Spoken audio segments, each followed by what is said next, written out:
We'll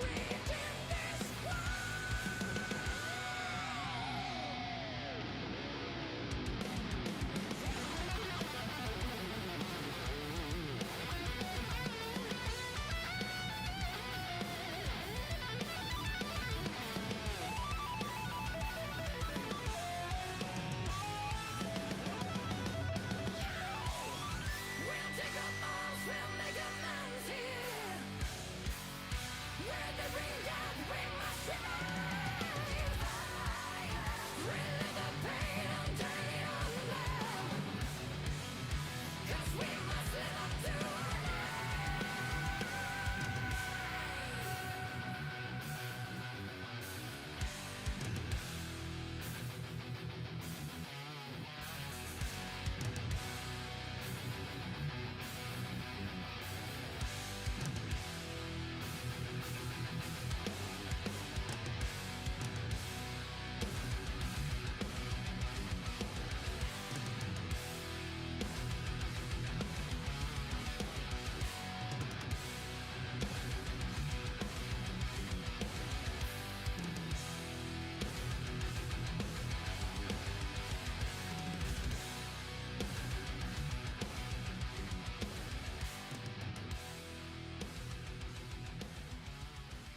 closer, but with a deepest red.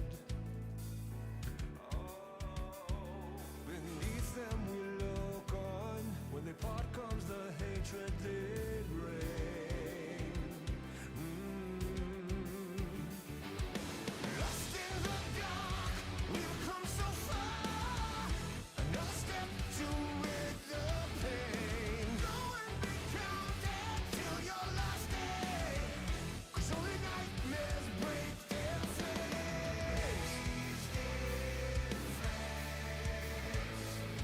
So stand upon these fallen lands and follow in our Father's plans. Yeah, until the end we will remain, and we'll hold on until our last breath.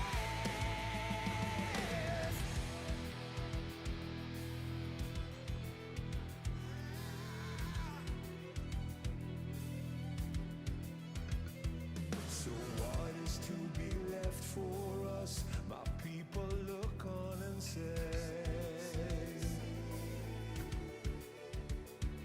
don't fear what you don't know, 'cause we're far from certain fate. And we'll make our final stand. Lost in the dark, we've come so far. Another step to rid the pain. Go and be counted till your last day, 'cause only nightmares break their flames. So stand upon these fallen lands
漫天的飞雪，璀璨的金光。真正的英雄，就是以平凡之躯，对抗着这个岁月的麻木不仁，让自己与更好的自己一遍一遍的在未来重逢。未来还可以继续吗？未来还有属于我的机会吗？未来还可以一直赢下去吗8年前，我没有想过能坚持到现在。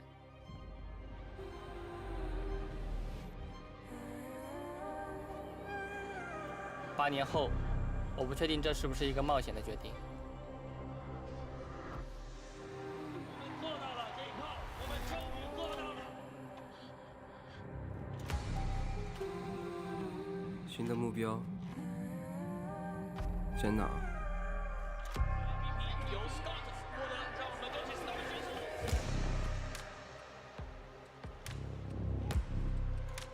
该停下来了吗？他们说我已经拿到了所有的荣誉，可我还想再拼一次，因为还想赢。我回来了。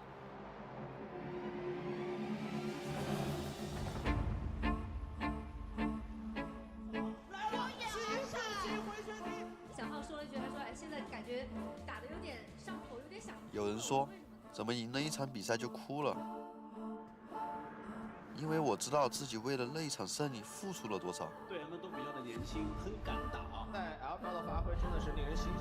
无数次的训练之后，胜利的机会依旧稍纵即逝。拼尽全力，也未必会拿到自己想要的结果。努力不一定就有回报，但是不努力一定就没有机会了。这一次，我们会走出属于自己的那条路，燃烧自己，目标只有冠军。今年他们赢下了春天、夏天 MSI 在内的所有冠军。我享受在舞台上捧杯的那一刻。如果说比赛一定要有输赢，为什么不能一直是我们？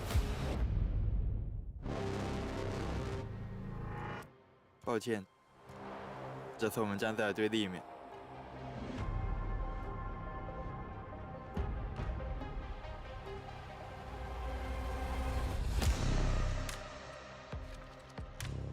无人问津也好，技不如人也罢，不必让自己沉溺其中。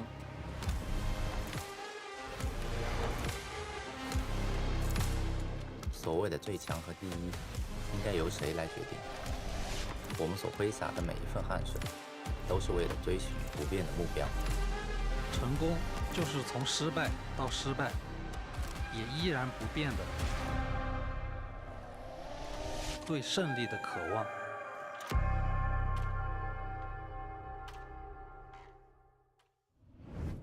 Hello, everybody, and welcome to the LPL. I'm joined by Lyric once again today as we head into our Saturday games. Lyric, you know what this means? 6 games coming your way. It's me and Lyric casting. Yesterday we got the 8. We were denied the full 9. I thought Gazelle and Dimera are always meant to do 9. Yeah, it seems like their curse wasn't strong enough to override Top Esports and how strong they are. But like you said, with us, we're going to see what happens. Let's take a look at what happened yesterday as it almost went to the 9 games. FBX taking down LGD 2-1, WE over IG 2-1. A bit of a falter from IG after taking down BLG previously. And then Top Esports. I think it's fair to say, if anyone doubted that they were a top team before, they are in form. They massacred LNG. I mean, the only games they've dropped are in their first series. They've 2-0'd every series that they've won ever since losing to BLG. So yeah, they're on top of their form. We're gonna bring it to the standings now, where we can already see from this graphic, right? Second place, 5-1. Honestly, Munch, it's just a bit of a tragedy that we had TES versus BLG to open the split. Yeah, honestly, I feel like we've been a little bit robbed as everyone seems to be coming into form, but we get to see BLG again today. As NIP, by the way, still sitting in the first spot right now. I'm sure a couple of these teams are going to want to contend. Top, Bilibili, JDG, definitely snapping at their heels for the time being, but it will only be for the time being. We'll see what happens later on in the split in regards to that, as we take a look at the bottom side of our standings as well. You see EDG still struggling away, as I mean, literally everyone in the bottom half of the standings is currently on a loss streak. Nobody's like started that late surge just yet. No, right? Everyone's struggling a little bit. I mean, we do have some of these teams facing off today. I mean, hell, you know, we're gonna jump into our schedule for today's games next. Teams like TT, Ultra Prime, a lot of teams that are close in the standings playing today. We can see RNG RA 11th for 15th, and then the banger JDG, BLG, Knight, and Yagao once again.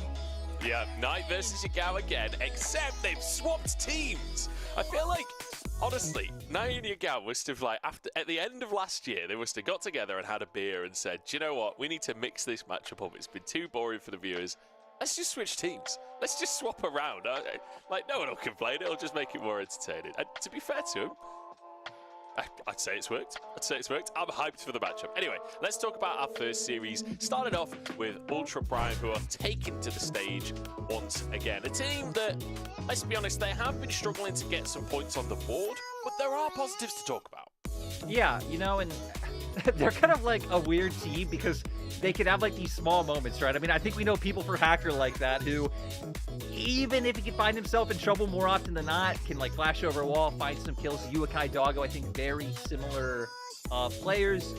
And yeah, I'm just kind of excited to see them going up against a team of a similar caliber. Yeah, and I want to talk a little bit about some of those flashes of brilliance, because it feels like sometimes this team is cracking under the pressure, right? Where at times we have seen really good moments. At times we've seen really good team fights, especially in the most recent series. In the first game, at least, they managed to get some really good moments.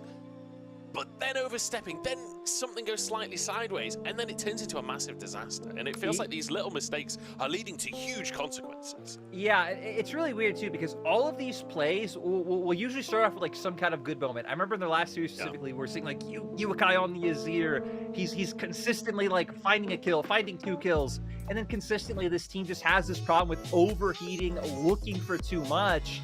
And yeah, it's why Ultra Prime can't convert a lot of these like successful early games or scrappy early games into more wins.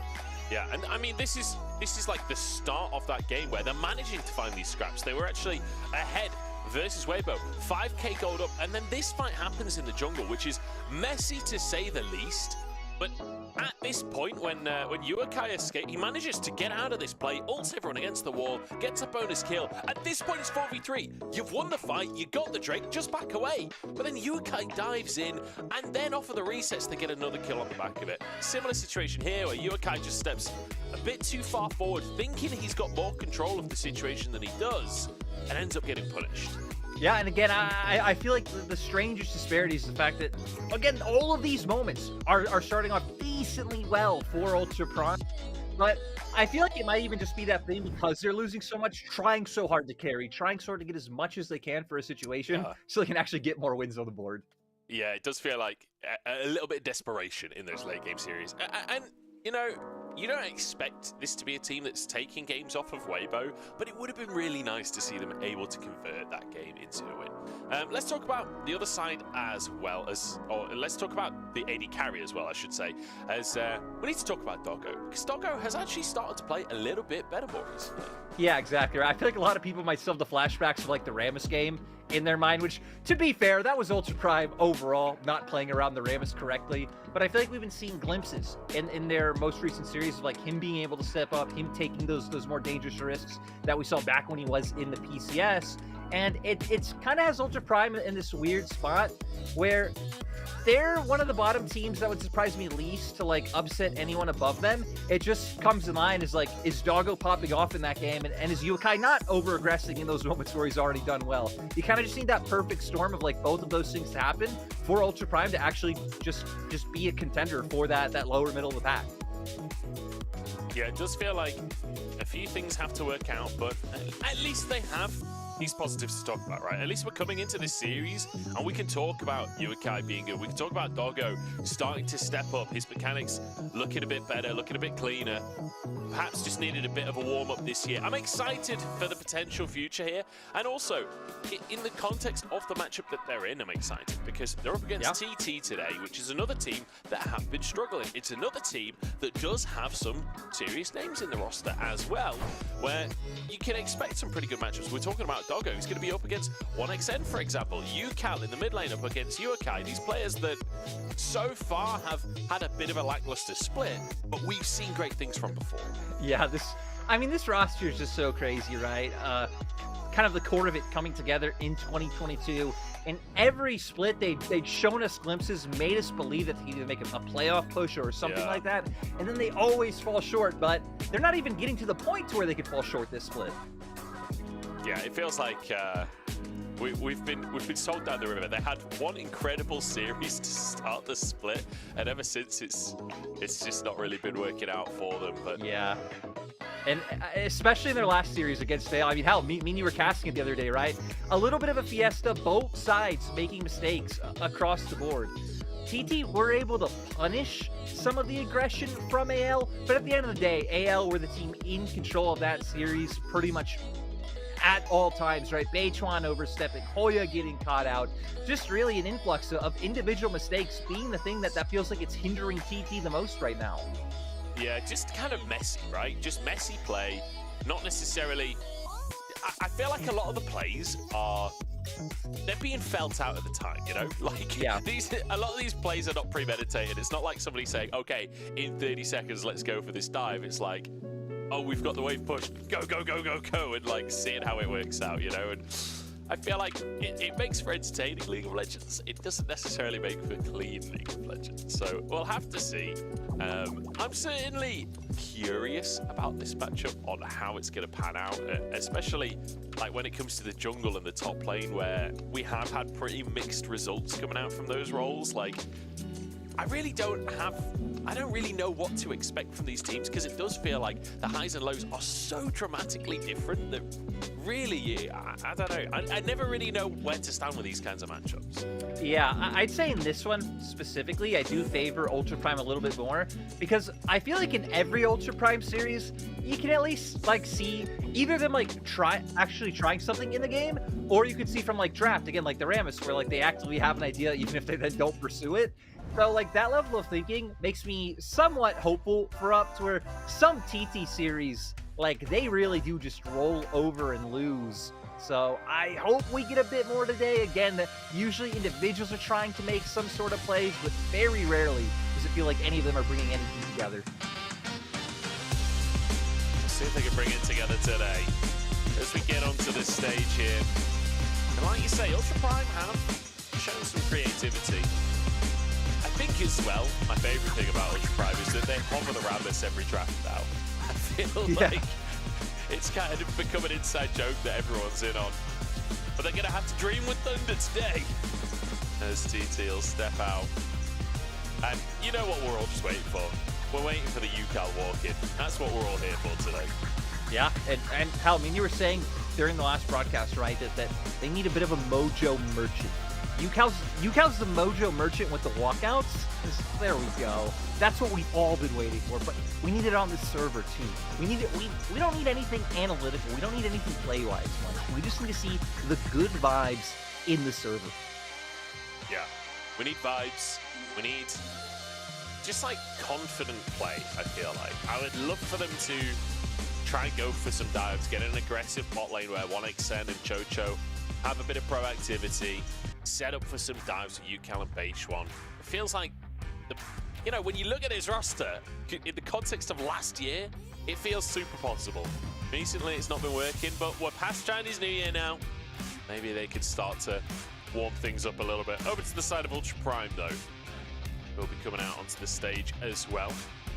And again, I feel like it's a similar story where you could play very heavily on the bottom side. I mean, Doggo's already got 6 games on Lucian, 3 games on the Kalista. They've been happy to play that more aggressive style. It's been funny because their bot lane to where in this split you'll see supports have a lot of like different champions played, right? It's been like completely wide open from things like Tahm Kench to the Nautilus's Ming brought out Leona and Sett earlier in the split. Of course, we've all the enchanters, but AD carries have been decently stagnant, right? Even on the side of TT, we only have 5 different AD carries played. Doggo, he'll play whatever. He's played the Zeri, he's played the Tristana, he has Senna games himself. You already pointed him playing all the aggressive meta picks. So it kind of always leaves some options for Ultra Prime. I don't know if they're always good options for the team itself, but it's kind of interesting to see them play.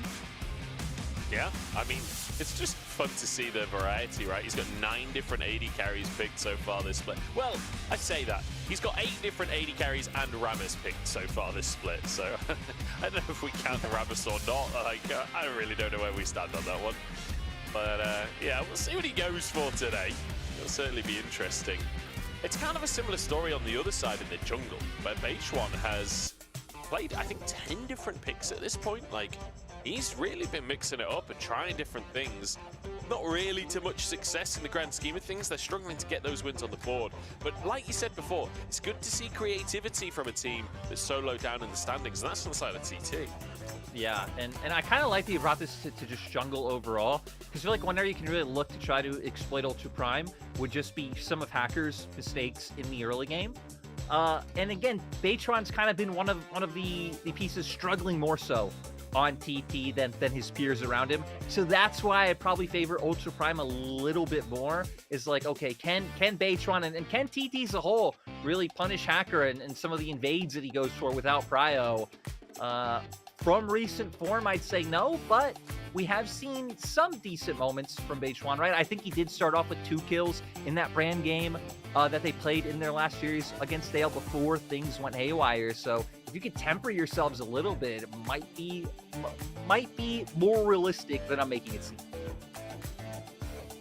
We'll see if they can find those opportunities. Honestly, I think a couple of wards in your own jungle when you're playing against Hacker can really go a long way. Yeah. Like the value of marking your jungle entrances against this guy goes through the roof. I will say Hacker has had a weird split, honestly, where like previously he's been known for like apparently the best jungler in the world in the first 15 minutes, right? And then the Hacker unfortunately ban can't keep it going. I don't even feel like this year his first 15 minutes have been insane. I feel like he's had a bit of a rough split in general, to be honest. I feel like Hacker is like a barbarian in Civ, where, you know, if you're not prepared and he kind of walks by while you have your army elsewhere, it could be a bit annoying. It can hinder you. But I mean, if you're there, you have your units ready and prepared, then what are those barbarians going to do, man? What are they going to do? Well, I will say, if you're on deity difficulty, the barbarians can pose a real threat. Yeah. Honestly, the barbarians go hard on deity difficulty, especially if you end up with 2 camps near you. My God, it's an absolute nightmare. I'm not ready I've for still it. never been in the game on deity. I've done every other difficulty. I've never quite managed deity. You have to be so aggressive to pull it off. Either way. I feel like you would have learned firsthand by getting to, you know, well, actually, maybe comparing that to the LPL doesn't work this split, actually. Maybe that doesn't work for once to say you should learn aggression from the LPL, because my God, have we tamed down by quite a bit this year. Yeah, we've had a slow split, honestly. Yeah, it does feel like it's picked up in pace a little bit more recently, but in the grand scheme of things, it's been a much slower split than what we're used to. But here we go. Into Champ Select as we begin our day. TT versus Ultra Prime. It'll be TT on our blue side to start us off. And I'm curious, is Akali in our first round of bans as well as Orianna? Yeah, a lot of respect being given over to Uakai. I mean, it's second most played champion, 5 games on it. Something he's really like to lean into. A lot of AD carry bans coming up, but both Senna, Lucian still on the table. So I would expect Ultra Prime to probably just ignore both. We've been seeing a lot of red side teams ban out one of Udyr or K'Sante and then pick up the other. So that's also another option that Ultra Prime have right now. Senna going to be banned away. I feel like this is an Azir first pick, right? When you're banning the Akali, when everyone seems to be banning Orianna against UCal these days, like, maybe just getting that Azir could be valuable because Uakai loves it as well. Would be a big takeaway in the mid lane. But then that does leave open things like the Xin Zhao, does leave open all the strong bot lanes. They are going to go for the Azir in the end. Yeah, and right, still having options for bot lane. Lucian, something you've already hit on. We still have Kalista Renata if people wanted to go with that tried and true pair and try to play around that sort of aggression. Ultra Prime have brought that one out in the past as well. You've already highlighted things like the Xin Zhao rising in priority. Again, you could get your preference on that top lane matchup. And Decade actually hasn't played any Udyr so far this split.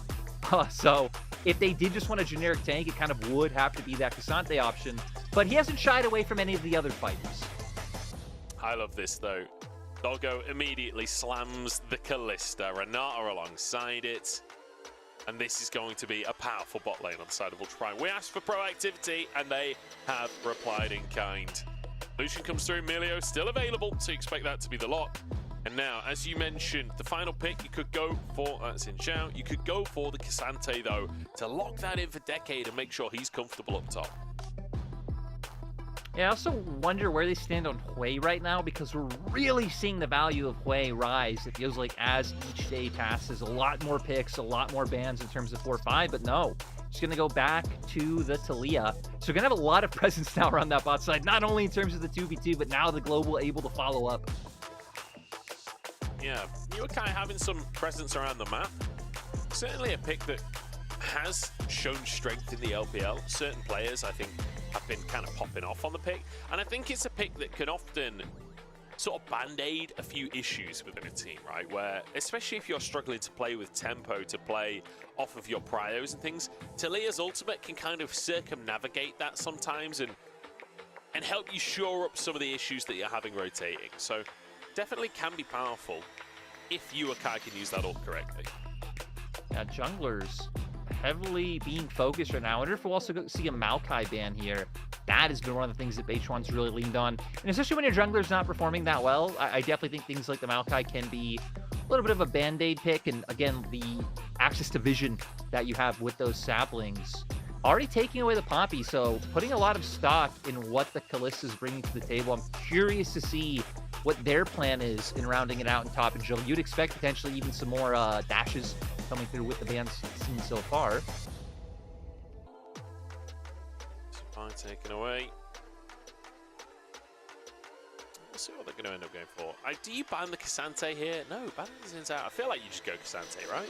Or maybe you feel like you've got to go for a jungler at this point with all of the bans. I guess we're just going last pick for Decade. I mean, things like the Gnar, things like the Jack's still up as well, so I feel like he'll be able to find a pickup that he's comfortable with.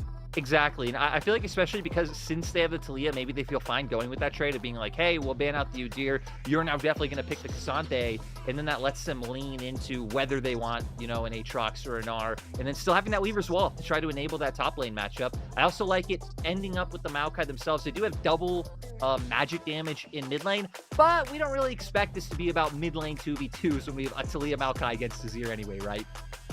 Or maybe they're flexing the Maokai and it's Renata top, huh? Could be interesting. I don't think that's going to happen. Although, probably a pretty good matchup into Aatrox, honestly. Just handshake him away when he tries to hit the sweet spot. I don't think we're going to see Renata in the top side. I think we're going to see the K'Sante. We do get the Sejuani from Beichuan as well to set up for potentially pressure in the top side. Like, Aatrox Sejuani is an incredibly powerful combo. Yeah. If you can find that initial proc of the passive. And that's why, even though I think maybe like something like Gnar would thematically fit more with Ultra Prime's win conditions, that's why they're leaning into the K'Sante. They're afraid of the power that the Sejuani and Aatrox bring to that topside 2v2. So TT maybe going to try and play a little bit more around Hoya than we've been seeing them do in past series. But Ultra Prime ready for Yukai and Doggo to step up. And when you're going up against another team that only has one win on the board, this is the other win that you have to secure. Yeah, this is a fight to not be holding the wooden spoon at the end of the split, really, realistically. Although EDG, they're very much in the conversation. They're fighting for that title too. But I'm looking at Yukai in this game, realistically. He's got the Taliyah. We've got an aggressive bot lane for him to play through. I want to see him moving about the map at level 6. I want to see him using that ultimate, maybe trying to set up a dive on that bottom side. And also, I'm looking at what the response is from TT when we start to get towards that level 6 mark, where you feel like Ultra Prime should be able to fight to that point. TT, if Beichuan's in the right area, can deny a lot of that pressure. Yeah, definitely could. I think a lot's going to be about, especially how they can like keep a hold on their TPs if they have to start worrying about any things like early dives coming around their bot lane, so their soul laners can go and make sure that 1xN and Chocho can get through. See if they can. TT versus Ultra Prime, battling to keep themselves in the LPL realistically here. Both teams with just a single win on the board. And they're desperate to double that up. They're desperate to multiply those wins today. We'll see who's going to be able to make it happen for themselves. Control Mages in the mid lane, carries down bot. Let's see who takes it here in game one.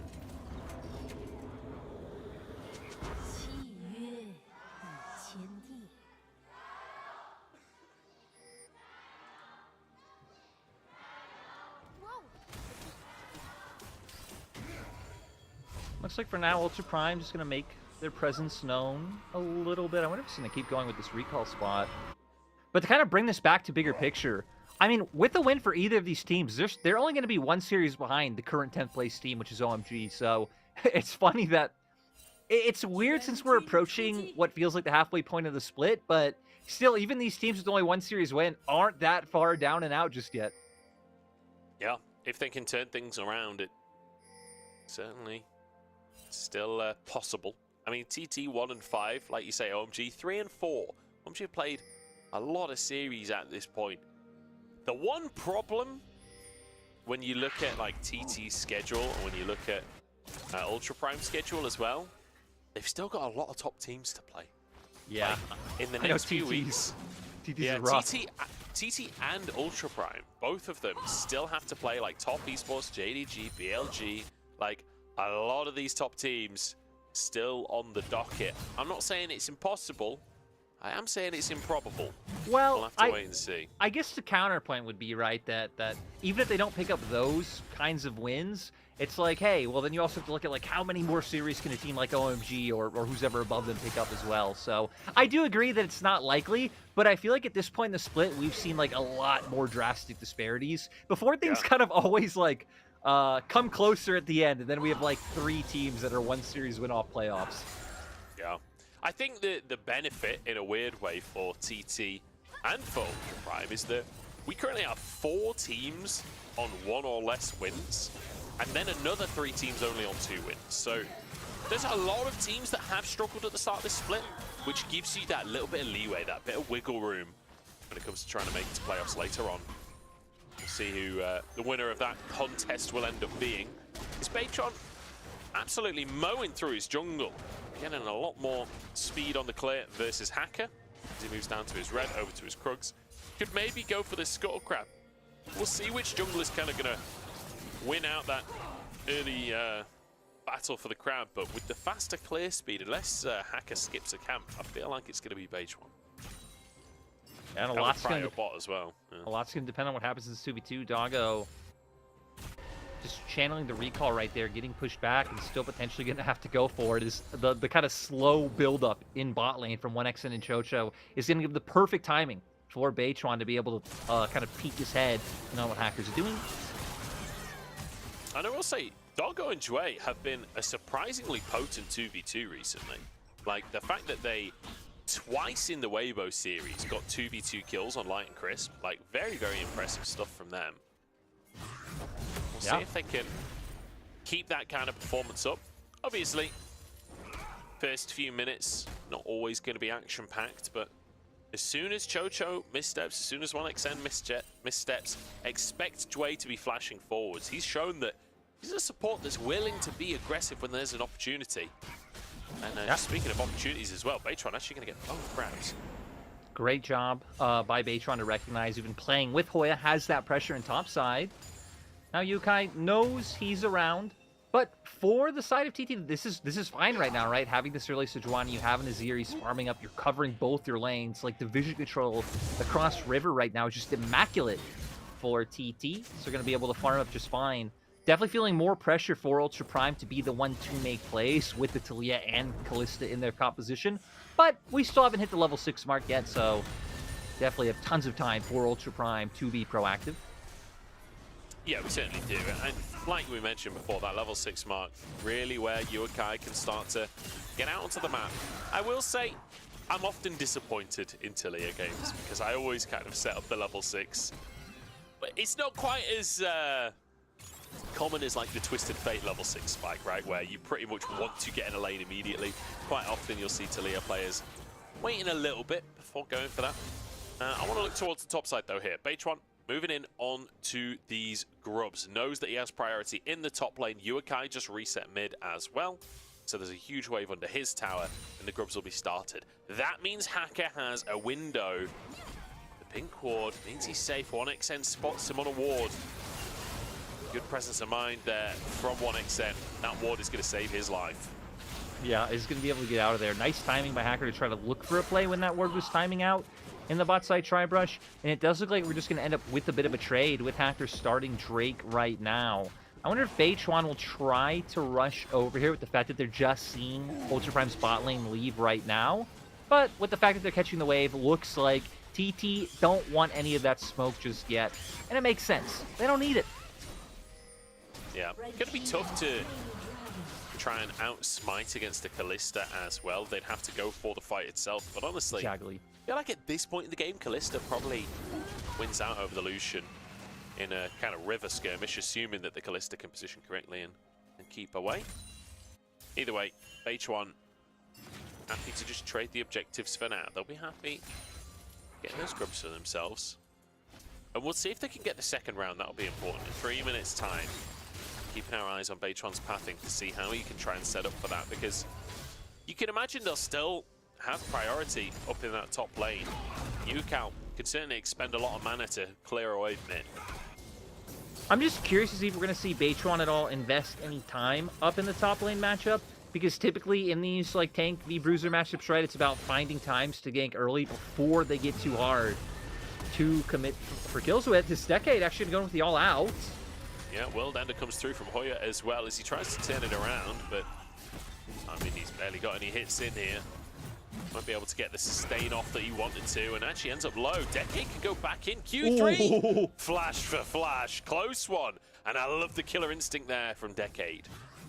Beichuan just waiting in the wings. I don't know if he'll have the damage to kill Decade. Luckily, it won't matter in the end as he just gets away. But so far, TT just still feeling fine. Just collecting waves, right? Getting Yukao in the place where he could be more relevant. There's definitely kill pressure in these lanes, though, right? I mean, having the Azir up against Taliyah after he wastes his rocks like we just saw, you can always go for an Emperor's Divide if Beichuan was around to catch it and chain that into his ult. Also, now that Decade doesn't have a flash himself, even more potent if we see any more plays come out towards the top side. So it really feels like Beichuan would have his pick of the litter if TT do decide to look for anything. I think the other side of things as well is that for TT, you really don't need to be proactive at all. Like, you've got an Azir for the late game. Lucian scales pretty damn well as well. It's not about the fact that you can wait much. It's about the fact that you also can just create mind-numbing action. That's true. And I am... You're a bit of a connoisseur. Fan of the action, fan of the battling. But, you know, based on TT so far this split, I'm not convinced that they're going to dramatically play aggressively at this point. I will say, 1xN and Chocho have been doing a good job to put pressure down on the bottom side. It's not led them to a CS lead or anything, but every time we've panned down there, it feels like they've been getting punishment down onto Doggo and Dway. Wave will crash this bottom side. Perhaps a recall to come through from Doggo, honestly. Yeah, I'm going to stick around. Seems like they're still fine, just waiting for now. I mean, we're at the point now where ults are going to come into play for the bot lanes. Especially things like that culling can really be serious if Dway or Doggo do overextend even a bit. Looks like they were hoping to find some sort of trap play in that brush. But not going to commit to the bit, sadly. Yeah, I'm just pretending to recall for the time being as Dway. Good little trade there, actually. Didn't even lose a single bit of HP and clears the control ward. All while Doggo's hitting the wave. Nicely done. Beichuan, once again, trying to find a way into these lanes. So far, it's not really worked out for him. I'll go for a lane gank now, but there was a ward in the middle brush. It looks like he will just go for a reset. No. Just gonna slink away instead. I don't know if he's been spotted yet. whether he was in range of that ward. I don't think he was. So here we go, all out again from Decade. World Ender again from Hoya, and everybody walks away. Yeah, using that one to just find pressure in the topside matchup so Hacker can do these grubs unscathed. Of course, we know that H1 just committing all this time to the bot side, but Ultra Prime at that time not having the knowledge. So now it's going to be about TT being able to maintain some present spot and I think be able to get this next Drake. But look, we aren't able to get any new wards down. It's still Ultra Prime who actually are the team with vision, not only in this area, but also around mid.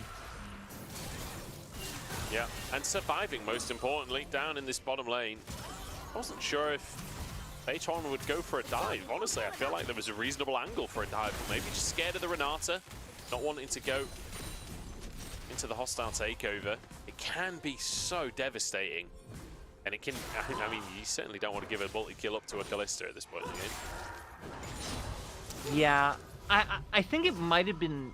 I guess they probably could have at least gone 1-for-1 in the end, but if you played it right, maybe 1xN could have done a little bit more. But speaking of 1xN, going to be able to pick up that Stormrazor, so now going to start getting to a potent point of power, right? So Drake coming up on the board. This is where you expect TT to maybe be a little bit more willing to show their hand. They're also going to be the team on the map first. I like that lyric. He's going to get to a potent point of power, the triple P. See, if 1xN can use his triple P to find himself an advantage. Drake spotted onto the map here. Feels like TT really want this. Yeah, having some nice control wards down for now. Again, they have some ults to work with. Culling's still not up, so probably being a little bit patient, waiting for that one to come online. We still have flashes across the board. H1 moves into this bottom lane. Dwayne still has everything up for himself. And H1 going to hold off on using that ultimate. Culling onto Dwayne does huge damage. Nice little ult there for 1xN. Chunks out the enemy support, but Renata can play pretty far back. That's that bailout available as well, but maybe he can force the reset. It feels like they're still not really confident to actually go for this Drake. I feel like TT for now, you push out bot, you should start Drake immediately. You already have UCal keeping pushing mid and hovering down, so he'd be able to collapse first. They should have an idea by now, since they don't see Dwayne, that he went for the reset. It feels like they've done this a little bit slower than they could have, but still, it should be theirs in the end. Yukai, does that TP? Forced to reset as well. Hacker locked up, keeps himself alive. TPs across the entire river, and suddenly we've got a scrap on our hands. Hoya rooted up, pulled away as he's taken apart by Decade. Doesn't get to move, and the hostile takeover locks up Yucal. They can't finish the fight just yet. Ultra Prime on the Drake here, and with a Kalista, they're going to win the Smite fight. The wall there from Yukai, just to make sure that his team can't go for any more. He's like, no, we've lost fights after winning them before. The wall just has the yellow tape there for his team. I gotta say though, TT were sitting on the fence for way too long. Really just trying to do their due diligence. Oh, Empress Divide finally comes out. Nice pick onto Yukai here. You'd fully expect the kill to come on through. And Aftershock, unfortunately, steals the kill, so Yukai doesn't get the gold, but never mind. Still, a kill's a kill. Right. It feels like they had to start this much sooner. End up finally pulling the trigger on Hacker, not having enough damage to bring him down. And then the unfortunate position for Hoya, being a little bit closer to enemy lines, getting caught by the Q from the Renata, and then just completely isolated because of this ult from the Maokai. No one able to follow up. But again, at the end of the day, it feels like TT were their own worst enemy in terms of their indecisiveness of being able to start up that objective. Yeah, and it feels a little bit like they weren't sure if Jue had reset. They weren't necessarily sure if they were the stronger team, honestly. The way that they were and ahhing leading up to the Drake, it doesn't feel like they were confident about the state that the game was currently in. I think for TT, if they realize they've such great turn on like one side of a fight, right? If Yucal moves first and then Yukai tries to find a position to wall, with that Sejuani ultimate, it just makes it so deadly for a Squishy champion to go for that kind of pincer movement. We are going to have them once again looking for a fight. All 5 players from both sides are going to be up here once again, Munch. Time to posture. Herald started off, but it will fully reset here. TT this time on the objective. Last time they kind of conceded ground and it was Ultra Prime on the objective. 1xN going to move mid to deal with this wave, and Ultra Prime might just have an opportunity to fight, but not going to kick things off just yet. Hacker has that ultimate available. That's what we're looking out for. Now, TT, at least going through their steps, right? Push it mid, push it top, go back. Both these teams right now. I mean, this is the true definition of ping-ponging, right? Now, Ultra Prime going to push the wave, and then it's their turn. We have ults back up now. 4K, yeah. Hacker, here we go. Starting the fight off. Decade on the top side. Yukai trying to split the team, but he just blocks his own team and leaves Decade alone. 50-50. It goes the way of Ultra Prime as Decade all out onto 1xN, but he's not winning that fight anymore. And there's a kill. Onto the Lucian. Flick back onto Hoya. Hostile takeover as well, and that's a kill on the other AD carry. Both top laners taken down by AD carries. Now Yukai being chased down. Hacker low as well. Surely they can get a bonus here. And 1xN grabs himself too. And things end up working out for TT, at least in terms of kills. Feels like a bit more of an even trade, considering that Ultra Prime were able to get the Herald, so maybe even slightly in their favor with how they're going to be able to use that one. But good to see, right? Finally some action breaking out, and now 1xN 2-0-0 on the Lucian. Yeah, this is a powerful spike for him. He's going to be able to head back to base and probably get himself the rapid fire cannon at this point with 2 kills in that fight. Let's take another look as the ult from Yukai. I think Yukai flashed there just to make sure he was on the right side of the wall. But I think Yukai tunnel vision on, Yukai having been separated by it, which obviously did kind of leave Decade isolated, meant he goes down in the end too. But then really nice flick back coming out from Yukai again to just set up for a CC chain that Hoya has no way of dodging. Yukai does go down because he actually had to blow his flash in the last exchange, so just made him a very easy target for the rest of TT to follow up on. so Yukai giveth, Yukai taketh. He gets the nice flick back, but the ult, not so great. And now we've found TT actually with a pretty sizable lead, 2,000 ahead for themselves.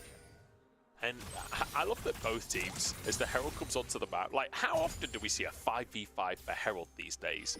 It's pretty rare, but everyone just completely abandoning the bottom side. UCAL even had TP during that last exchange, but decided that they need to be there to fight the Herald instead.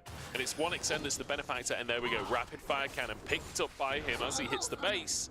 Huge, huge spike here for TT, and this is an opportunity where they can really put pressure on. Yeah, those two items, I mean, Why are we TP in mid? I love all teams are just ready to scrap at all times. Gonna make their way around for now. There's a lot of people on the side of TT that don't have those flashes because of that last fight, though. You're looking at UCAL and 1xN. They're a lot more prone to being punished on Ultra Prime side. They do have those defensive summoners up, and you have things like Hacker's ulti if they wanted to get something going. So I think Yukai TPing mid there to deny the opportunity for Hacker to drop Herald to get Prio for this Drake. I don't know how necessary the TP was. I feel like maybe just farming the wave top could have been fine and then TPing in for the Drake, but either way, I imagine the Herald's going to come down now to try and pressure that mid tower. UCAL on the front line here, but he stepped way too far forward. Emperor's Divide does absolutely nothing. And Decade just smearing him across the floor at this point. Yuakai's got out on the backside of the fight, but 1xN's down. Doggo's just dancing around the fight. And Ultra Prime have absolutely rinsed TT. Ultra Prime running them down now leads them to being able to get themselves on Soul Point. Those early dragons really going to be able to pay off. Now might even be able to position to deny a little bit more on that bot side with the Cassante as well. Just everything flipping back to Ultra Prime's favor. So, everything flipped on its head here. Let's take a closer look at... I mean, UCAL just steps way too far forward, but I want to see how 1xN gets caught as well. Oh, it's Doggo just running him down right here. Gonna find the initial kill and then just hops forward. Gets on 1xN, who's kind of left between a rock and a hard place with Yukai on the other side, but probably would have been pretty easy for him to turn on the Taliyah. But great by Doggo for noticing how exposed 1xN was. Ends up going down, and now it's actually our Kalista. That is huge. Sitting on the Ginsu's 3-0-3. It's a straight up Doggo diff down in the bottom side of that fight. And that was with 1xN having a big advantage at the start of the fight. Not by the end of it, that's for sure. Now, Doggo in a fantastic position. Yukao pushes the wave in, bot won't be able to stick around to try and pressure the tower, but I'm excited for this next fight now. I feel like Doggo in a really, really strong position. Yukai 1.5 items, but realistically, he's there for the setup. I feel like Doggo has so much setup for these fights. Yeah, just so much zone control, right? Whether it's Yukai being able to throw up the giant zone of rocks, Maokai ultimate, saplings, of course Renata. Like, just so many things to give him freedom to be able to dance around these fights. The thing that makes me excited is the fact that both teams have clearly agreed beforehand, hey, after the first, like, 10 minutes of this game, anytime we fight over anything, can we just, like, bring everyone? Just full-on 5v5 team fights for the past 3 objectives, like, neither team wanting to give up anything. And hell, now TT really can't afford to give up that next Drake, right? Ultratime gonna have way more options available to them. And especially when you look at how tanky this team is, with the Maokai and the K'Sante up on the top side, like, on top of a bailout too, an Ocean Soul really does not bode well for TT. If Ultra Prime can get it for themselves. The gold lead is not that substantial right now, but where the gold is substantial, and it does start to get a little bit scary in, you know, the sort of, I guess, 3 minutes time that Drake will come onto the map. Perhaps there's an opportunity for TT elsewhere to find some pressure before that Drake comes up and get themselves in a more advantageous position. Yeah, it seems like for now TT are fine. Again, just trying to get up to some of their next breakpoints. Hell, there's one. Yukao picking up the Crypt Bloom. Getting themselves in a better position to fight now. The Baron dance is going to start coming around. TT doing a nice job using the reset from Ultra Prime as they're timing to get Vision. I wonder how long-lived the Vision will be, though, now that we can start seeing other members of Ultra Prime making their way back on the map. Kind of surprising to see the Crypt Bloom as a second item. Don't usually see the Magic Pen this early on, but in the context of the amount of MR that Hacker of Decade are building up for themselves, I could certainly see the logic behind it. Wanting to make sure that, you know, if they're playing front to back, which is pretty likely, he's able to get that damage down. H1 just going to have to zip away here. Good invade from Ultra Prime, sending multiple members in. They know that they're strong, and they are using that fact. And this kind of goes back to what we were talking to earlier, right? That out of a lot of these teams sitting at the bottom of the standings, Ultra Prime isn't all too afraid to try to look for some plays to make things happen. A lot of times the execution and, you know, some of the small setups around it end up biting them. But in matchups of bottom tier teams, that decisiveness is usually the difference maker. Sway in a bit of a scrap here with the enemy jungler, but look at the CC chain onto Beitron. There's nothing he can do. And now the root on Jojo as well. It's icing on the cake. Doggo's looking for more. Here comes Taliyah. 1xN flashes away to safety, but it's Shui to go down instead. Oh, bit of a disaster at the end of the play, but Ultra Prime still 2 for 1. And I think that goes to show the point perfectly, right, Bunch? We have both teams just posturing in front of each other, not having fear, not ready to engage. The one that pulls the trigger first comes out on top. So Ultra Prime getting more gold injected under them. Gonna go for those resets now to come back onto the map in time for Dragon. But I feel like it also proves the point of what we were talking about before the games of Ultra Prime kind of overheating, right? They get essentially 2 kills for nothing here. Starting off, oh dear, the slow-mo zoom in on Beitron's ult. LPL observers are brutal. But here we go, we've got 2 kills. Jojo is going to die as well. The TP is being channeled by the enemy. And at this point, we Taliyah ult in, we Fate Skull, and the Taliyah ult knocks Dre under the tower. Like, we did not need to go for a dive here. The 2 kills was ample. They're ready, though. They can feel the game in their grasp. They just want to make sure they get it. And by doing so, they could possibly throw it away. But okay, Hoya now coming in. Sorelda's Grudge picked up. That's going to be a difference maker. And just look at TT after that last play again. So many key flashes down. Ultra Prime could potentially punish this, but hey, we don't even have things like Joey's ult up, which really feels like one of the things that prevents TT from going so aggressive. Hacker using his Twisted Advance to get out of the Umbral chain. We are just going to have another 5v5. I love that this entire game is just posturing for a 5v5 over and over again. Decade on the front line here as everyone blast cones into the action. Yukai's forced to flash. I don't think that blast cone was intentional. And Ultra Prime starting to get chunked out here. Decade fairly low on HP. They'll win a smite fight with Kalista, who is stacking up the rents right now. Hoya in the brush could be devastating, but this Drake is just going to be taken. The Ren comes on through. Ultra Prime, they get Ocean Soul. What is the cost? Decade buying time for his team. He will sacrifice himself to make sure 3 get out. And honestly, even though you lose 2, I think you're happy with that for Ultra Prime. You got the Soul, but maybe you lose the Baron. Yeah, might give that one up, but at least they have the permanent buff. We'll see what TT are able to do. Yuukai and Hacker still following in kind. Hell, even Doggo seems like he's willing to try to follow up because he does have that Blade of the Runes when you try to sustain up from the jungle minions. So now it's going to be TT's time to shine. And can Ultra Prime do anything about this?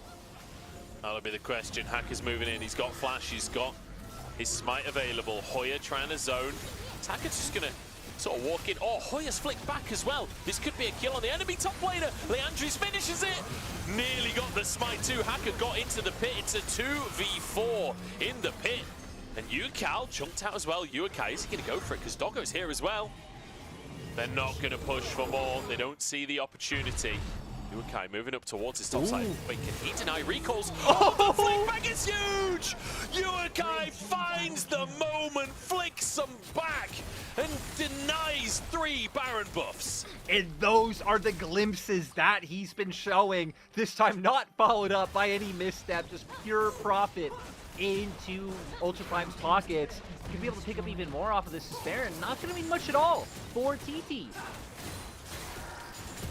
Yeah, this is rough for TT. The Baron not really paying off for them, but a great punish from Ultra Prime, and that aggressive posturing all game long really pays dividends here. The fact that they are so willing to take these fights is working out for them. A 2,000 gold lead, Ocean Soul, and you see the Baron power play at the top right of your screen, minus 600 at this point. Yeah, we're going to go back to the replay of this Dragon. I just want to show how many tools Ultra Prime used to deny TT from walking right. Talia ult comes out first, Renata ult throw. And so that's why in the end of this fight, TT actually have an advantageous position to turn. A lot of those key things that they would have turned off before already had been used to pick up that Dragon. So sadly, Decade going to have to go down with the rest of the ship to make sure that the other 3 can get out scot-free. And then, I mean, Yuukai here, just great work at connecting these skill shots to be able to find kills. TT maybe thinking at first, hey, it's fine because we got the Baron, but they're not going to feel that way for long. Yeah, Yuukai just consistently landing everything, and the fact that they know these recalls are going to be coming through, and the double flick back to make it happen as well. Fantastic stuff from Yuukai. Look at that handshake behind the scenes. They're cheering. They're well happy with how that one's turned out. Yeah, I love to see it, especially knowing Ultra Prime's coach is Xiaobai, right? Goes back to even like before Ultra Prime when it was E-Star. Goes back to that original roster now as the coach. Incredibly good moment to be excited about is once again 5v5 in the mid lane. Yuukai having a hell of a game on this Talia. Let's see, here we go. Ults come on through. These walls have been atrocious, man. Oh dear. I feel like you did that on purpose. I feel like you set him up for that on purpose. Yeah. The walls haven't been good, but the DPSing has been good from Yuukai this one. And the decision making generally has been good. Here we go, Hoya dashes away from that one though. This Decade has to back away. I feel like Decade just is not tanky enough, even with an Ocean Soul. It feels like it's constantly just being poked out of these fights, forced away, desperately trying to defend this tier 1 in the mid lane. It will go down though to the Baron of minions. You're facing, right, Crypt Loom, Abyssal Mask, because you're facing these things that are making it easy for someone like Yuukai to be able to deal with Decade, who only having that Canic Rooker right now in terms of MR being provided. So TT really itemizing to make sure that Yuukai can deal the most damage to that front line. Yeah, Decade feeling the brunt of it, as you say. And the gold lead now, it's like 1,500 gold in Ultra Prime's favor, which at 30 minutes really is not substantial. We're pretty much even. That Soul is the big difference maker. But you got to remember that, like, Baron was taken after the Drake. Elder and Baron are going to spawn at reasonably similar times on the map here. I think Elder might be just a minute before, but even still, this could be a scary map state where it's all going to be down to the decision making. It's all going to be down to who has the wherewithal to find the right objective trade. Yeah, especially when you think about it, that Ultra Prime last time around used a lot of their objectives to get the Drake, but then didn't have anything left for the fight afterwards. So if a similar thing comes through as culling, gonna do a lot to Jue, but we'll see how meaningful it is with that soul coming through. It looks like TT are just trying their best to not have to end up in a fight, and Ultra Prime are taking it. You can't push mid when Elder Dragon is on the map, and yes, Yukai, that's what I'm talking about with the Taliatals. Hoya's in the back of the pit, but we have so many Ren stacks. They've just completely conceded Elder Dragon for no reason. They've just watched them take it. Yeah. Well, Ultra Prime now is going to be able to run down through the mid lane, and you know, Munch, we are going to get another team fight very soon. I don't know if TT's odds in it'll be good, but I expect us to get one. I mean, that's got to be the nail in the coffin, right? Surely with Elder.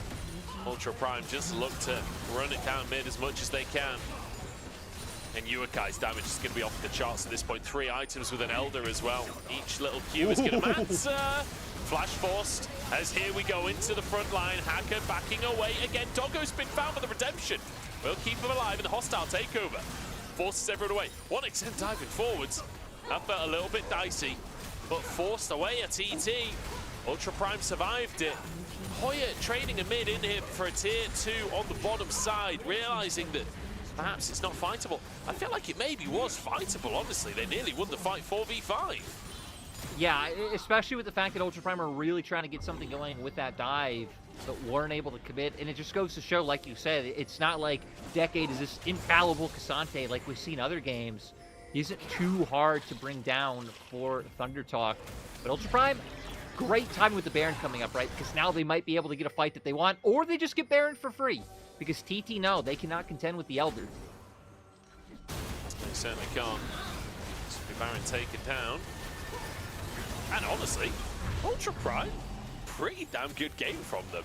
Like in the grand scheme, it's not been perfect by any stretch, but they're playing well. They are clearly on the same page, which I think is the biggest takeaway for me.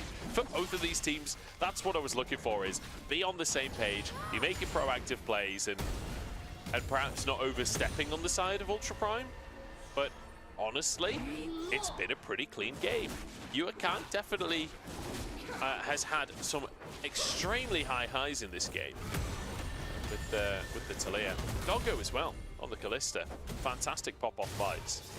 And it kind of goes back to what we said coming into the day, right? That Ultra Prime have won a series. They beat FPX. Ultra Prime have been able to pick up game wins against other teams.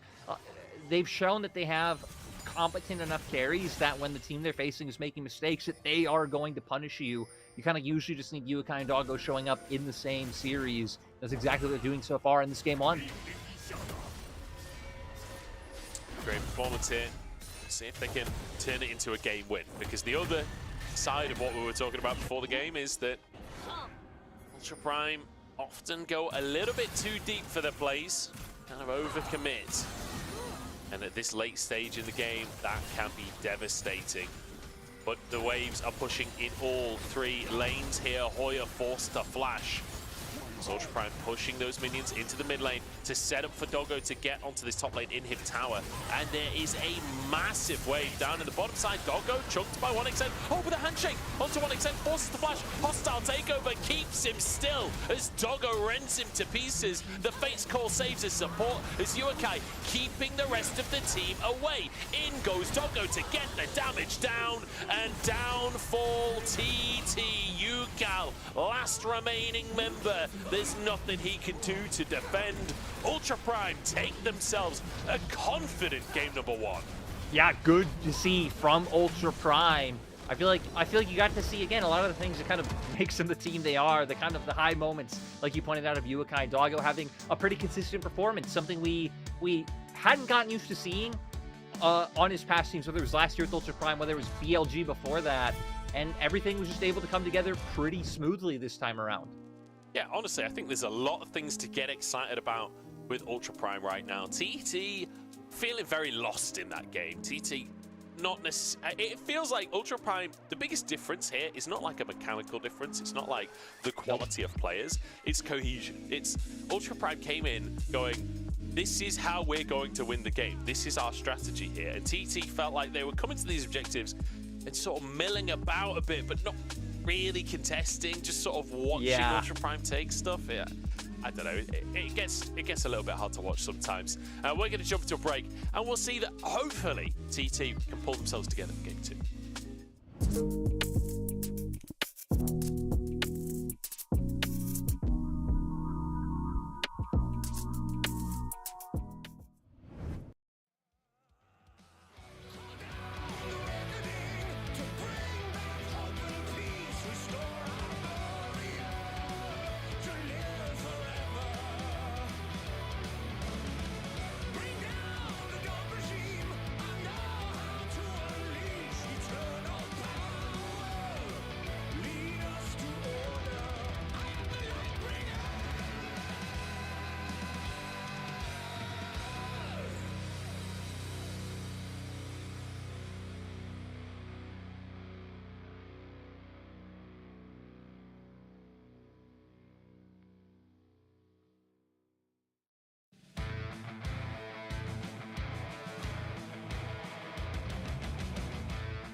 Hello,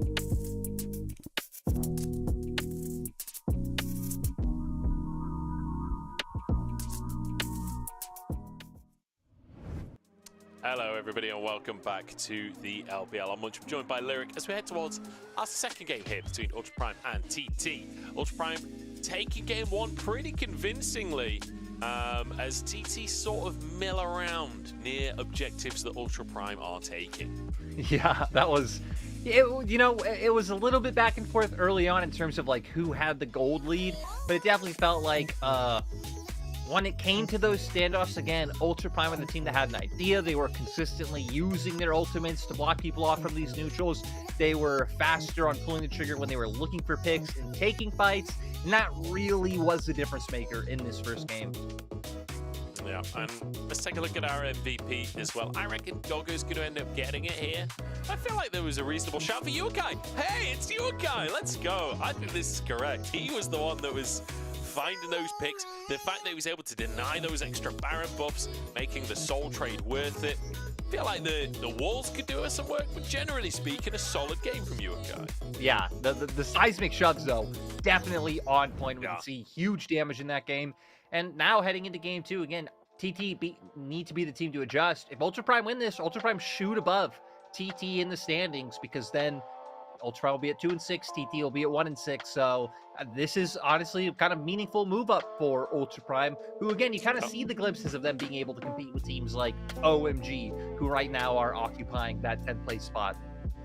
Honestly, I feel like for Ultra Prime, it's a huge opportunity, this split, where they have struggled so far, but again, like you said before, taking a few games off of the teams that they're losing to, I feel like A, in game difference, they look a lot better than a lot of the teams around them in the standings, but B, if they can start to win some of these games, just separate themselves from the pack at the bottom there, the dream of playoffs may be a bit distant, but at very least could have a pretty convincing split compared to what we've seen in recent years. Feels like Ultra Prime have never really been able to make much happen since they all joined the LPL. Yeah, I mean, ever since the rebrand from E-Star, right? I mean, hell, only in that very first split is E-Star, were they really able to make something happen? I don't think it's too distant of a dream, though. Again, I feel like this split for any team to, even if their goal is just to make playoffs, like this is the most wide open one. Even looking at like 9th place, FPX sitting at 4-3. Hell, that's a team Ultra Prime's beaten. Like, it really does feel just so wide open for so many of these teams until probably, I'd say after the next 2 weeks is when it'll look a lot more decisive and divided. Like you said, a lot of these teams could have to go through the gauntlet playing up against top teams in the coming weeks, but we can see about that later, because we're already getting into draft, and these teams swapping sides heading into game two, still keeping those mid lane bans up, right? Ultra Prime not wanting to give Orianna over to UCal. Now Azir also taken away by TT. Just leaving a lot of those premier bot lane picks still open. The Sennas, the Lucians, the Kalista Renata, all of this is still on the board.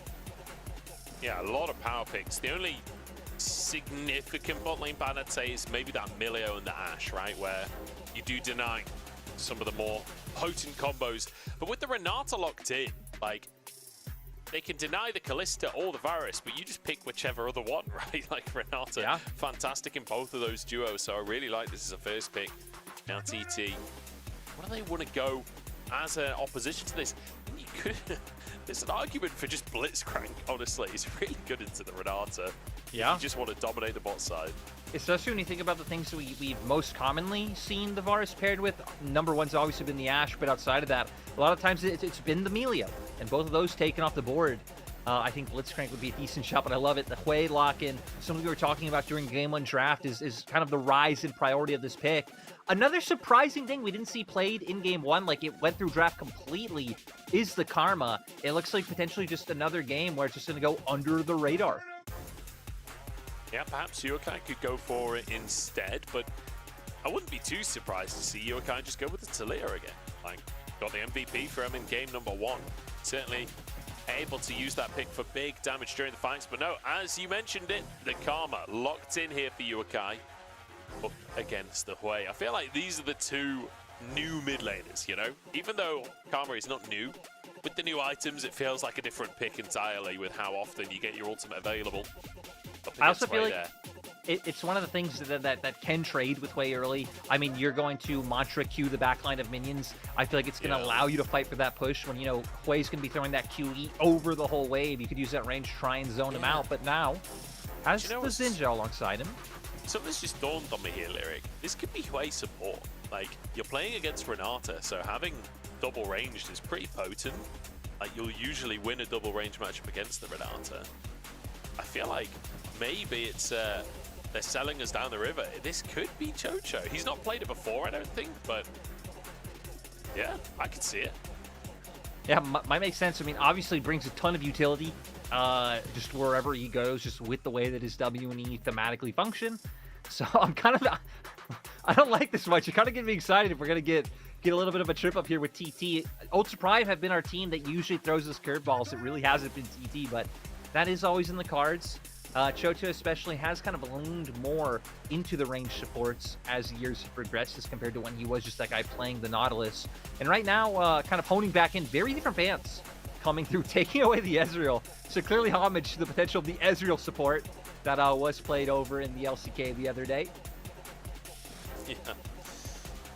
Yeah, that was a weird game. That was a strange one, honestly. But yeah, to be fair, like, I'm kind of surprised how long it took to see it. With, like, when Bloodsong came out, everyone's first thought was Ezreal, right? Like, you can proc things on the queue. It just made sense, but yeah, it didn't really catch on in the way that maybe people were hoping. Here we go, though. TT, let's see what they're going to go for. But yeah, like you say, with that Ezreal ban, clearly under the impression that the Hui is going mid. And it might just be going mid since we're offering some supports. I really just would love the Blitzcrank, but actually gonna bring out the Heimer! I don't even know who's playing this. I assume that's support Heimer from Chocho. Just played for sheer pressure, I guess. And Doggo hovering the Rammus, as is his right.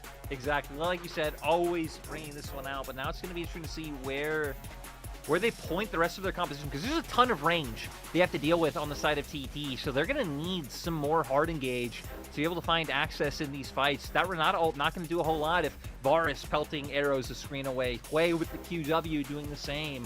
A lot can come from those Heimer rockets too. So now needing a jungler, things like Jarvan taken off the board, which would have been a great tool to be able to get on that line, might just, actually Vi, yeah, still left up. This honestly, probably the best option they have left.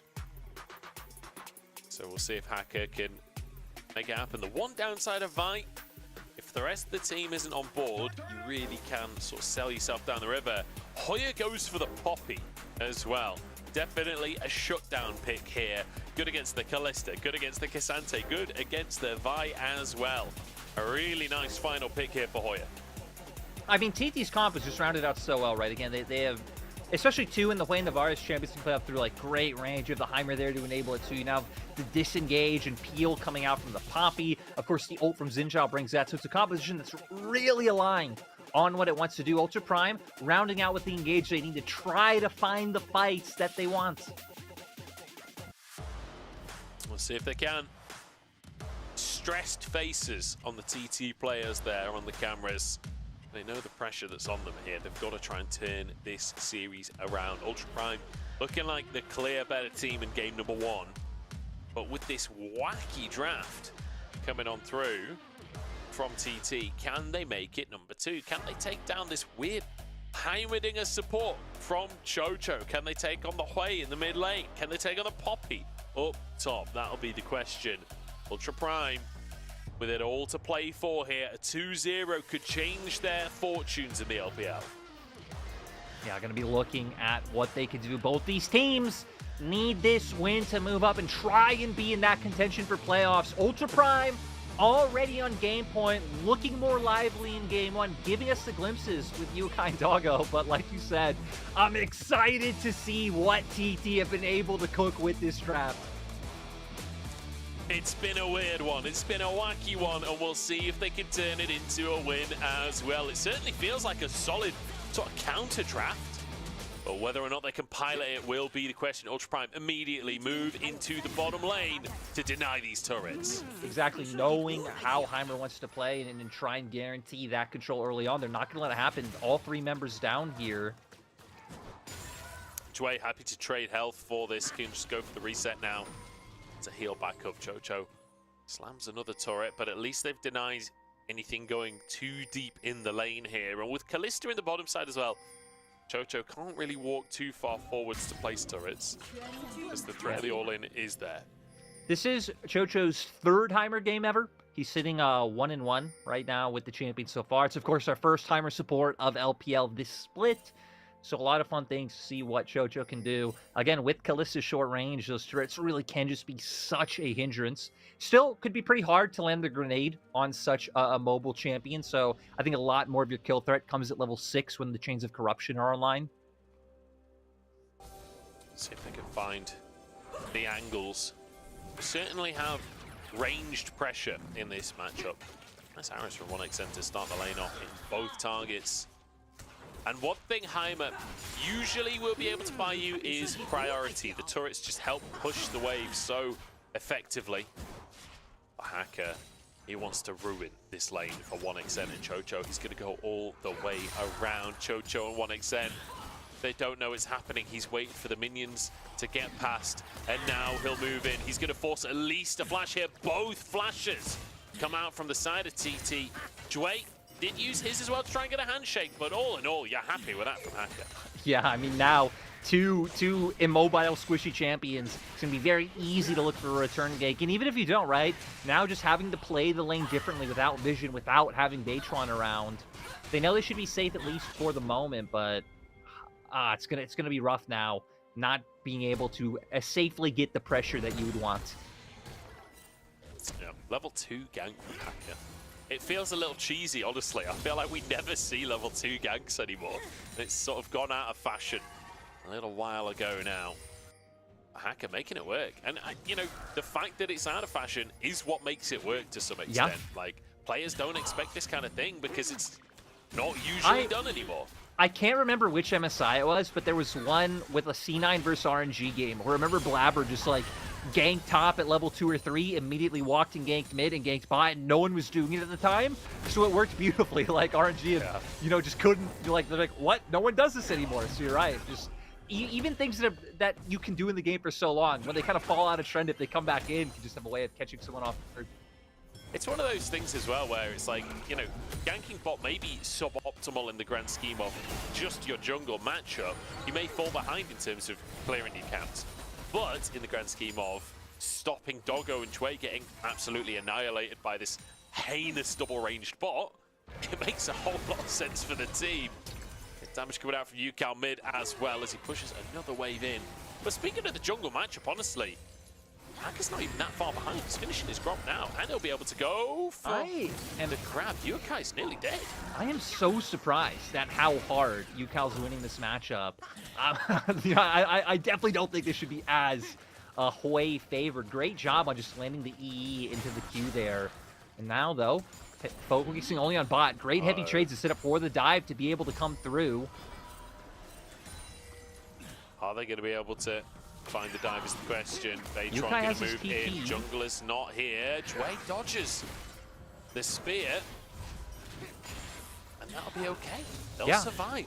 Again, I want to highlight that Yukai actually held on to his TP. They had Hacker catch the wave in mid, and he was just running up, so... Oh, no. Wait! They'd won. They'd survived. It's a disaster. Oh, can they rend? Can they keep him alive? Oh, the bailout. 1 HP away. And Chocho finishes the second kill. Close to glory, but it ends in disaster.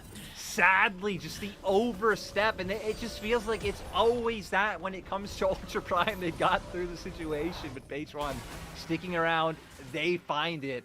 And now, I mean, 1 kill on your Xin. Heimer, even as a support, I think not you know, one of the better champions to pick up a kill and get some gold on, because he will be a menace later on.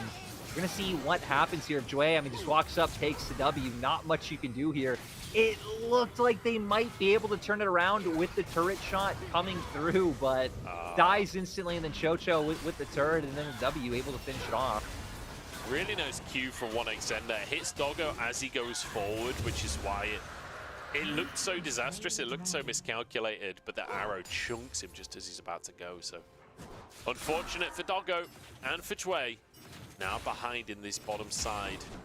Unfortunately, 1xN not getting either kill, not ideal for TT, but when you've got a Xin Zhao, and like you say, Heimerdinger can certainly use that gold, not the end of the world either. Baytron immediately moves to the top side, he'll be able to get some grubs for himself off the back of this lead. Yeah, like you were just saying, I mean, Heimer, we expect him to go the Zazax and, you know, have that damage coming through with the burn. Leandri's like, he is going to be another full carry that Ultra Prime are going to have to worry about. But Ultra Prime, I mean, preempting it right now, putting all this pressure around bot. I don't think a dive is possible with how healthy they are, but already starting to see some punishment coming down with them stuck under turret. Trying to find something, and they're going to need to, because honestly, things are feeling pretty dicey right now. It's not like you've got a winning top matchup, and Yuakai 10 CS down in the mid lane as well once this wave is cleared up by Yukal. Does feel like the map is sort of falling apart a little bit for Ultra Prime, and when you're locking in this Kalista, you really do want to be winning the bottom side. You want to be trying to stack the Drakes. They did get the first one. They want to turn that into more as well.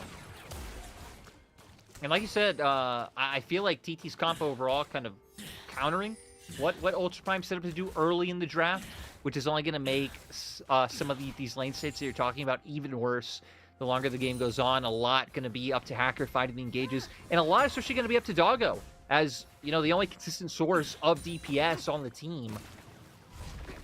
Just, yeah, going to be a rough position. You can see Hacker spending so much time around bot lane to try to alleviate the pressure that's been coming through, but it isn't changing anything.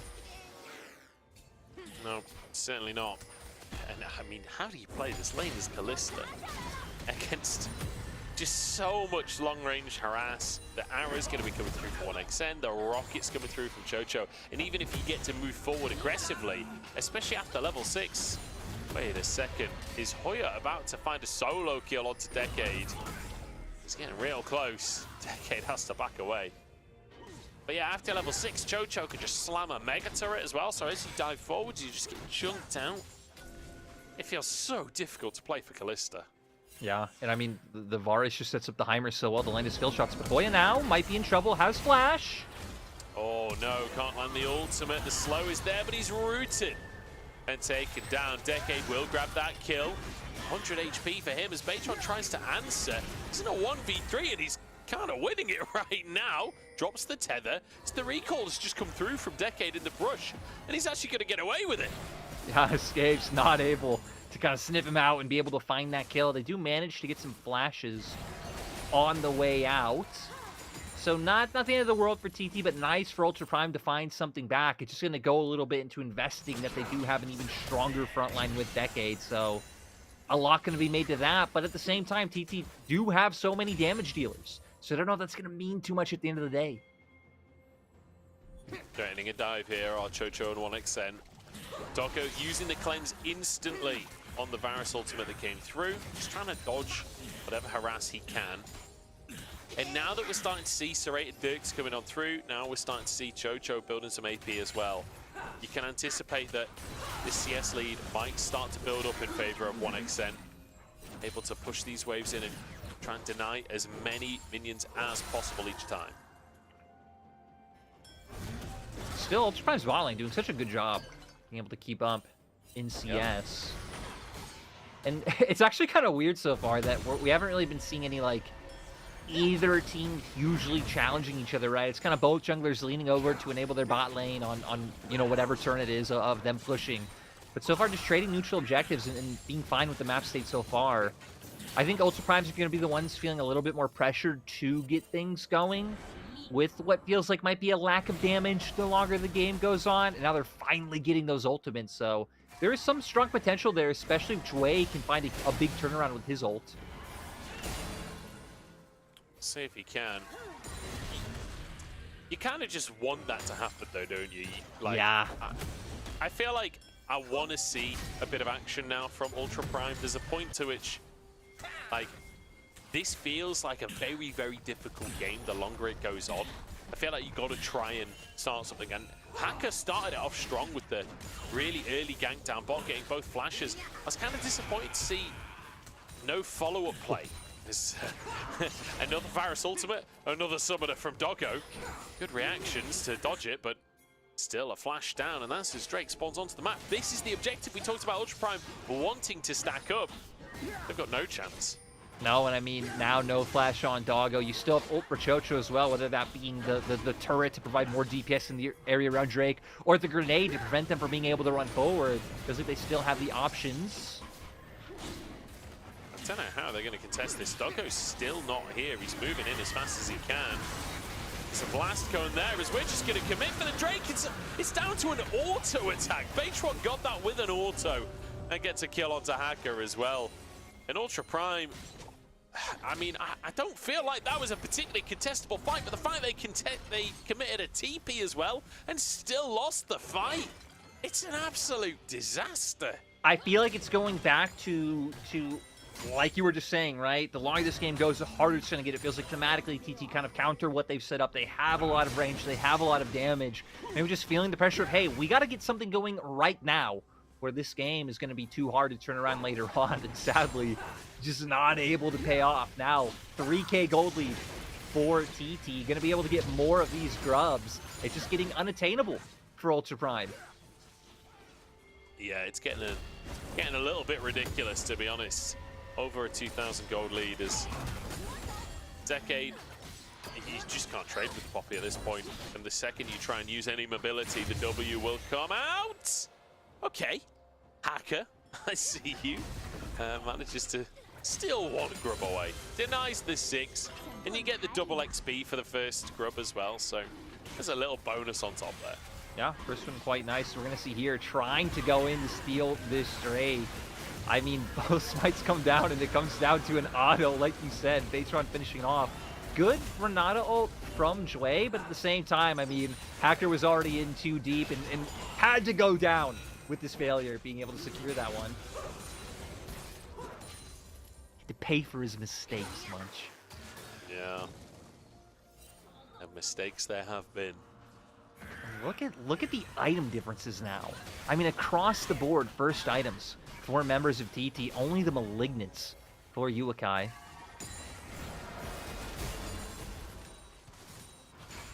Sorry, I didn't mean to leave you hanging there, but I just had a sneezing fit with my mute button pressed.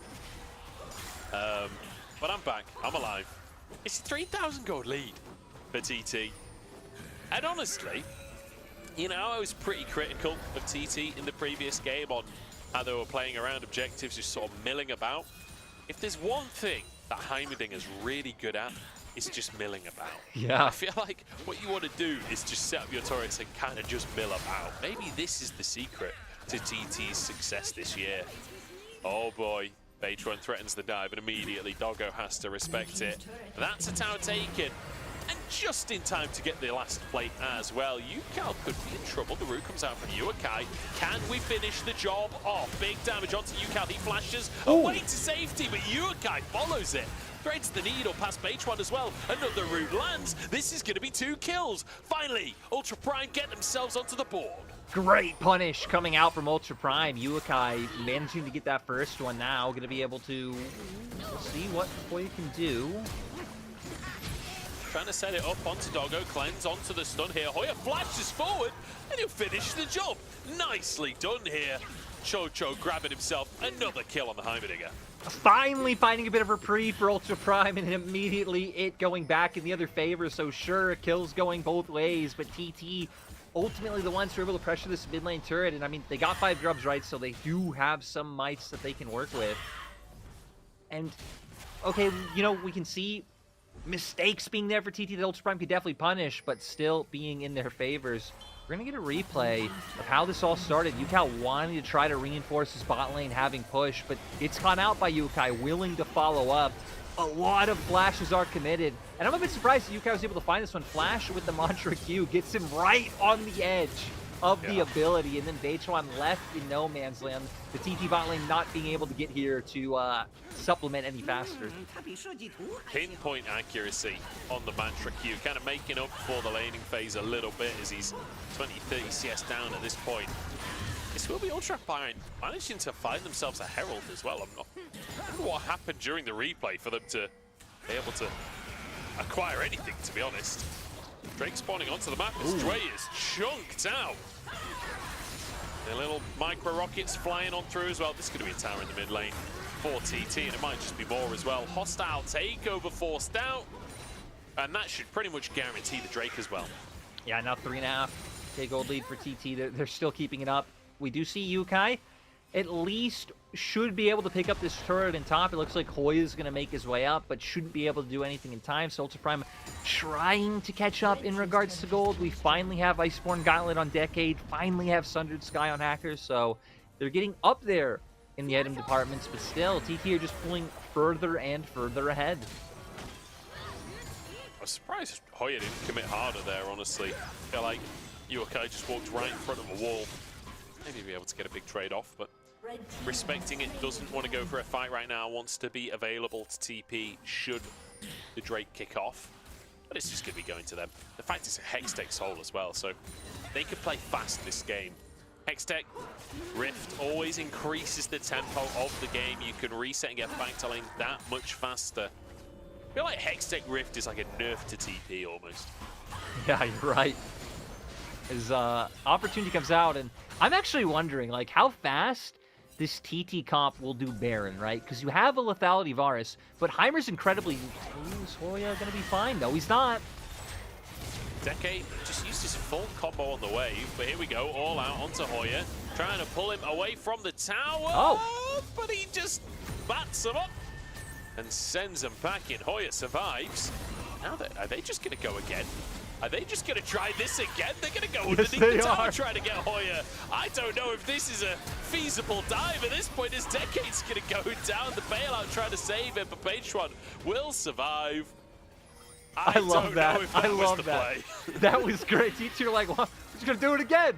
As TP flank coming through from Hoya. Oh, the Herald recall. It's not enough. Yukai is doomed. Hoya behind enemy lines. Bit of vengeance for what Ultra Prime tried to do to him at the bottom side.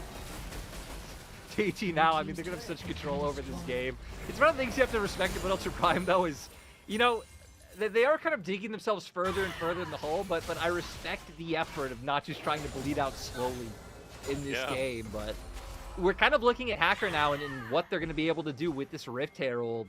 We're going to jump into the replay. I mean, at the end of the day, this initial scrap doesn't mean too much, right? They're going to get forced out, but it's more like you said, the confidence in Ultra Prime to just immediately start running back.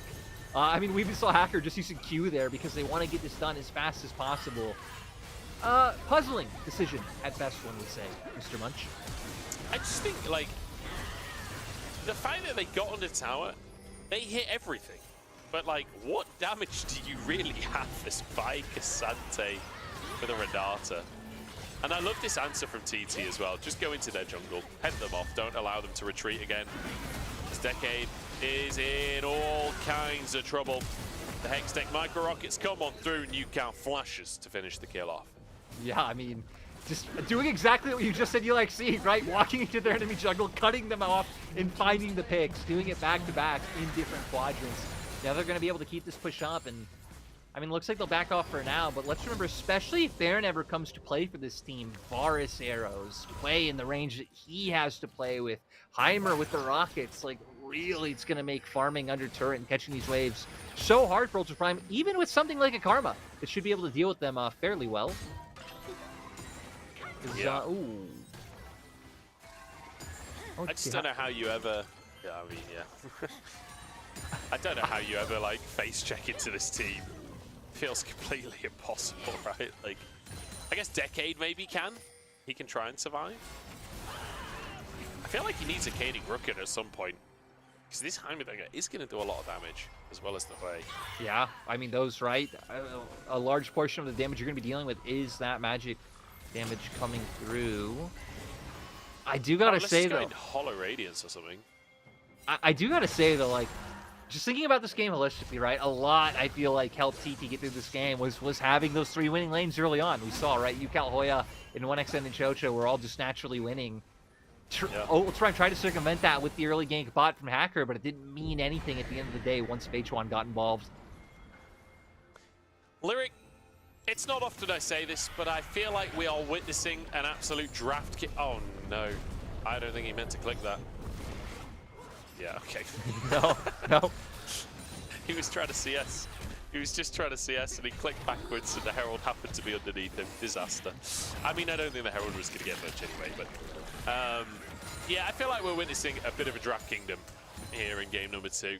TT, they've played an absolute blinder with this comp. I'm loving the Heimerdinger support.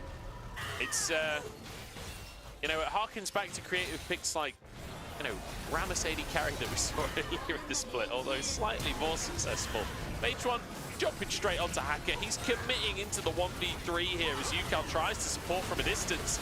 But he really did commit into that 1v3, didn't he? He ends up going down, but it's 2 for 1. You're still happy with that one as UCAL pushes forward for Decade, all out. Pushes himself into the Baron pit. Can he get away with his life is the question. Dashes should be available shortly, but UCAL will finish the job, and immediately we begin the Baron. And now we get to find out, right? I said I wonder how fast this comp does Baron, because lethality bar is not the fastest, but Heimer, great at taking Baron. Play as well, you'd assume, pretty good. Just constantly throwing out that QE and the amount of abilities, how fast his cooldowns can go. It looks like they're going to do it at a moderate speed.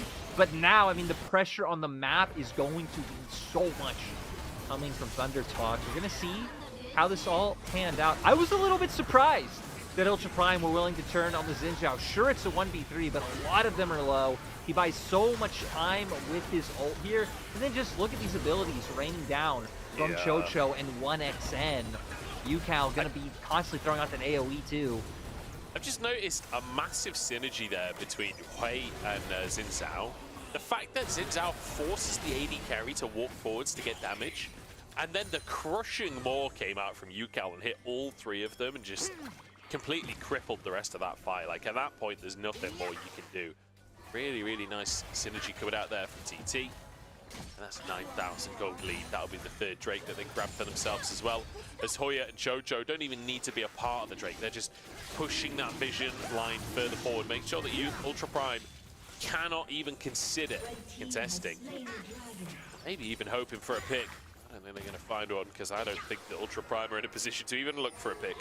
No, and TT, even the members who don't have flashes up have, like, a Seeker's Arm Guard, have a Zanya's, a lot of defensive tools right now for TT to play with. And we talked about how disgusting their siege could be with these 3 champions. They're keeping them as the siege force while Beichuan just shadowing, making sure no flanks can come around to dissuade them from just delivering their divine justice. Yeah.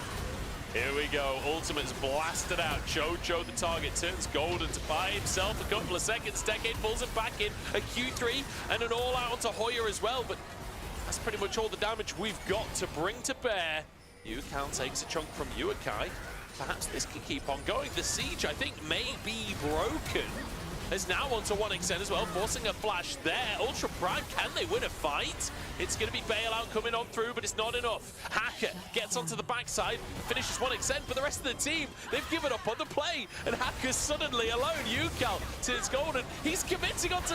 Where is the rest of the team? Guys, your jungler went in! That seemed like the most confusion I've seen. You can see Hacker under the impression the rest of my team is running forward. I'm going to ult this, and then immediately when he presses R, they just skedaddle. It was 4v3. Like, that's a winning fight. You've got Doggo and you guys still up. Everybody's low on TT. Was that not your way back into the game? If that's not the fight, what fight are you going to get? Maybe they just accepted that the right fight won't come. We're going to see here immediately going on to Chocho. Has the Seeker's Arm Guard, so is able to buy a bit of time. But things like Poppy still not being in the fight, so they do make advantage of numbers for Ultraprime to come out on top. And then, Munch, it just became so hectic. Sure, the poke was coming through, but it seems like Uakai and the boys didn't care the second that Xin Zhao showed on the wave mid. It gave the opening for the rest of the engage to come through. So at this point, Hacker's there. Beichuan in the backside. He goes in. The rest of the team, they stop moving up here. And then as soon as he commits, they back away. You know, I guess Beichuan threatens them. That's the problem. Yeah, big grade boss Beichuan wasn't there before, is there now. They don't want to deal with it. And speaking of which, I mean, has that GA, so even if you bring him down once, you can have to deal with him twice. Yeah. I mean, realistically, whether they take the fight or not, I'm not sure. I'm not sure it dramatically changes the pace of this game. I feel like TT still can just maintain, like you said, the divine justice of this siege. It does feel a little bit one-sided, doesn't it? It does feel a little bit like this is a foregone conclusion. An Ultra Prime desperate to prove me wrong there. Boy, his ult completely whiffing. I thought that might give an angle for Ultra Prime to look for a bit of an engage. Because hell, right? Even though TT have a ton of damage that they're able to play with, they do still have 3 very squishy carries that if Ultra Prime can get on, they might be able to delete. Yukao's built a Medjay as well. I just want to point that out. If he dies, it could be disastrous, but if he doesn't, it could be devastating. For the side of Ultra Prime, it's going to be Fate's Call to save Doggo's support there, but in the meantime, the rest of the fight is just so one-sided. Yukao turns golden as Beichuan jumps over and finishes the job. It's brutal. A clean ace for TT. This game, Lyric, was a massacre. Yeah, I mean, Ultra Prime not able to deal with the high-risk support, but nice job, nice planning coming out from TT to secure themselves a win. And I feel like the exact criticisms we levied at TT of not really having a game plan, not really knowing what they want to do in game number 1, have been completely solved for game number 2. Now we got to see if this is something they can do consistently. Obviously, great counter picks on the red side. It's very likely they move back to the blue side here with Ultra Prime having side selection for the last game.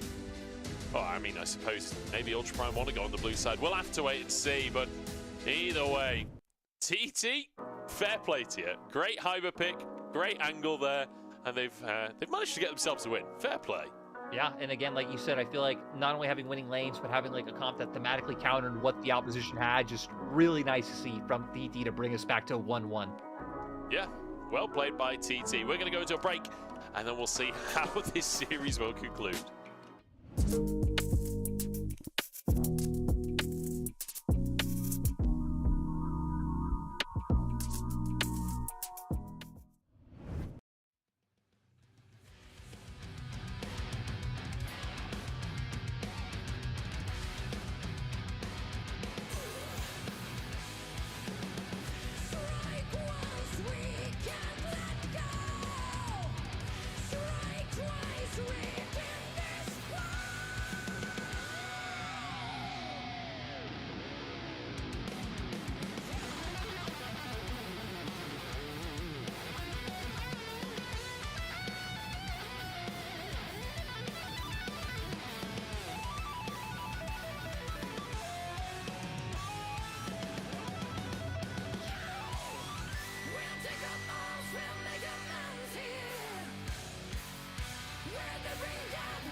Hello, LPL viewers, and welcome back to this incredibly intense series between Ultra Prime and TT. My name is Munchables, his name is Lyric, and we're here to commentate some League of Legends. Are you ready, Lyric? Yeah, I'm ready. We've already been commentating some League of Legends. We just saw Game 2 between TT and Ultra Prime. TT able to make a nice comeback. Again, I felt like a lot came down to their draft, having the surprising Heimer support pick, the Hui doing incredibly well in lane, just across the board. I mean, TT winning all lanes, which gave them the freedom to move around the map and not make the same number of mistakes as we become so accustomed to. Yeah, honestly, a reasonably clean game from TT. They were able to push their advantages, take control of the objectives, and slowly but surely siege their way to victory.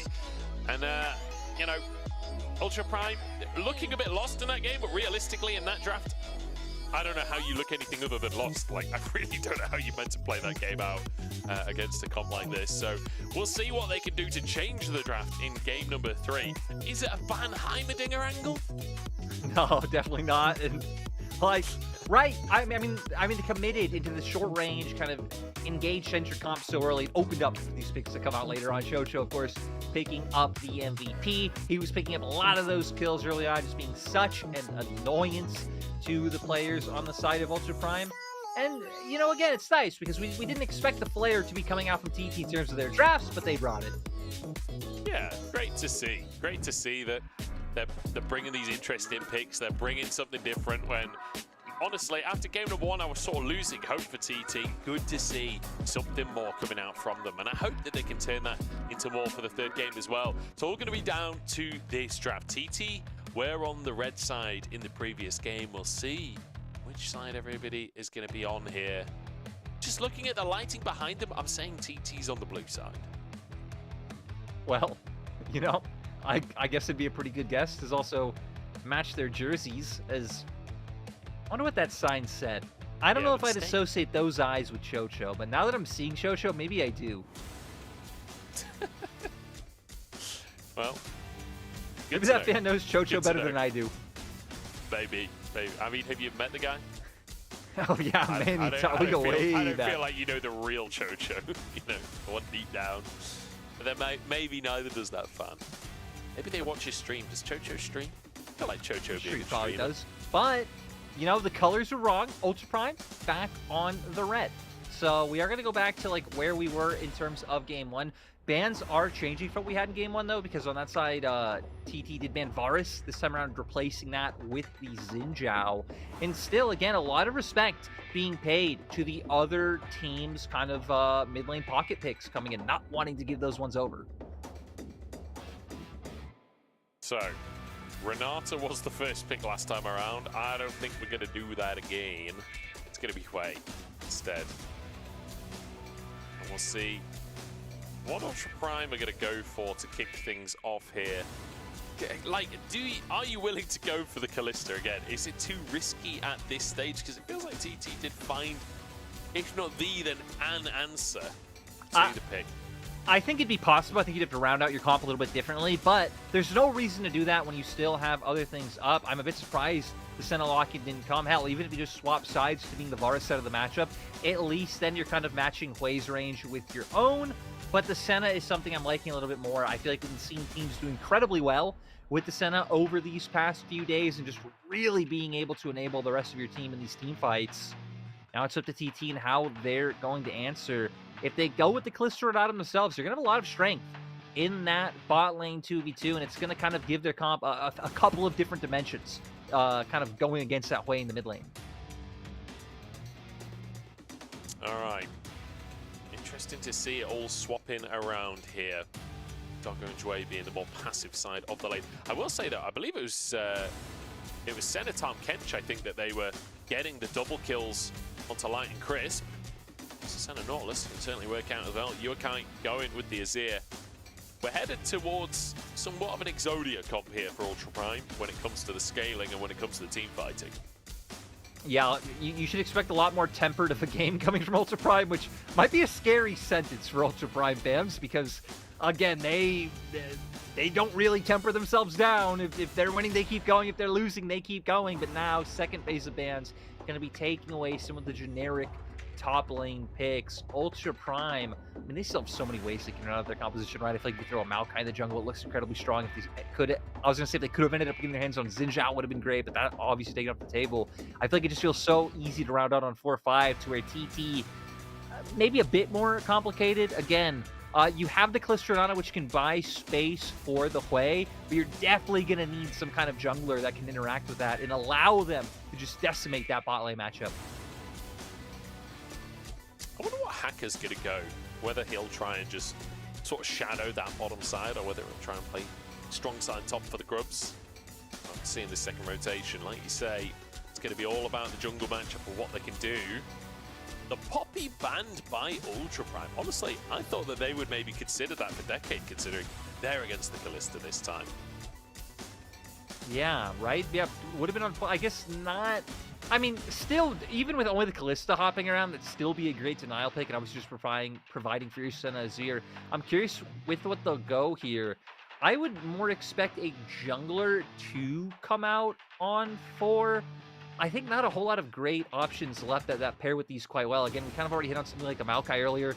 Is definitely possible. If they go for top now, they could be in another scenario where they just have 3 lanes getting pushed in. Yeah, not being able to get the counter pick, but deciding that they just want to... No, changing their mind at the last second. Hacker goes for the Graves here. Interesting to see a Graves pick as a blind pick as well.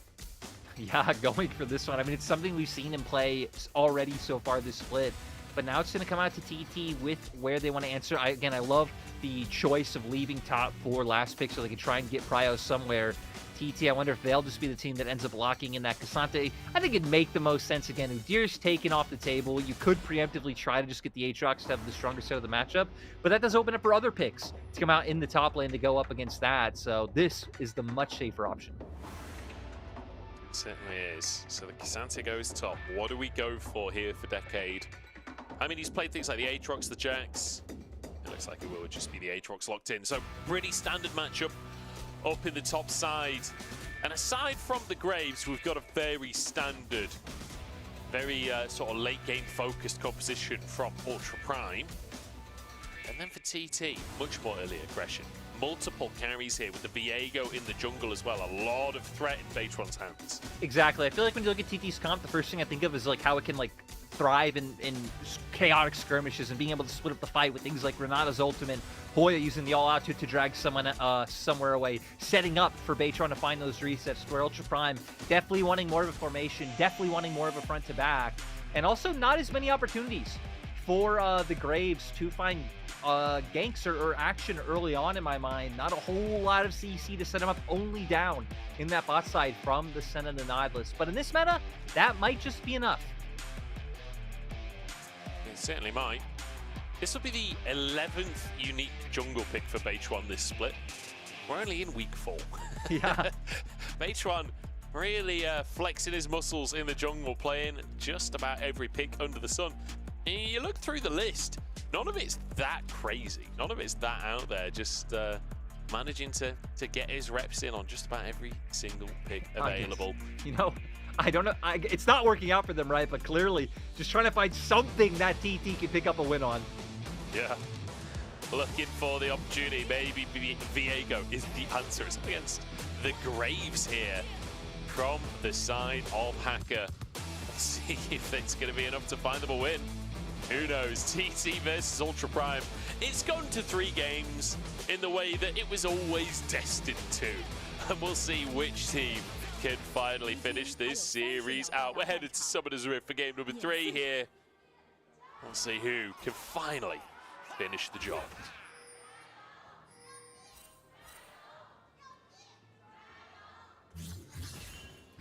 So, I just want to quickly say, Lyric, this skin for Viego, when he does his laugh, I don't know if you ever played World of Warcraft, but they have a Halloween event in World of Warcraft where the Headless Horseman charges around and constantly shouts this like rhyme at you and cackles maniacally and stuff. And this Viego skin's laugh, maybe it's all Viego laughs, I don't know, but he sounds exactly the same. as the Headless Horseman. And every time he laughs, I get like a visceral flashback to them old times in WoW. And then it's going to turn out that it is the exact same voice actor and that it hasn't just all been in your head this time. It was just one quick Google search away. True. Right, you talk about the early game. I'm going to look up this voice actor. Okay, right now we see jugglers kind of pathing towards opposite sides. Makes sense, Baytron wanting to path down towards his bot side where you do have the Kalista Renata who's going to find this Prio. And Hacker potentially wanting to avoid it. You do always have some options for some kind of cheeky ganks, but that would be a lot to like lose tempo when you have a champion like Graves who wants to farm to get to those breakpoints strong.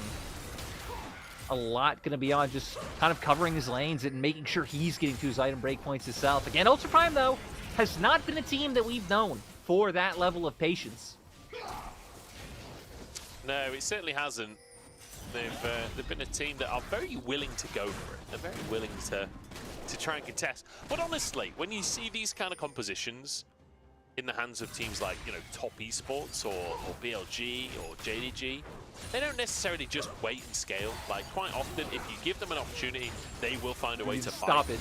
Stop it right now, I like the Ultra Prime thinking the same way, you know? They are looking for the angle. It just doesn't... They don't have the same level of hands, you know? I was going to say, I feel like it's a different thing comparing to any team, especially in terms of like, ooh, wait, Sweet comes out Wade.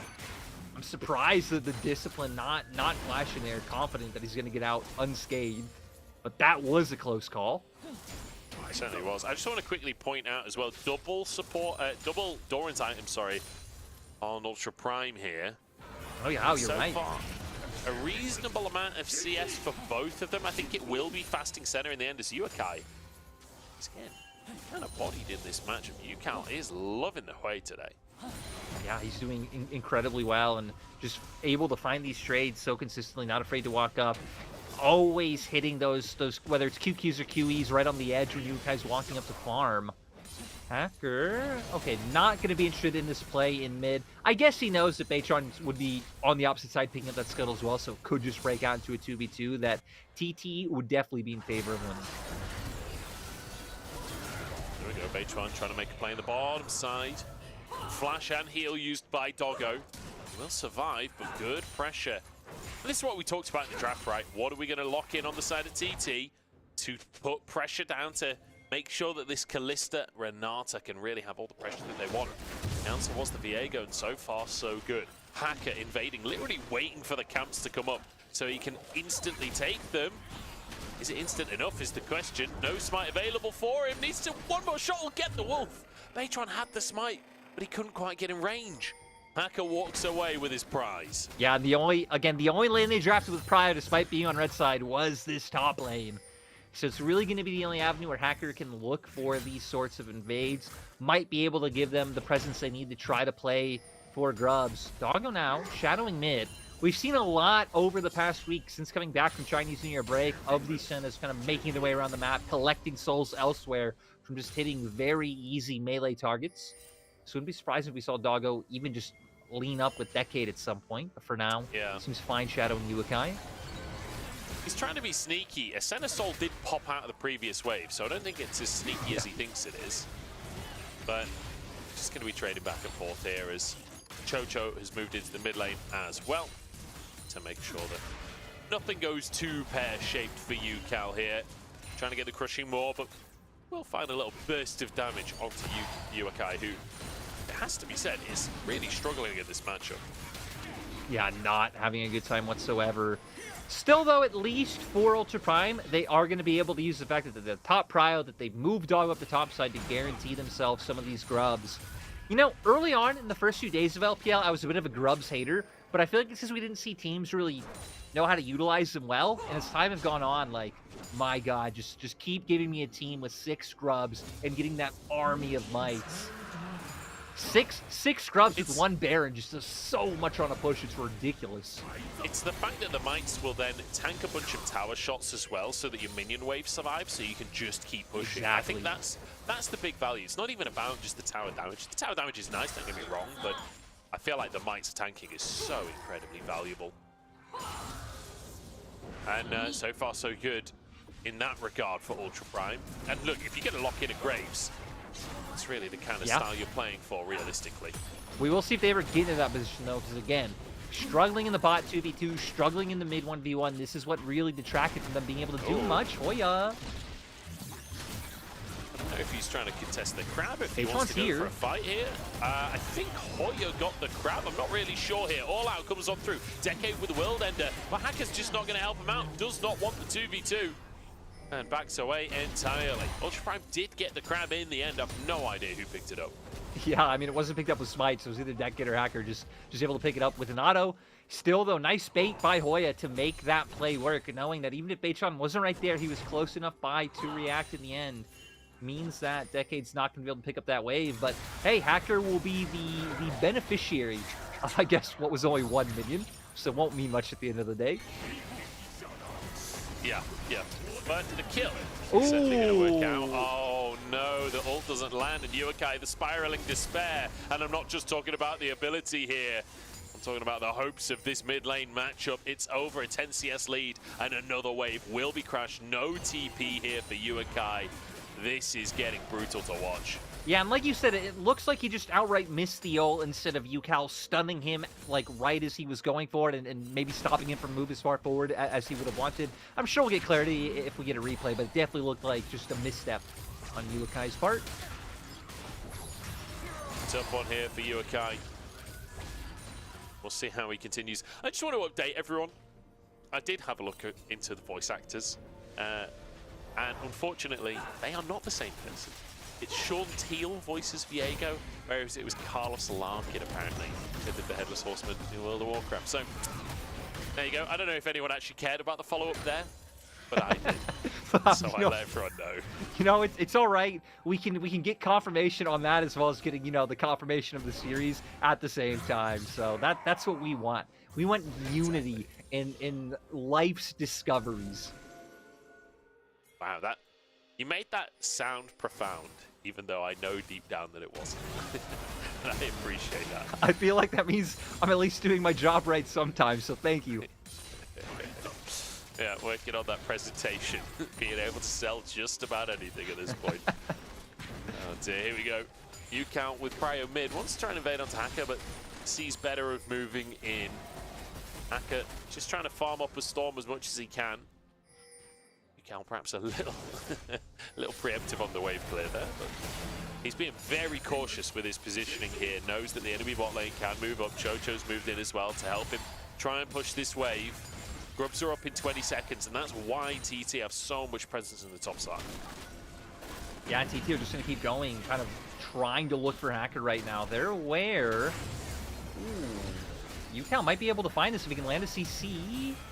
This is going to be tough here. Hoya looking for Decade as Hacker being pushed away. Ult for ult between the junglers. Flashing away from the crushing maw. Big damage out from Yukal. But in the meantime, Decade's got a kill onto Hoya. A solo kill, in fact, as Hoya was trying to buy space for his team. Doggo moves in. Yukal just trying to get out with his life. But Hacker so low at this point that this should be the grubs for TT. We'll see if they want to commit. Holding them in the lane for now. I got to say, I'm kind of frustrated. For TT from that side of the play, though. They look so confused about who the target was, what they wanted to do. Yukal kind of left doing nothing except for his E at the very end to get a flash. Could have definitely been a bigger win for the side of TT. Yeah, and it kind of exemplifies... Oh, hang on. Roots coming on through. Just a trade of abilities here. I don't think anyone's going to go down. Still going to just hold my breath for a second. Okay, yeah, we all walk away. I feel like it exemplifies what we were talking about before, where TT often feel a little directionless. It feels like they're not entirely sure how to play throughout the game. And like last game, they had such a draft gap that I feel like it maybe covered up some of those issues, rather than them having a clearer plan. It's just that's the only way you can play out the composition.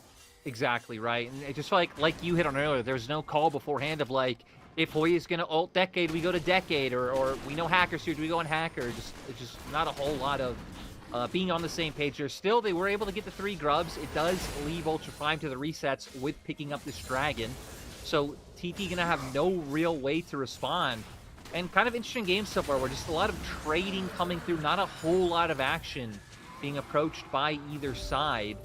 And so far, TT have kind of kept their vision being around top and bot, like the very extremities of the map, compared to Ultra Prime, who've been trying to keep it around mid and give Hacker paths so he can maybe easily move to the sides. Here we go, potential opportunity on the bot side. Great hostile takeover. Doggo getting blasted down by his own jungler as Trey tries to walk into the play and is immediately just peppered with spears and walk out with his life. And TT, they don't quite find a kill, but again, finding advantages and maybe some plates on the bottom side. At least now you know Doggo won't have that flash up for something like when Rift Herald comes online, which should make it an easier time for TT to get that objective, especially when you have the Kalista. Now Hacker just going to shadow for now, but obviously has to be very vigilant of Beichuan, knowing he's in the area. Beichuan moving down to the bottom side. This could be a dive, honestly. We've got Jue here alone, half HP. His flash is available, but I don't know if he lives through this one. There's 3 minions there. Decade pulled back by the all-out as Hoya trying to find a bit of vengeance for the previous play. He's low on HP. He's going under the tower. Oh, Decade's in trouble. And Hoya grabs himself a solo kill on the top side. In the meantime, the spiraling despair continues for Ultra Prime as Jue goes down. In fact, 2 for 0 across the map, and now Hacker desperate to punish Hoya. Well, that's a Mega Blast Cone. Zips over to the other side of the universe. Maybe he can get an execute. He's just going to get 1 minion.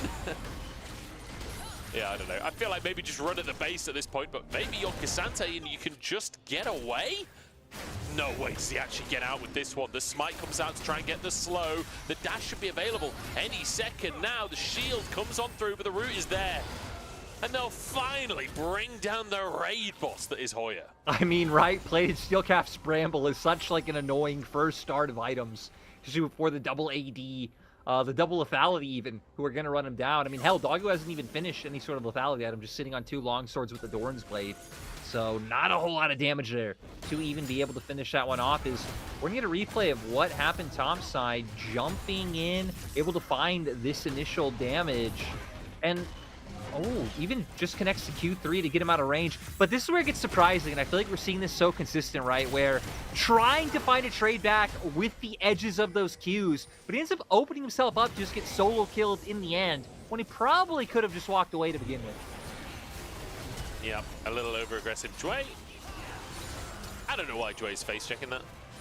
I'm pretty sure he saw Viego there a second ago clearing a control ward. If you're going to try and escape, at least just walk and hook down the lane, right? Walk into the brush when you know they are. Here we go, the 1v1 between the top laners again. Wait, is Decade tanking the tower? Yes. Oh no, it's an absolute disaster. Yuakai's moved over, so it means that Hoya can't chase for more, but this top lane is starting to go real Hoya favored. I mean, like, doesn't care about any MR, right? He's facing Aatrox Graves as his top jungle, so now has the Iceborne Gauntlet on top of that Bramble and plated steel caps. Like, Decade is just not able to do damage to Hoya. Ooh, ult comes through, but they can't follow up on it. You know, that just made me think. The hostile takeover without anyone currently tanking the tower. If Doggo then hits Jue, does Doggo start tanking his own tower? Like, will your tower defend you against your own teammates? I don't know. Definitely not. But definitely not. It would be kind of funny if it did, yeah. Unfortunately, not going to be the case. Not this time, at least. But I'll bash out an email to Riot and I'll see what I can do, guys. Bro, I'm not sure that would be a positive change for the game, honestly. You know, I'll just send a DM to Freak after this and, you know, see if we can make it happen. I don't think he'll make it happen much. Luckily for us, we're not in charge of this game, yeah. Yeah. We would ruin this game in a matter of weeks. I would turn Summoner's Rift into Dominion, and that would be the end of it. No one else gets any say. There we go. That's exactly what we want. It's fast, it's fun, it's Dominion. I remember seeing an advert for something else that said it was fast and it was fun. And I was like, oh my god, it's Dominion. Like, even like over a decade later at this point, that's still the first thing that comes to my mind when someone says fast and fun. Yeah. Here we go. Charge in the mid lane. That's going to be about that. Lovely. We do have Drake up, And look at the wards around Dragon Pit. Decade would have a lot of different choices to where he can TP from, but oh, the damage from Yukao. Yukao just destroying them. Jway dodges the last little bolt of lightning. Zeus coming in to try and help out. But it will just be Drake taken here by TT. Good control on the bottom side. Man, Ultra Prime looked so good in game number 1. They looked so good. But honestly, to be fair, yeah, they're a bit down in gold. The 2,000 gold down, but they do definitely have a lot of scaling. Maybe it's still winnable. I also think it even just goes to show like how different they look when they had the Taliyah against Azir in game 1 with a pressuring bot lane in game 1, right? They pressured mid and bot. These last 2 games, it's the one thing they haven't had, and Uakai and Doggo have just looked quite muted without it. Yeah, and from that perspective, honestly, it's been a good series from like the TT drafting squad. Whether that's coaches, whether it's players that are in charge of that within the org, I don't know. But like the previous game, bringing out the Heimerdinger looked fantastic. Completely countered the way that Ultra Prime wanted to play it, and it felt like Ultra Prime couldn't really go with the strategy that they're so used to going at this point because of that game 2 draft. And then 1xN taking the Kalista away for this game. It does feel like TT have been doing a good job of controlling Ultra Prime's win conditions. Yeah, and to me it feels like the bigger thing is just this way. They clearly have no idea how to deal with it. They didn't have any idea of how to deal with it last game. This game, once again, Yukao just putting up so much pressure in mid. He might be down CS now, as we can see, right? Yukai's off catching side waves. Yukao's mostly around his team. But he was just pressuring non-stop, and now he's going to keep that siege up. Once again, TT always bringing 5 members to achieve any goal. Yeah, they're a team. That's what the T in TT stands for. Team. Taka. Oh, he dies! That actually gets him. I think there was a Zeus ball on top. Yukao finishing the job from a million miles away. Beautiful stuff here. The way, like you said before, paying absolute dividends. I feel like we needed to see a fizz from Uakai, you know? I think that's the only answer. Fizz, you know, gives just like dive him over and over. Bring like Irelia plus, you know, whatever cool AP jungler we can think of right now. That can probably hinder Hwei a bit. I don't know though. It just feels so safe to lane this way. Is Hwei definitely not safe right now? You know, unfortunately, wrong consonant at the start of his name there. Yeah. So won't be safe. Now Are we eventually gonna get the Hwei support? I hope so, especially if we get to a point where things don't really matter. We're going to see in this replay a lot of ults coming out, but keeping him down, it's actually the Hwei ult. Able to finish him off. The QW also coming out there at the end, but just the tick damage coming through. And now with the Horizon Focus, he got that kill before he picked it up, so now he's going to be even stronger on this wave, right? I mean, pretty much all of your abilities able to exceed that range limit. Black Cleaver now picked up for Beichuan as well, so 2 items coming off on some of the key members of TT. They certainly are, and it feels tough for Ultra Prime. We need some MR on this team. Someone needs to be able to survive the damage that Hwei is throwing out. Maybe Hwei has to beat Hwei. Maybe that's how the battle for continents continues. I mean, I don't know. Even if he's got some MR, I'm not sure that's a 1v1 that Hwei's going to win. But then again, you know, Bloodsong Nautilus, if you've played it in solo queue, Max in Riptide, you can 1v1 AD carries.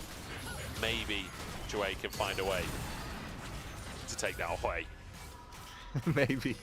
But Yukao, I mean, again, I feel like one of the annoying things about Hwei's a champion as well is even having some of those options on your E, right? Like whether it's your EW, putting them the little eye, it makes it so hard. If Hwei hooks you, then you'll automatically get rooted, and then you could run away. Like, so many little options like this. I guess that's why it's so cool to finally see, like, more and more players bringing out this champion, because of, like, the amount of options it has with the fact that it has 10 abilities. I will say that the downside of this series, to me, is that I have a lot more faith right now that Ultra Prime can look good. I guess that's not true. I feel like this TT team, in theory, can look good, but they just haven't this year. Hang on, Drake going in for a fight. And I think he's just going to go down here. Decade's behind enemy lines, trying to turn it into something a little bit more, but This is looking pretty one-sided right now. Ultra Prime are just getting torn apart. Hacker will go down. 1xN charging forwards with the bailout. Doesn't even need it. I mean, Ultra Prime just walked into their own demise. Yeah, TT making this a dominant one so far with the mistakes Ultra Prime's making. They're going to be able to turn to Baron. They have a Kalista. Again, Hwei, no slouch on the Baron damage either. They're going to be able to get this one done easily. And with only Decade left on the map, even having to deal with Hoya pushing in mid, there's no hope for even a miracle. I feel like we're seeing a little bit more of that mojo that we've talked about previously with TT. Like at the very start of the split, I was excited about this team. Looking at last split as well. But it didn't feel like it was there. They've started to come alive in this series. These last 2 games, a bit more exciting again. Bit more TT once more. Instead of whatever it is we've been seeing the last few weeks. But Ultra Prime, it felt like they could have cool, calm, coordinated game. It's not working out for him. No, Hwei even finds an engage and gets on to UCal and 1xN, but no one able to follow up. Great ult coming from the Renata to deny anything from following through. And sure, the Emperor's Divide might stops it for a bit, but then look, flashing forward. Oh, we need to pause. Another fight gonna come right off the back of that. Fighting over the Drake here. Neither team on soul point just yet, as Hoya just going to push on forwards. Decade behind enemy lines here as Hackers pull in. UCal is free firing on the top side of the fight, but 1xN isn't. Decade trying to finish him. 1xN dances around him, and UCal still surviving. Finally goes down. It's a kill into the hands of Hacker. Can he carry on this Graves? 4v2 now as Decade's cleaned up the backside of the fight. 1xN surviving for now as UCal looks to close the gap once again. We're desperate to get these kills, and Ultra Prime have turned it around. And that was such a messy fight. I don't even know how it came out. Like, TT, they're supposed to be the comp that kind of thrives in the more hectic skirmishes, being able to set up for, you know, the resets for Meituan or just Hoya being able to separate members and enable that. But falling in favor of Ultra Prime, now going to try and get some of these outer turrets down. We saw Yukai TPing up the top to make that possible. All right, 2 towers and a 4-kill fight as well. I'm not even sure quite how they managed to pull that one off. It looked pretty dicey to start with. Like, what even happens here? Hwei isolated. They're all putting damage on him. Like you said, UCal being able to free hit. But yeah, Decade on one side, UCal getting the Azir ult on the opposite. And the whole time, Meituan's not really left with anyone that he could, you know, go for an ult on, try and pick up a soul for, because everyone was left dealing with the Aatrox the whole time on the backline. Really great stuff.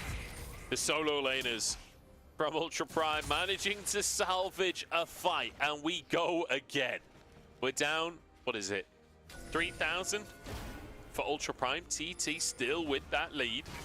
But finally, Ultra Prime winning a fight, honestly, I feel like is kind of a saving grace, because it felt like this was starting to snowball out of control. Them getting a fight denied. Wait a second, in the replay, Baron was taken by TT? Yeah, wait, no. I was going to say, TT got paired a while ago. But Decade... I'm going crazy. Here we go. UCal in trouble here. Decade trying to one-shot him. The bailout not even needed. This Decade's just taken down. Ultra Prime couldn't follow up.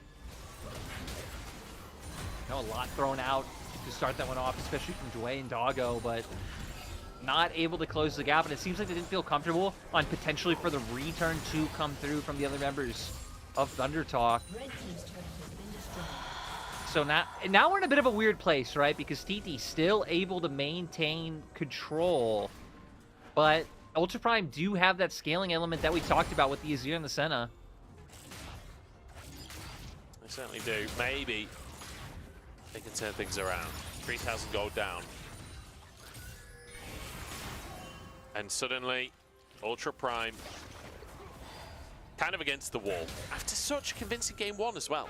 Like, game 1 was so good from them. It felt like this could be the start of something. And so many times we've seen them take games like they had a lead against Weibo and then it went a little awry. It feels like they keep getting so close to these series, never quite being able to finish it off. Doesn't feel like a team that you can, like, have faith in, you know? Yeah, but kind of going back to a point you made before again, if I had to like bet on one of these teams to like upset a top team, I feel like I'd still feel a bit more confident in Ultra Prime, even if TT win here today. Just having that kind of that bit of craziness, that bit of X factor. But TT obviously, again, have players that we know are good. Like Yukal's a player that we've seen have great splits. Chocho's a player we've seen have good moments. 1xN.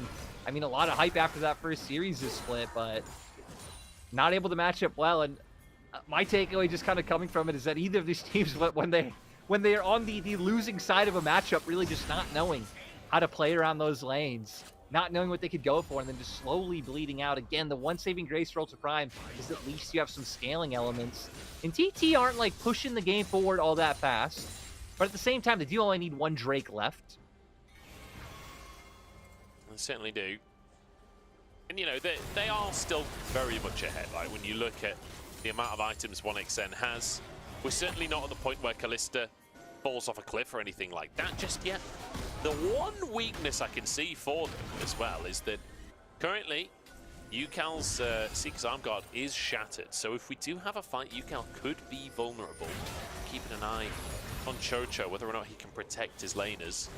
Ultra Prime are split up right now. This could be dangerous for them. Jue looks for the hook. Chocho the target, but Fate's Call will save him.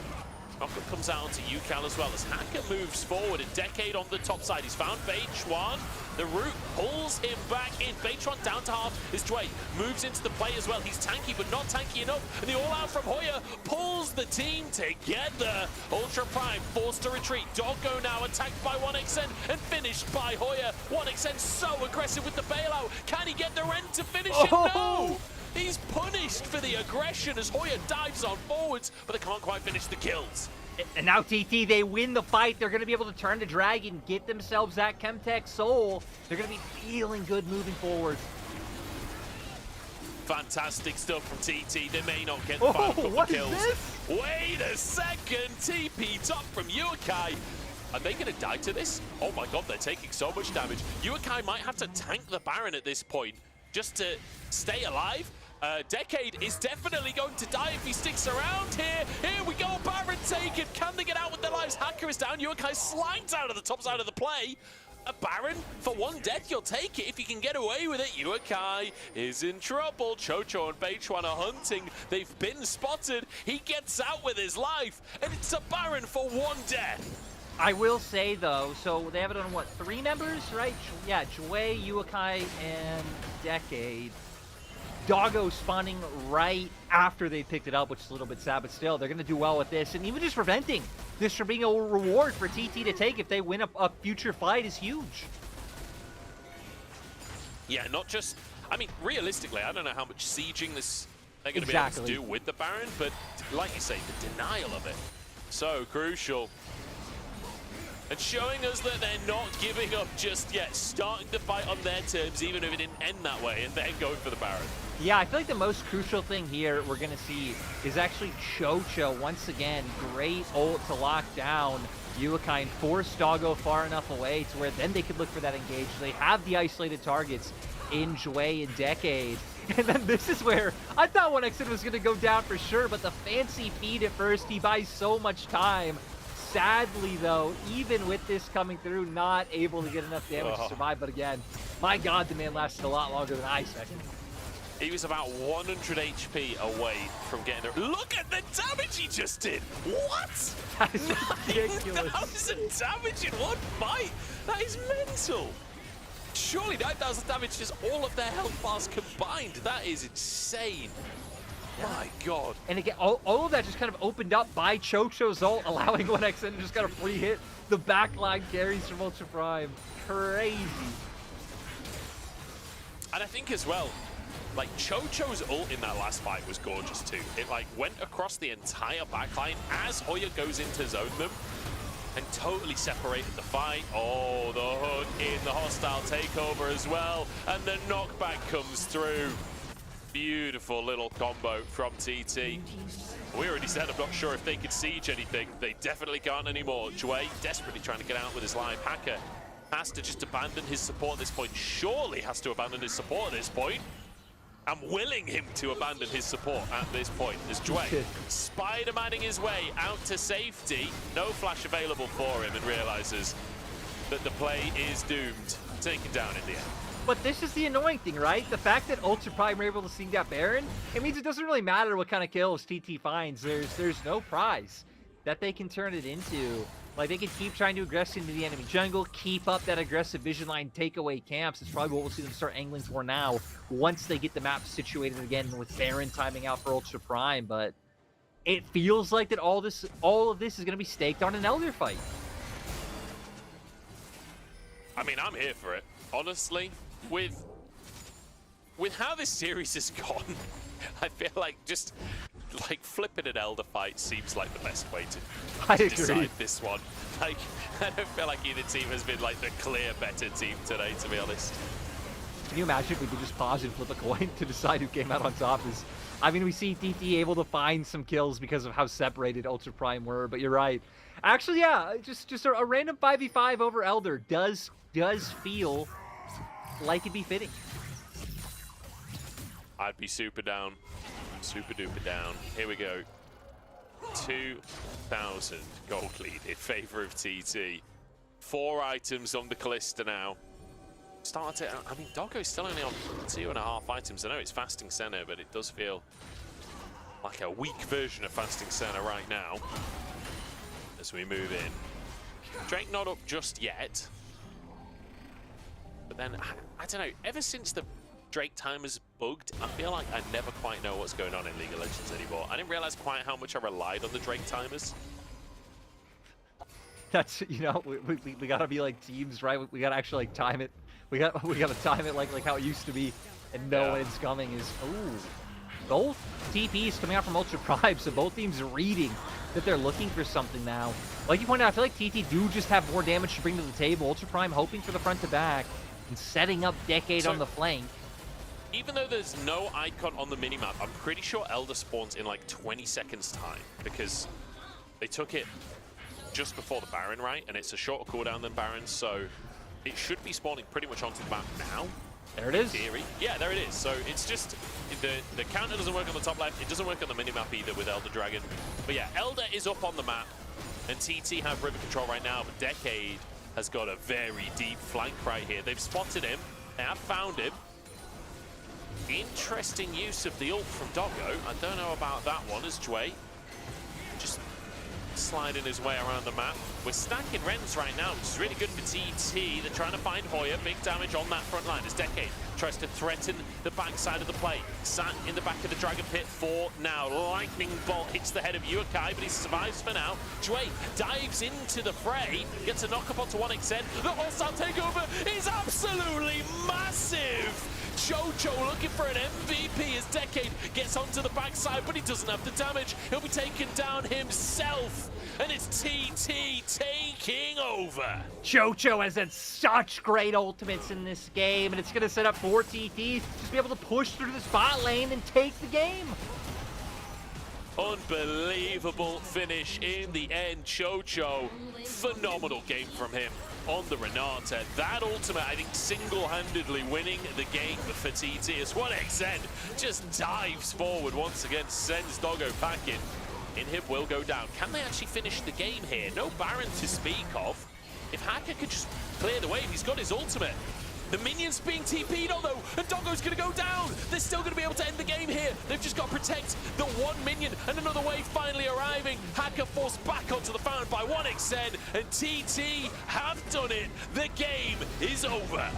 I mean, TT, they came out convincing. Again, Ucal really showing up on the play and keeping Uakai down in these last 2 games. We hit on Chocho. Chocho had a lot of great ults in this game and constantly turning around team fights and putting them in their favor.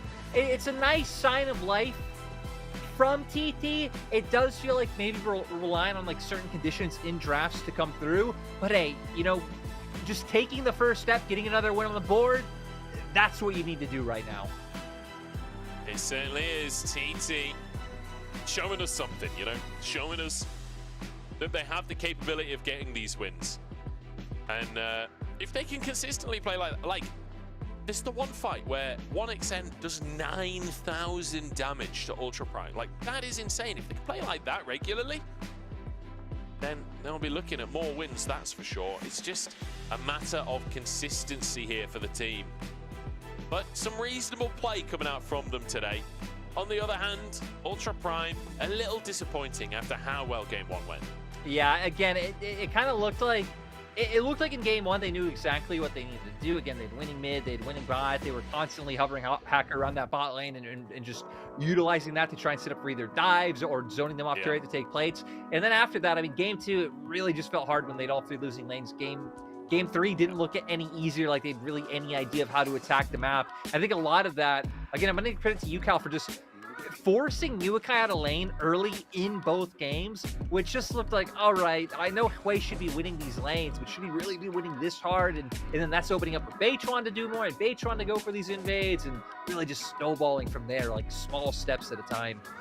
Yeah, it felt like as well, Doggo on the center didn't feel super comfortable. A couple of these ults really not hitting the mark, and, you know, it didn't feel like he was able to have much of an impact. It didn't feel like, you know, the devastating scaling pick that is Senna, we got pretty late into that game, and it didn't feel like he ever had that much impact during these team fights. I think part of that as well goes down to the pressure coming out from Hoya, the pressure coming out from 1xN the second he walked forward, and UCal's damage as well. So, you know, credit to TT, but also it does feel like in this final game, Ultra Prime were pushed out of what's comfortable for them.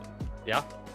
Yeah, definitely right. I mean, picks taken away. I think lanes that they typically want to play around in a certain way, like you said, things like the Senna coming out, I think kind of changing up how Ultra Prime would usually like to play and how we've been seeing Jue and Doggo being more aggressive. So back to the drawing board, I will say for them, I mean, their next two matches are RA and LNG. You know, they're now going to go in as underdogs against both, I think, but still, with the performance of those teams, definitely winnable series. Sure, when you look at TT, BLG, JDG, a complete opposite schedule. Those are their next two games. So enjoy this win while you can. Hopefully use this to get the bit of mental reset you need. The Mojo merchant that we were talking about, you know, is online. He's selling Mojo all around. And then they got to be ready for BLG, JDG. Yes, they do. And I will say, like, I want to see them bring this aggression. I want to see the Kalista. I want to see, like, 1xN attacking people, you know? Like, I feel like that's the way that they are going to have any chance against these. That's what IG did. They beat BLG. Like, I think that it's a window for TT. They're not going to be favorites going in regardless, but very small window. Like, yeah. Actually, I don't know if even calling it a window would be, you know, a very apt description. I'm just trying to be the TT Mojo merchant right now. Like, that's the chilling angle for a job. I like it. Yeah, exactly. Just in case casting doesn't work out, I'll go and just hype up TT instead. Yeah, we'll see how they do those games. Let's move on from the schedule because it feels like a doomed topic of conversation for these poor guys. I will say, fantastic game from Chocho, and I love that Chocho is having such a good game on a pick that you don't know him for. You know, like, who thinks of Renata when you say Chocho? You think of Rakan. Even this year, he started playing these enchanters a little bit more. You still really think of him for hard engage, but this Renata game, absolutely fantastic from him. Yeah, and Chocho's always been a player that we've hyped up, you know, quite a bit again, because he's shown exciting moments. He's been willing to bring some flair and some pizzazz to teams. So here we are going to look at the stats. 1xN, you already highlighted the one team fight where he just did crazy amounts of damage. No surprise seeing UCal up there with him, with what he was able to do. And I mean, the gold graph is very indicative of the game that TT were just always in control, right? I mean, Ultra Prime did kind of have the scaling element. They kind of went for that and never able to get themselves in a place where they can even contest really anything. Yeah, really difficult game for them. And it felt like so often these fights were almost good, you know? Like, you had Decade on a flank, you're trying to threaten what the enemy are bringing to the table, but then the actual execution of trying to start the fight, it felt like they were struggling to actually get the fight going in a significant way and in a positive way, you know? Like, the center ult's kind of missing, Jue missing quite a few of these hooks, hitting walls and things, and then, you know, naturally, because he's on the Nautilus, pulling himself into the action without actually delivering any CC.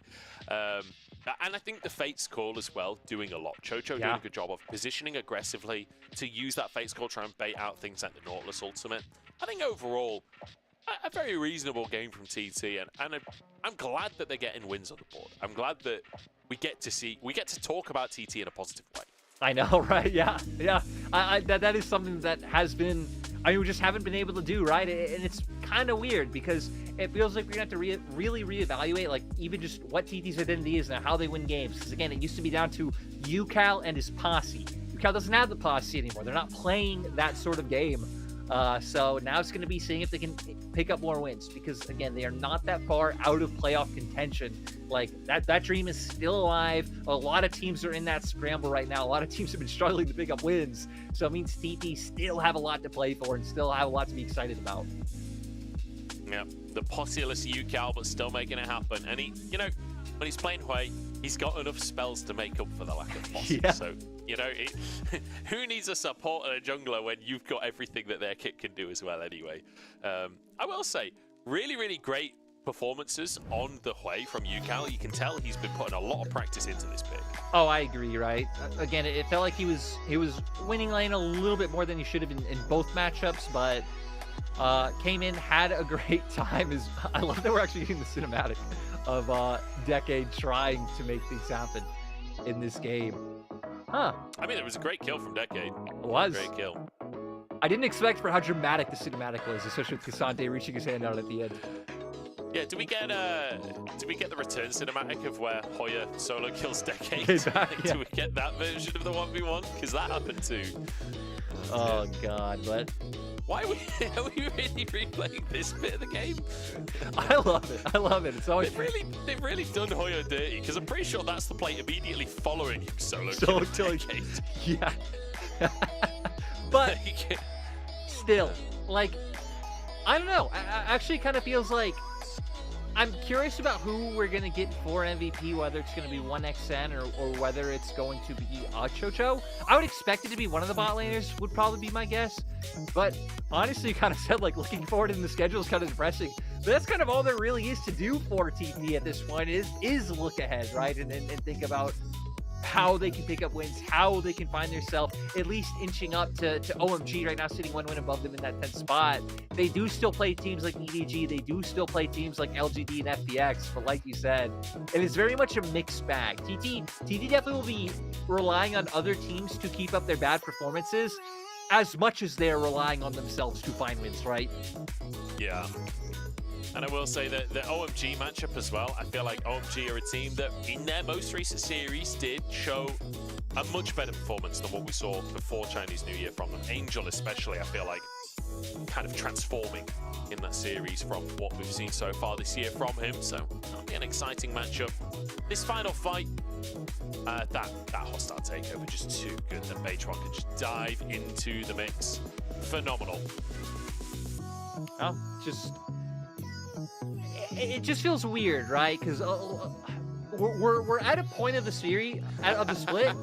Chocho does pick up MVP, but it just feels strange because it feels like we're at a point of the season where teams would usually be a little bit more developed right now. And again, the fact of all the preseason shenanigans, meaning where we're at, it kind of still leaves a lot of questions in my mind, Munch. I still don't know how I would like power rank where teams stand right now, even though we're about to be done with week 4. I know, it's weird, isn't it? I feel like there's a lot of teams that are still sort of, you know, a bit wibbly-wobbly. A little bit wibbly. Like teams like OMG, for example, where their most recent series has looked a bit better, but in general, they've looked so terrible that you daren't really believe in that most recent series until you see more. And I feel like that's consistently the way. But then the next series is a totally different look. So we never know how it's standing right now. But we'll have to see how that continues as the split goes on. We're going to jump into a break. And then we've got RNG and RA coming to your screens. Do not go anywhere.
move closer, but with a deepest red. Beneath them we look on. When they part comes the hatred they bring.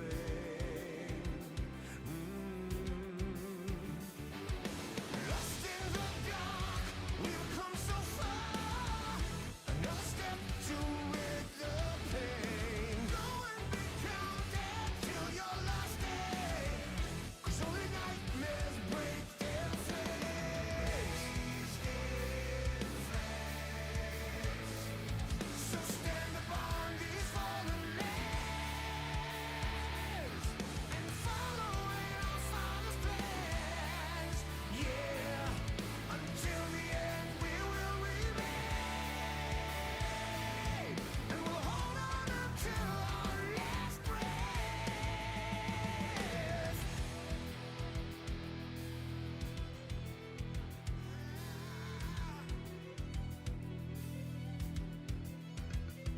So what is to be left for us? My people look on and say,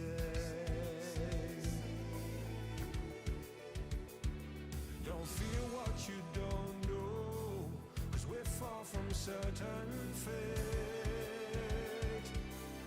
And we'll make our final stand. Lost in the dark, we've come so far. Another step to rid the pain. Go and be counted till your last day. 'Cause only nightmares break their flames. So stand upon these fallen lands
I can't believe Wei just spray painted on the camera. That's so disrespectful. That's expensive kit that he's just ruined.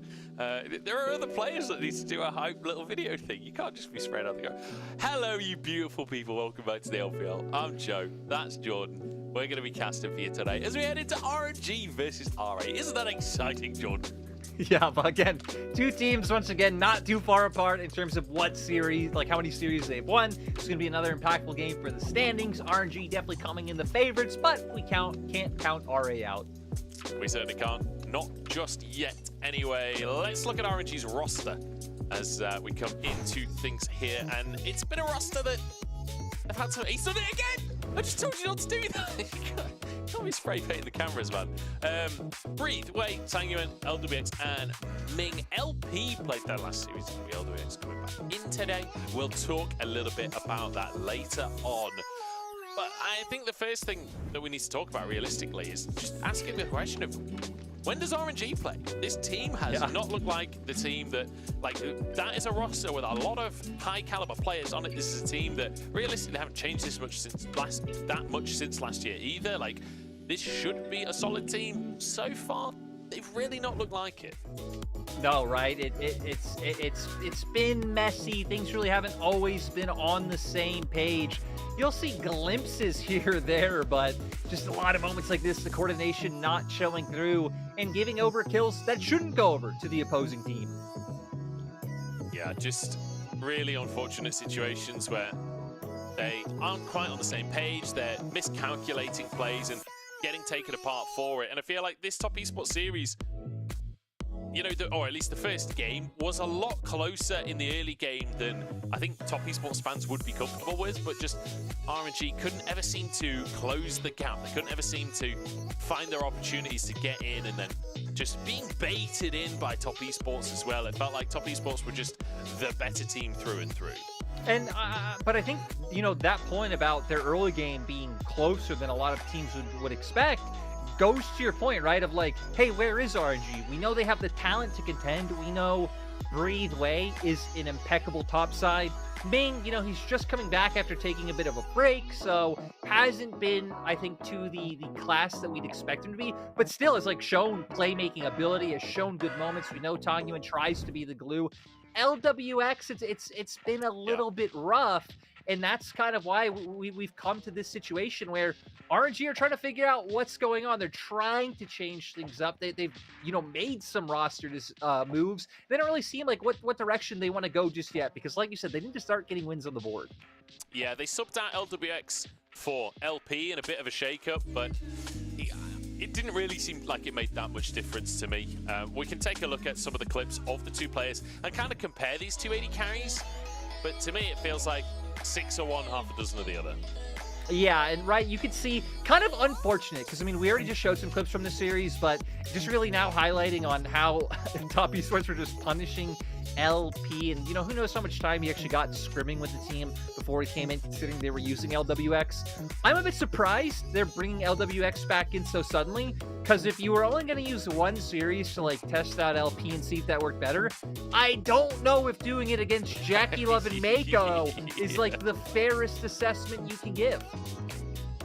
Yeah, I don't know. Bit of a weird one, honestly. But right? Yeah, that final fight, the fact that RNG, it starts so well, they get the Nico all up and everything, but it still doesn't work out. It's just brutal.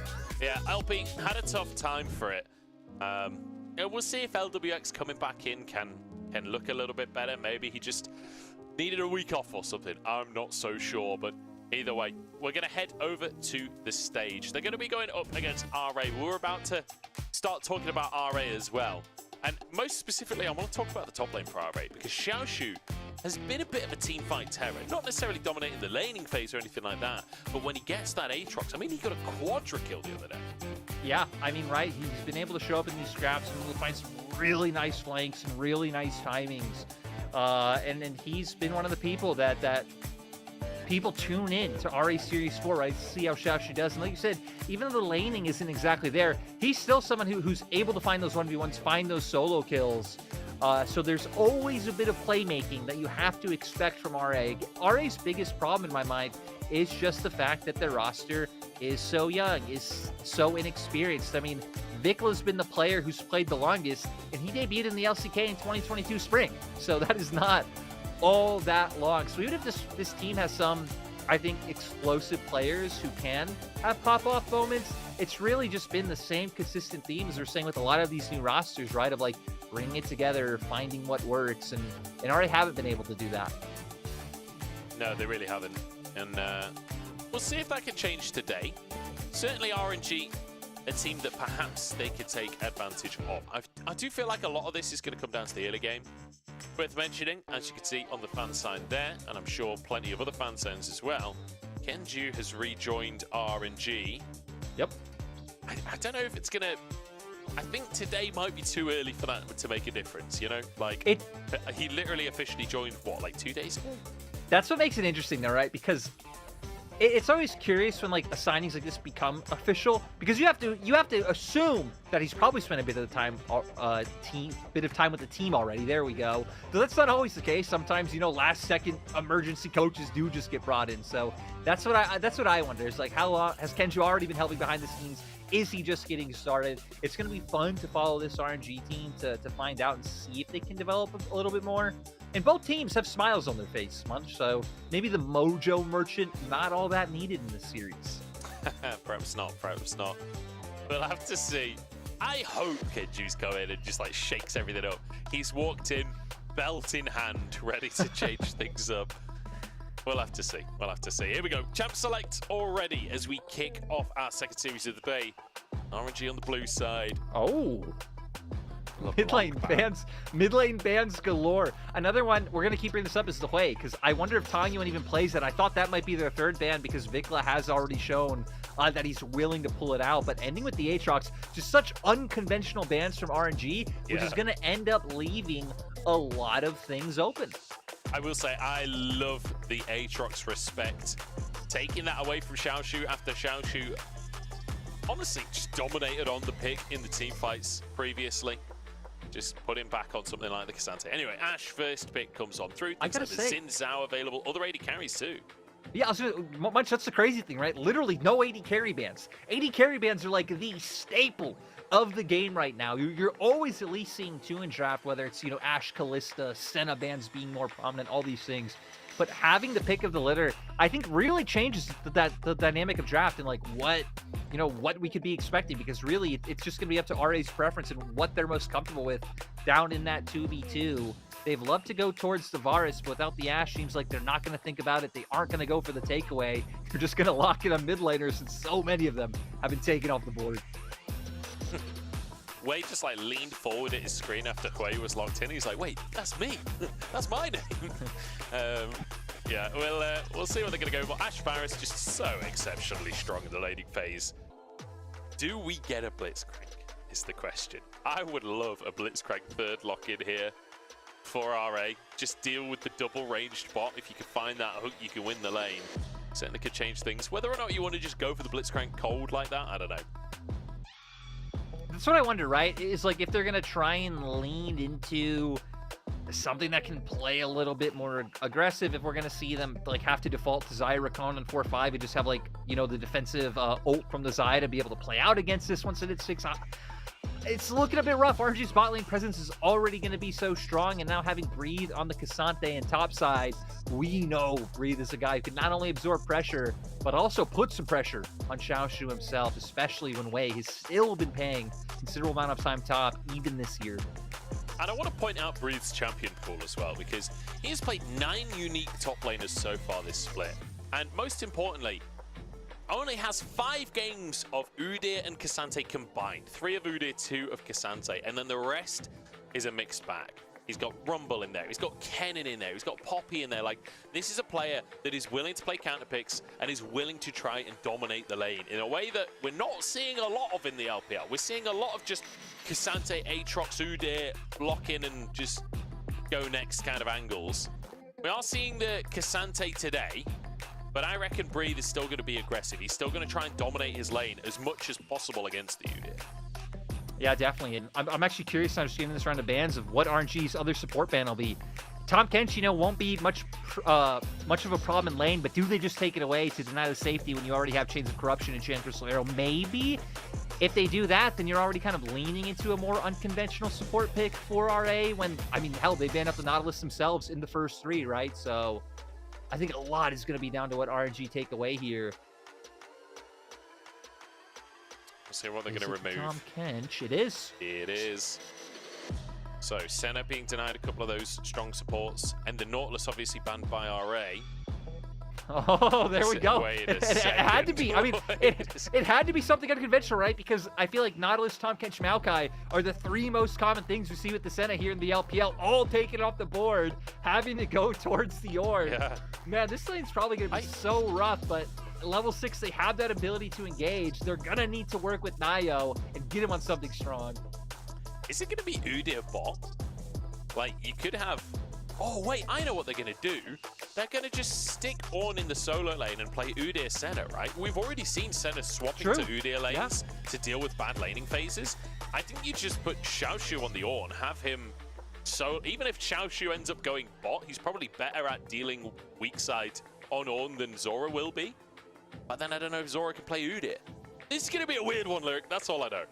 I think ignoring the point of whoever plays what champion, it doesn't matter. Just a great call on like, maybe just send the Senna and have the Ornn deal with the problems by himself. incredibly safe. But moving back to RNG side, bringing a lot of dynamic playmaking now, right? Having the combo of the Jarvan with the Orianna going up against Sway Senna is great because of how immobile they are. You have so much CC to even like buy time for Jarvan to get in range when you have the Enchanted Crystal Arrow. And now for RA, having to go with something unconventional. I kind of like the Graves roundup just because it's like, hey, bringing a bit more damage when you already have so much frontline. It looks like it round out your comp a bit better than if you had brought in more utility. Now it's going to be about seeing how they can get through this early game much. Man, I have no idea. This is such a weird comp from RA. And honestly, I feel like they kind of did this to themselves with that Nautilus ban. I'm not sure what the goal was with banning that Nautilus in the first place. It's not like Ming has been spamming it, but still though. Way. You know, one of the reasons why I actually haven't played it that much, a lot of teams have been banning it against them. Still, I feel like the bigger problem might just be holding off on your bot lane for so long, right? They opted in for going for Udyr Hui first, and that left it to where their bot lane got pinched. So we'll see if RA ends up regretting that after the fact, or if they can make this work out. If, you know, level 6 comes online, Call of the Forge God sets up for Graves to be able to follow through, and Ashe and Bars just get punished on repeat. So it's all going to come down to the execution by RA. I mean, if you think Senna Tom Kench scales well, you should see when you've got an Ornn handing out mega items. And let's see if this ridiculously scaling bottom lane can work for RA. Assume and Zora are going to have their work cut out. LWX and Meg on Ashe Varus, one of the most dominant lanes available, is going to be taking them on. This feels scary, honestly, for RA, but I'm here for it. Like, if they can pull this composition off, they'll certainly make a statement, that is for sure. Another Graves. Second time today that we're going to see Graves coming on through as RNG take on RA for the first game of this series and see if they can build up a bit of a win streak for themselves. RNG underperforming so far this year. It's time to turn that train around.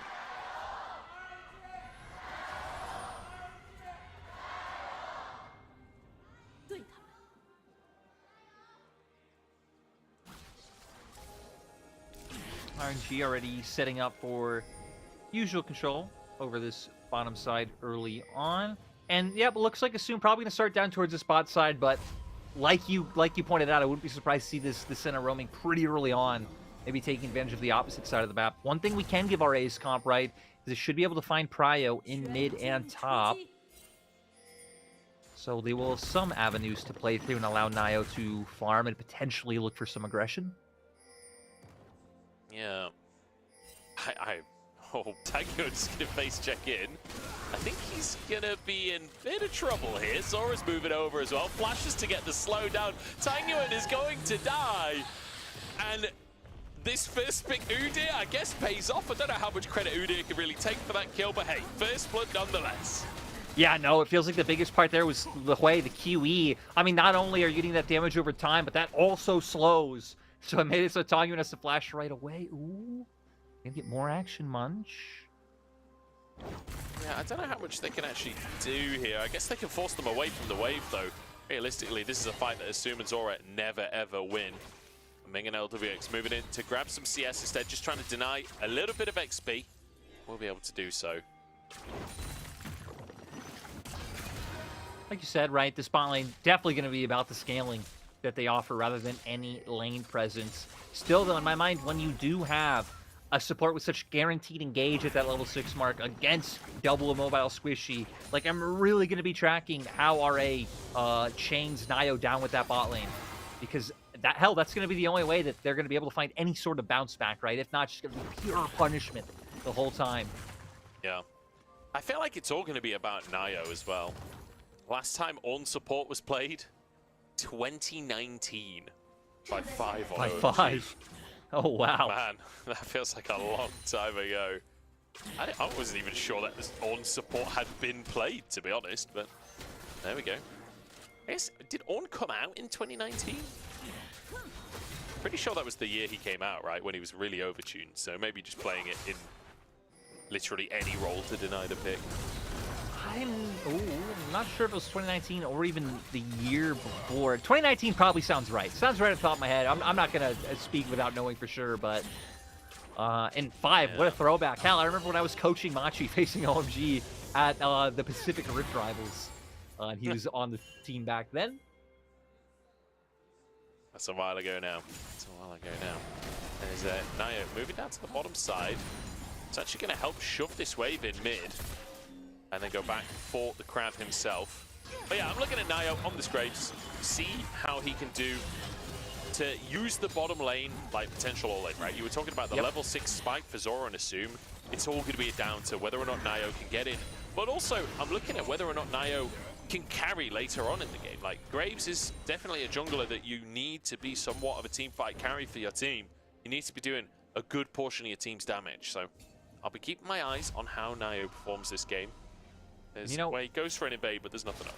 His job's only harder when thinking about the fact that he's going against this Ashe, right? Having that Hawk shot, they're going to be able to try and spot out when Nio is going for any timing, so to try to come down to that bot side pretty frequently.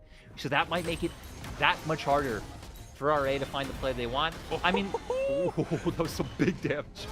Breathe just W's the wave to get Xiaoshu under tower without minions. That was clean from Breathe, honestly. Really nicely done.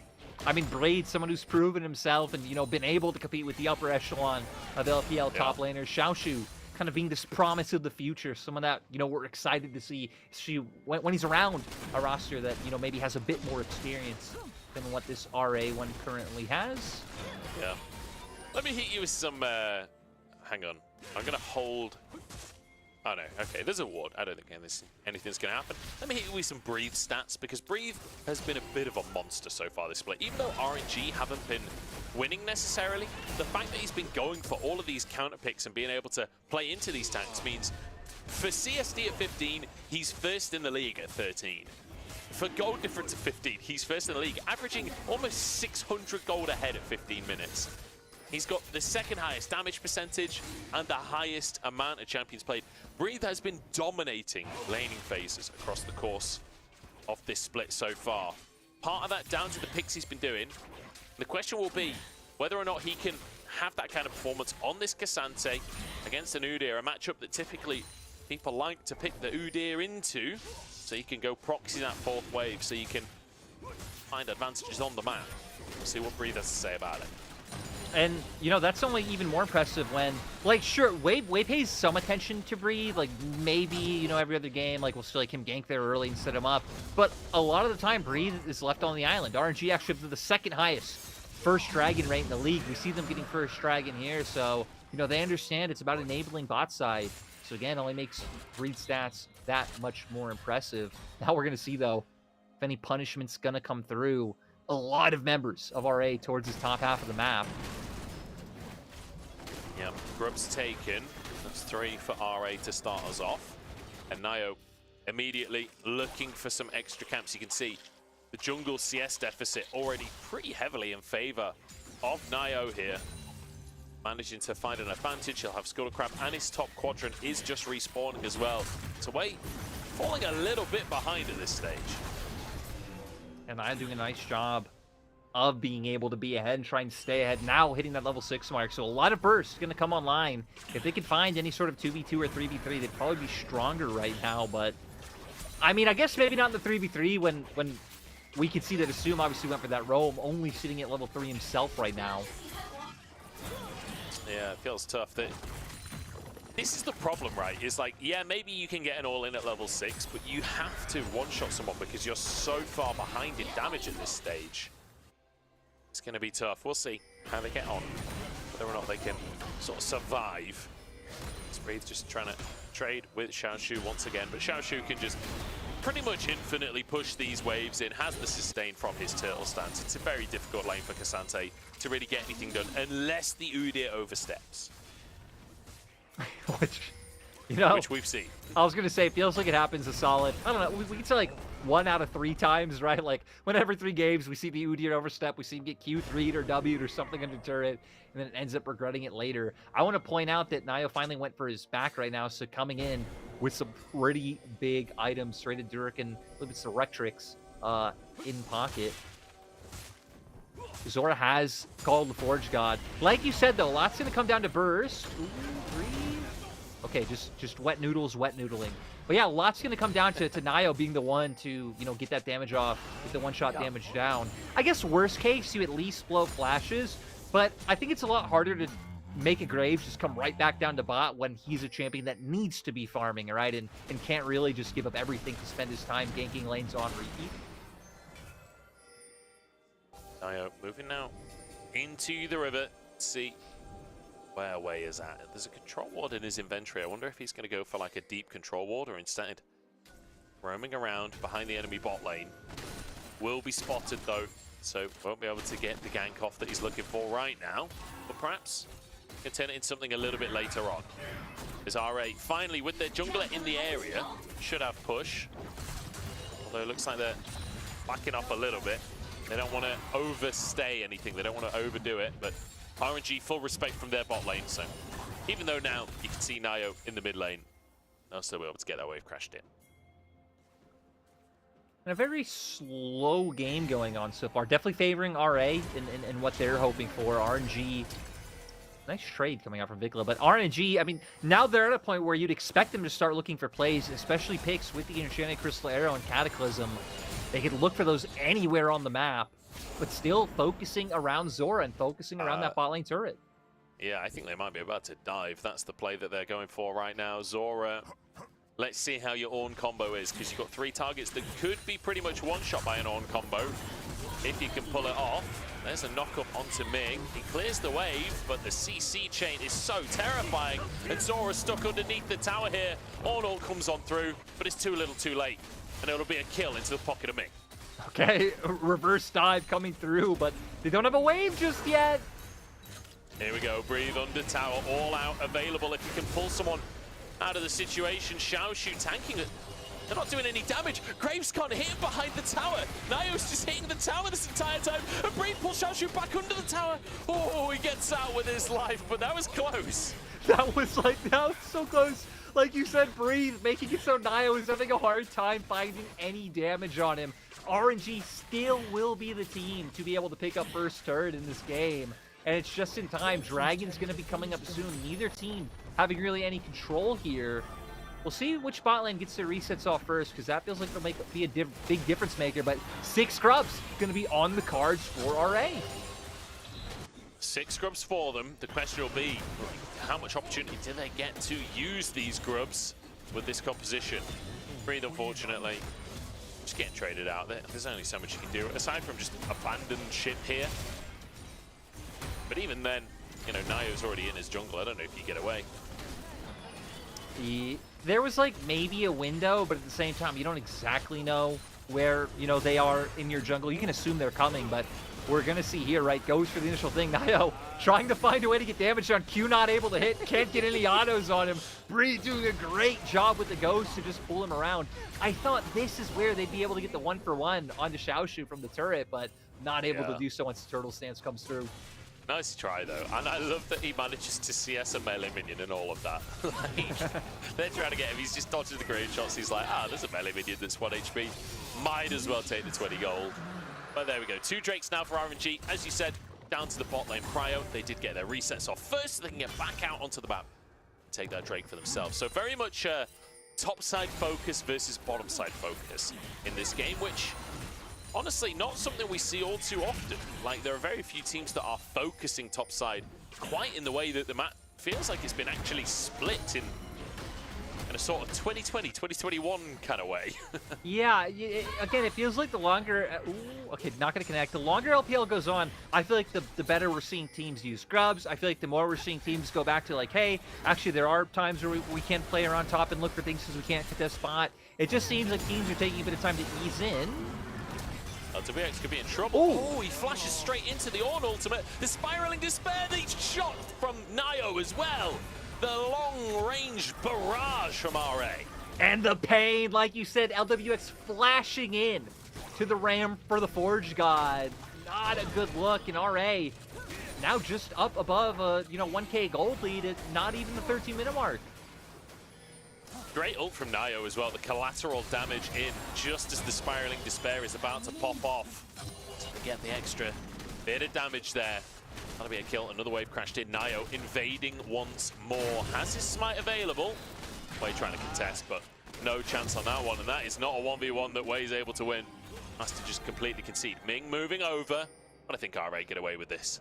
And it feels like RA have traded the map so well, because usually you'll kind of get, okay, maybe some kills happen topside or happen mid, but the team with the winning pot gets all the plates. They're so far ahead. But it's like RA have been getting plates mid, they've been getting plates top, they're way ahead in CS in terms of jungle. Everything is just evened out, so where even if LWX is strong, doesn't matter. But still, unfortunate, flashing into the Call of Forge got great collateral damage like you said, and the whale just being there, ticking down, and the explosion able to come through and finish it off. Yeah, I feel like you could just flash down there, honestly. Yeah. But unfortunate for LWX. Here we go, Herald spawning onto the map. And RNG, first ones on the scene. Their neutral objective control has been decent for the ones that they have shown up for, essentially, completely foregoing those grubs. And Breathe has managed to stay, honestly, really decent on CS, considering the amount of pressure he's been under. But RA moving in to contest the Herald here, knocking it down to 2K. It's going to be a smite fight, but Way forced out of the pit. And RA just walk in and say, thank you very much. We'll take that. Herald, thanks for the leash, RNG. Why are we committing for a control ward? This is not worth it. Oh, Xiaoshu on the front line is going to be rooted up. Should be taken down here, but RA might be able to continue the fight. Full retreat, though, as they back off. What a clever engage. Like, waiting, knowing that two of the other members of RA had circled around the pit, and that's why their opening was there out of, what seemed like a random angle is me. Oh, the snipe! It does hit, but the follow-up, unfortunately, not able to come on through. RA get a Herald. They lose one for it, but overall, a positive play for them. RNG hoping they can find something. I feel like the big difference maker and dissuader from RNG wanting to fight there is just how strong Nio is, right? He's sitting like 30, 40 CS above his counterpart. But Cataclysm comes out because they notice Zora and Dikla walking around, which gives them numbers advantage. And sadly, just really having no way to support him. The center route does come out, but doesn't really do all too much. And Xiaoshu and the Udyr just not going to have any way of being able to run free. So, RA currently are actually 1,500 gold up in this game. They're 2 Drakes down, but they've got the Herald in pocket and 6 grubs. So far, a really impressive start from them. And when you consider the fact that this is a game with Senna on bot, they are cruising through. They've made it through the early game pretty much unscathed. And when it comes to these team fights, their composition looks pretty scary. Great Bellows Breath. Oh, wait, it didn't block the stun? Not coming through in time. But I actually want to point out, because you pointing out RA's lead. RA actually have, even this split, like a 67% win rate when they're ahead at 15 minutes. They're just typically never ahead. They're usually down about 1.5k gold, so that's a good sign for them. Yeah, statistically, doing pretty well when they get a lead. Look at all of those grubs, man. Oh, we're taking this down to the bottom side if we can. Running all the way through the river. Okay, we're just... okay, it's just a taxi. It's just a taxi. I thought we were going to try and take it to the bottom lane. Maybe he didn't mean to click it. Not sure. Either way, Drake started up here by RA. 2,000 gold lead. Can they find a fight, though? Ornn Ultimate is available. It's the Drake down to 5k. Xiaoshu behind enemy lines here on the Udyr. The Call of the Forge God comes on through. Knockups across. Just wait for the time being. Drake taken now. Can they find a fight as well? Ult from Tangyuan doesn't land, but the collateral damage does. And Breathe now alone on the front line as the rest of RNG just trying to escape over Banana, but it's not going to happen for them. Bicla taking a bit of damage. Way flashed away from on the ultimate, and LWX just flattened under Zora's hooves. Whale go down as well. It's an absolute massacre. And RA, they're destroying RNG. RA sitting at 1-5, taking down. Again, these players who've seen heights, right? Breathe, Wei, Ming, LWX a world champion, and all these youngcomers coming in and really just putting on such a good performance. Having to pivot in the draft because of the bans, but still making things work out so well in this game. Absolutely fantastic to see from RA. Call of Portugal, I thought he was going to go for all 3 here, but knocks it towards the jungler to try and guarantee the Drake. Oh, but Vikla was so big, landing that CC, throws out the ult, and the collateral damage can finish it off. Vikla really being the big one starting it out. And I mean, the other members of RNG don't really know how to run forward. It's even a little bit awkward, right, at this point. Breed's buying space, but the other three very squishy. Ming and LWX especially not feeling comfortable to walk forward. And it just kind of leaves them in a bit of an awkward place if RA are the ones starting off the fight, of like, how does their comp even really function? Because Wayne Breed have to go into buy space, but a lot of times it's going to leave LWX, Ming, Tanya, and one of them open for like what we just saw coming out from Vikla and Nio. Yeah, it feels like the only way RNG can get in and start a fight properly is if you get Way, Cataclysm onto multiple people, Tangu and Shockwave to follow it up. Exactly. But Tangu and the one being engaged, but he's just dead. He's gone. RA just playing so well with tempo, and the amount of time Nio has spent in that quadrant of the jungle in RNG's half of the map is ridiculous. He's 50 CS up in this game, 3-0 and 4. Why do we not see him on carries more often? Okay, it's just so good to see that they actually were able to get him ahead at the expense of their bot lane. Again, with where they're at the standings, I think there was a lot of fear that they were just going to bleed out across the map and that RNG were going to be able to find a win, but it's also why we said coming into the series that RA are not a team you can count out, because they do have some talented and exciting players for, you know, to be able to look out for. Now pushing this top side, pushing bot, just really taking advantage of the whole map right now. Yeah, and if you didn't really see the value of Void Grubs, get a little case study right there. The Mites holding the tower while you wait for the next wave, so you can still keep hitting, you still get the backdoor bonus. Or the towers don't get the backdoor bonus more. And that's the value of having all 6 right there, making work of it. I mean, they're, what, 7,000 gold up, almost, at this point in the game? That's kind of insane. RA they're not just beating RNG, they are destroying them right now, and it's great to see them having such a good performance. Zora could be in trouble, no flash available for him. There's a shield. He's pretty damn tanky. He will finally fall.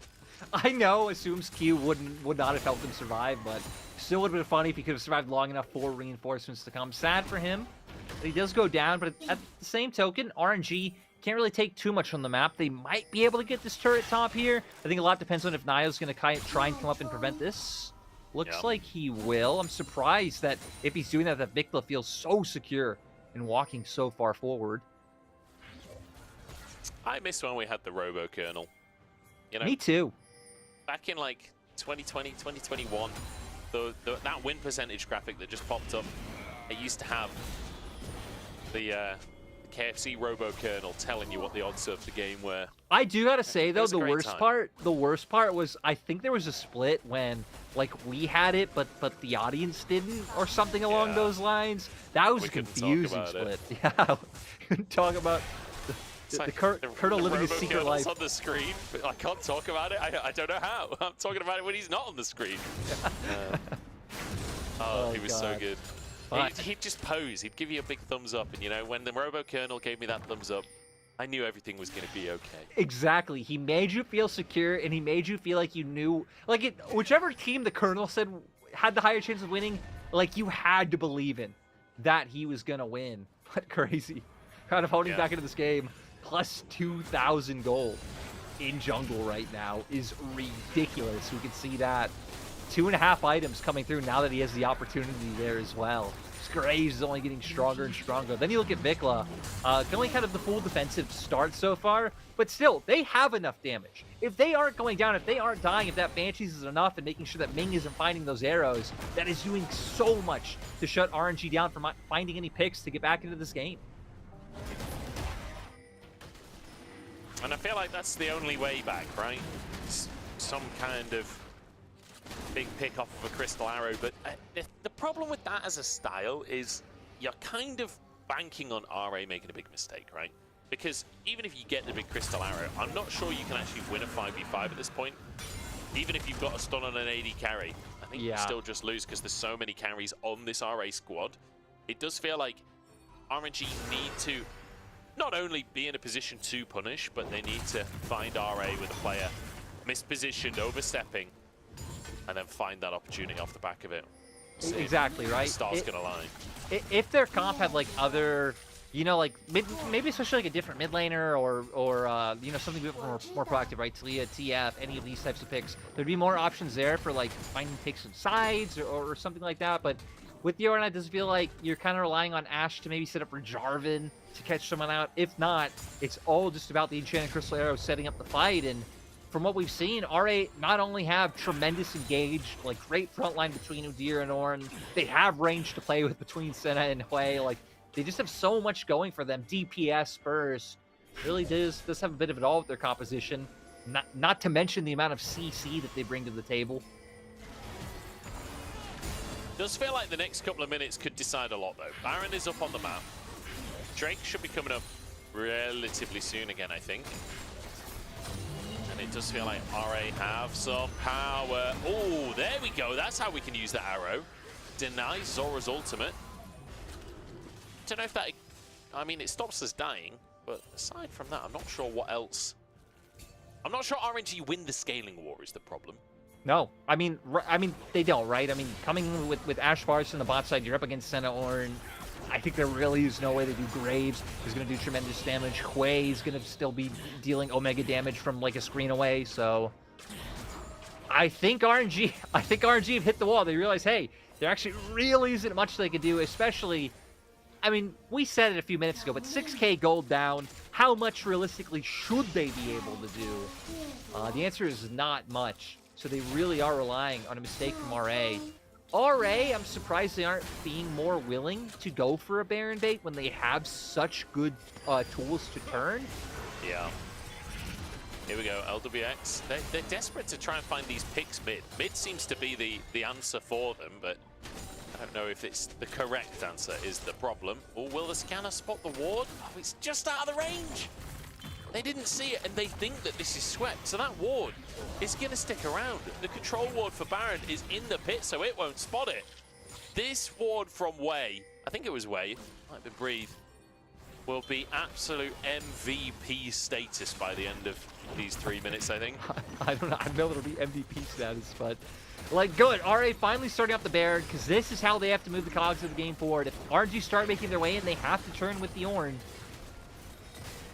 Oh, the Hulk shot comes through anyway, so the ward just feeling a little bit useless now. You know, do you know what the ward needs right now? It needs the Robo Kernel to reassure it.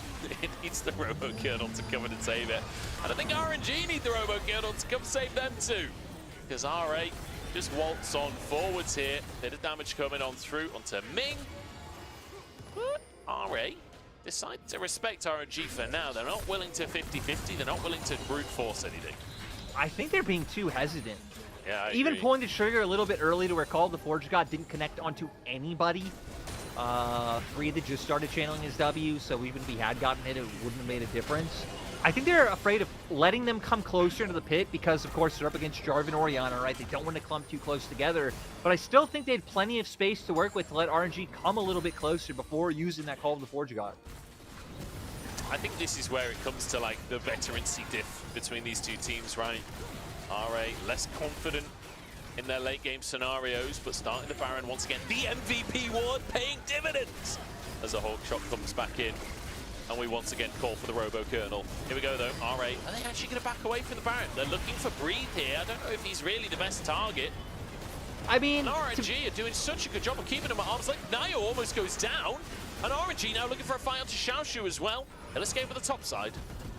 Much the turn is not the same without the Call of the Forge God. Like, they had to be this willing to commit the first time around so they could get that guaranteed engage and just try and have someone block for the Enchanted Crystal Arrow. But now going for the second time, they don't have that same amount of turn power. It opens up for RNG's poke to pay dividends. And now RNG with a great turn, picking up mid lane turret off the back of that.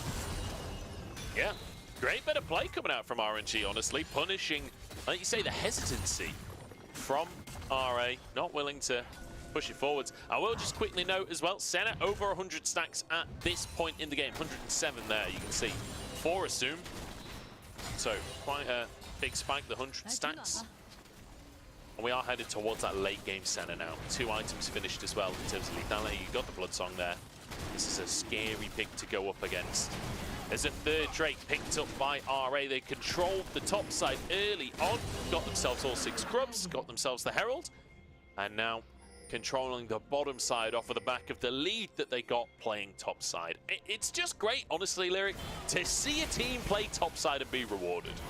Yeah, it doesn't feel like it's happened all that much. But now we're going to come back to the dance. RA getting vision control around this top side jungle. Going to have to push out that wave top and start off the dance again. And this time try to, I think, be a little bit more patient with that Call of the Forge God. If not, RA are going to do the standard, wait for next dragon to come up. And sure, they might have the scale. This ward's not an MVP ward, Bunch. It's not another MVP ward. But I don't know, it's a contender.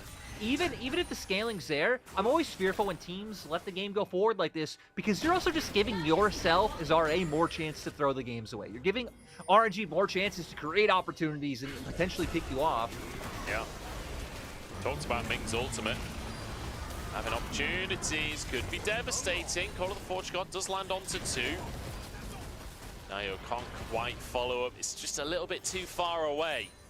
And the problem is the Call of the Forge God is such a long cooldown. Even this late in the game, you can see how slowly that circle's ticking around on the right of the screen. It will take a long time before they have that big engage tool back, and that really is their only way of starting to fight. Exactly, right? And they keep using it so deep into the enemy jungle, or like when RNG's so far away from them, that they're not even getting summoners for using this ult, right? No flashes, no ghosts having to be burned by RNG, so RNG really just buying more time, and then any extended standoff is going to do well to favor them. You have 3 items on the Varus, picked up the Serraldo's Grudge not too long ago. It's going to be putting off some meaningful damage. I just want to point out as well, Nayo has a Flame Horizon in the jungle. He's over 100 CS up over way. I mean, it is Graves versus Jarvan. You do kind of expect a CS lead, but maybe not 100 CS. I mean, especially as the game goes on, right, to where Way's going to be more willing to let his carries pick up his camps and realize, hey, I'm just about the utility. It is going to extend even further, but still, I mean, the fact that it's been pretty ridiculous for quite a long time in this game is saying something. It's impressive nonetheless, that's for sure. The one downside I will say for the side of RA is they've got quite a bit of lethality in their composition. So maybe if Breathe can get tanky enough, build enough armor, perhaps he can soak up what Nayo want to assume are bringing to the table. It does feel like a bit of a desperate dream, though, to be honest. And also, Vikla has built currently 0 damage. With the Banshees coming in, would like to see that. He's got full utility. I don't know how much threat he's really bringing to the table for now, but hopefully that will improve with the next couple of items. And it does feel like this could be quite a long game, Lyric.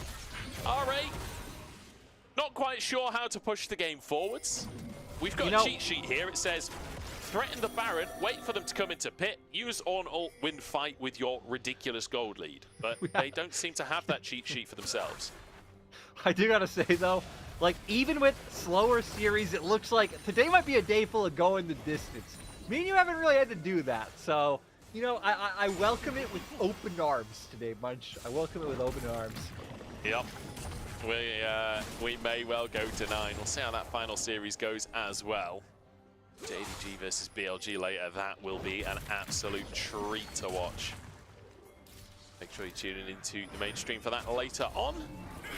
But for now, it's RA battling away for the mid wave once again. How exciting. Way throwing his you know, spear into the brush. Do you know, I would love for Xiaoshu to just go bot using these grubs, but here we go. He's going to go for a flank on mid instead. LWX the target. Call of the Forge Gods. Flashed away from. They can't quite find the engage. They've got some damage onto Breathe though. Is he tanky enough? Yes is the answer. The shockwave it onto everyone, but the shields come through from Assume, and somehow everyone survives. Now Breathe is the one to go down as LWX just about getting away with his life. How on earth did RNG not win that fight? They had everything they could have dreamt of, and they still end up going down. Like you said, the setup was there. Now for RA, they're just going to be able to run forward and actually potentially look for the end. 40-second death timer on LWX. They might just be able to do it. Breathe down as well. It's 3 men remaining. Tangyuan has to clear this wave. Remember, no Baron was ever taken by RA. Where's McCall? But he just about gets away with his life. Tanguin surviving for now. Needs to clear these waves, but there's so many mites. There's no way to get through all of these minions. And RA have done it. They finally find the angle. They get themselves a fight, and they should be able to take down this. Assume almost 2v1 on the bottom side of the play as RA take game 1 over RNG. Yeah, I mean, they were just in control that whole game. Well, like we said, RA win about like 67% of the games when they're ahead at 15 minutes. They just usually don't find that kind of lead. This game, they were able to do so. They were setting up their Graves at kind of the detriment of their bot lane, but it worked out beautifully. So you pointed out Naya with the Flame Horizon even. Yeah, and to be fair, when your bot lane is a Senna that's just going to come and follow Graves, and Zora can just play. It turns out Zora's decent at all. He missed a couple of the ults, but generally speaking, clearing the waves well, hitting the ults well, upgrading items. What more could you ask for? Fantastic game from RA. They're 1-0 up in the series, and we'll see what RNG can do about it after the break.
stay and fortify.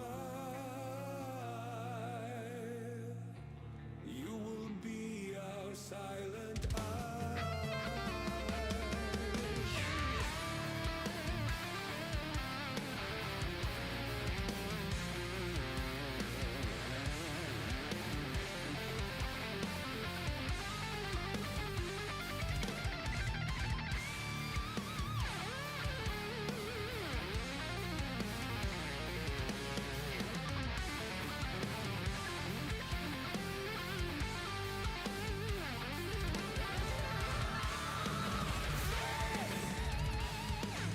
Come seek us out.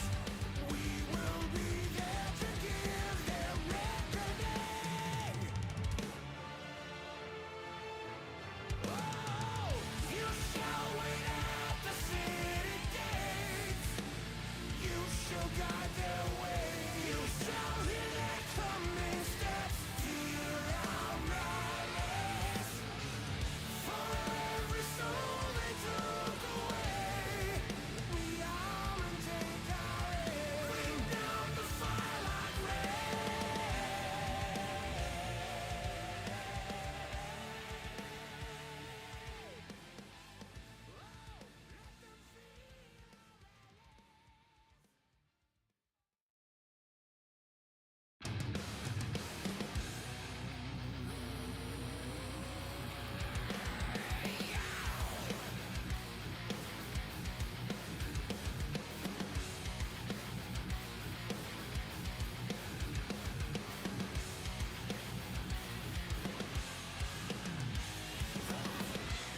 just another vacant race.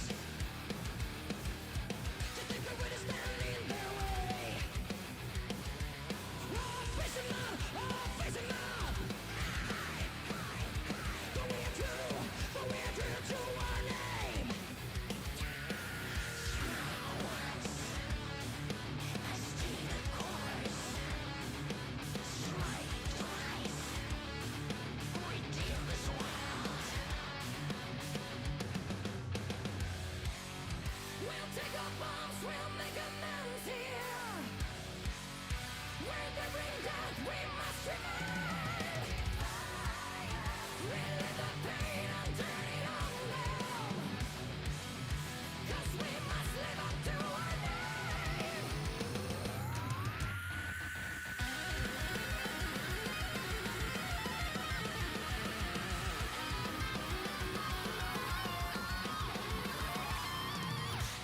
So we tend on our red. We refuse to let you have the final say.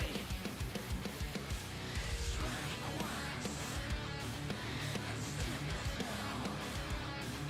Strike twice. Redeem this world. We'll take our bombs, we'll make amends here.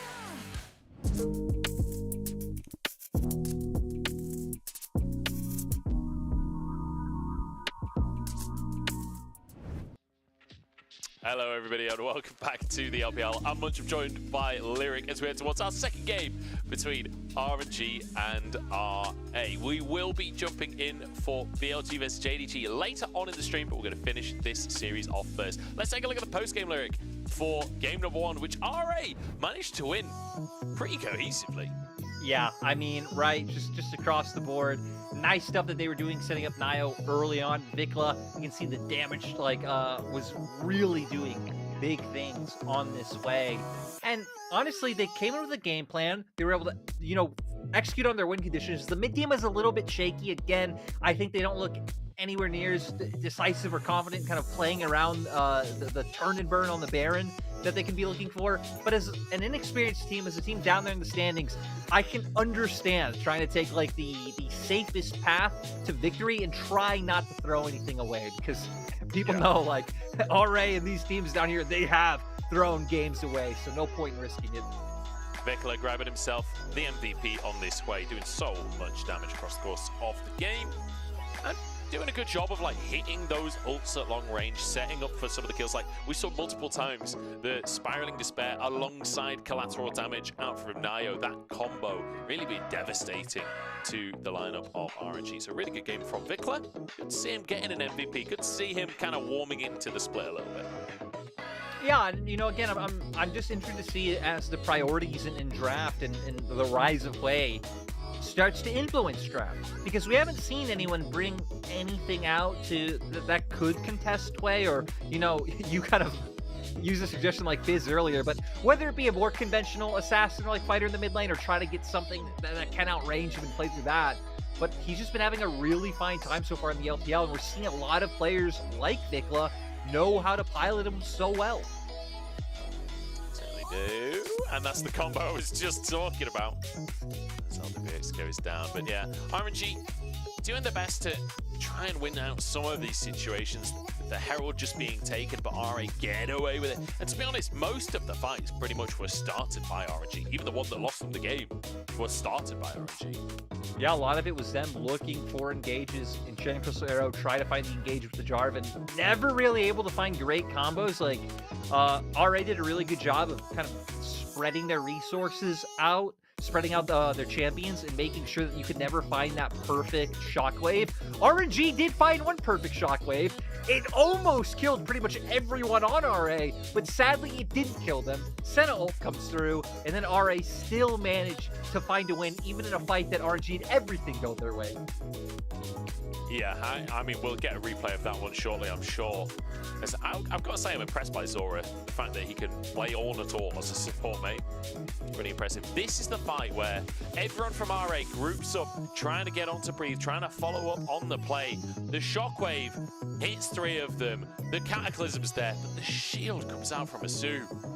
And somehow nobody dies. No one, and then just so easily able to follow it up.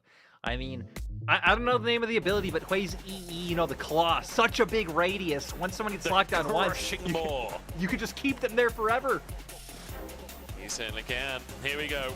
Draft for game number 2.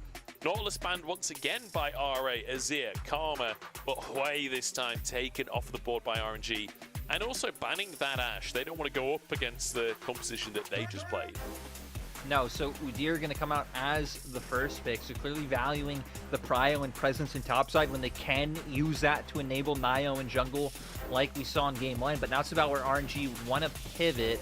Again, they've been really big on the Varus, so once that's off the table, we've seen Kalista, which are hovering right now, be the second most played champion for LWX. So the Kalista Renata is there as a possibility. We also know Ming is always fine defaulting to any of the engaged supports. He's played his famous set this split. He's played his Leona.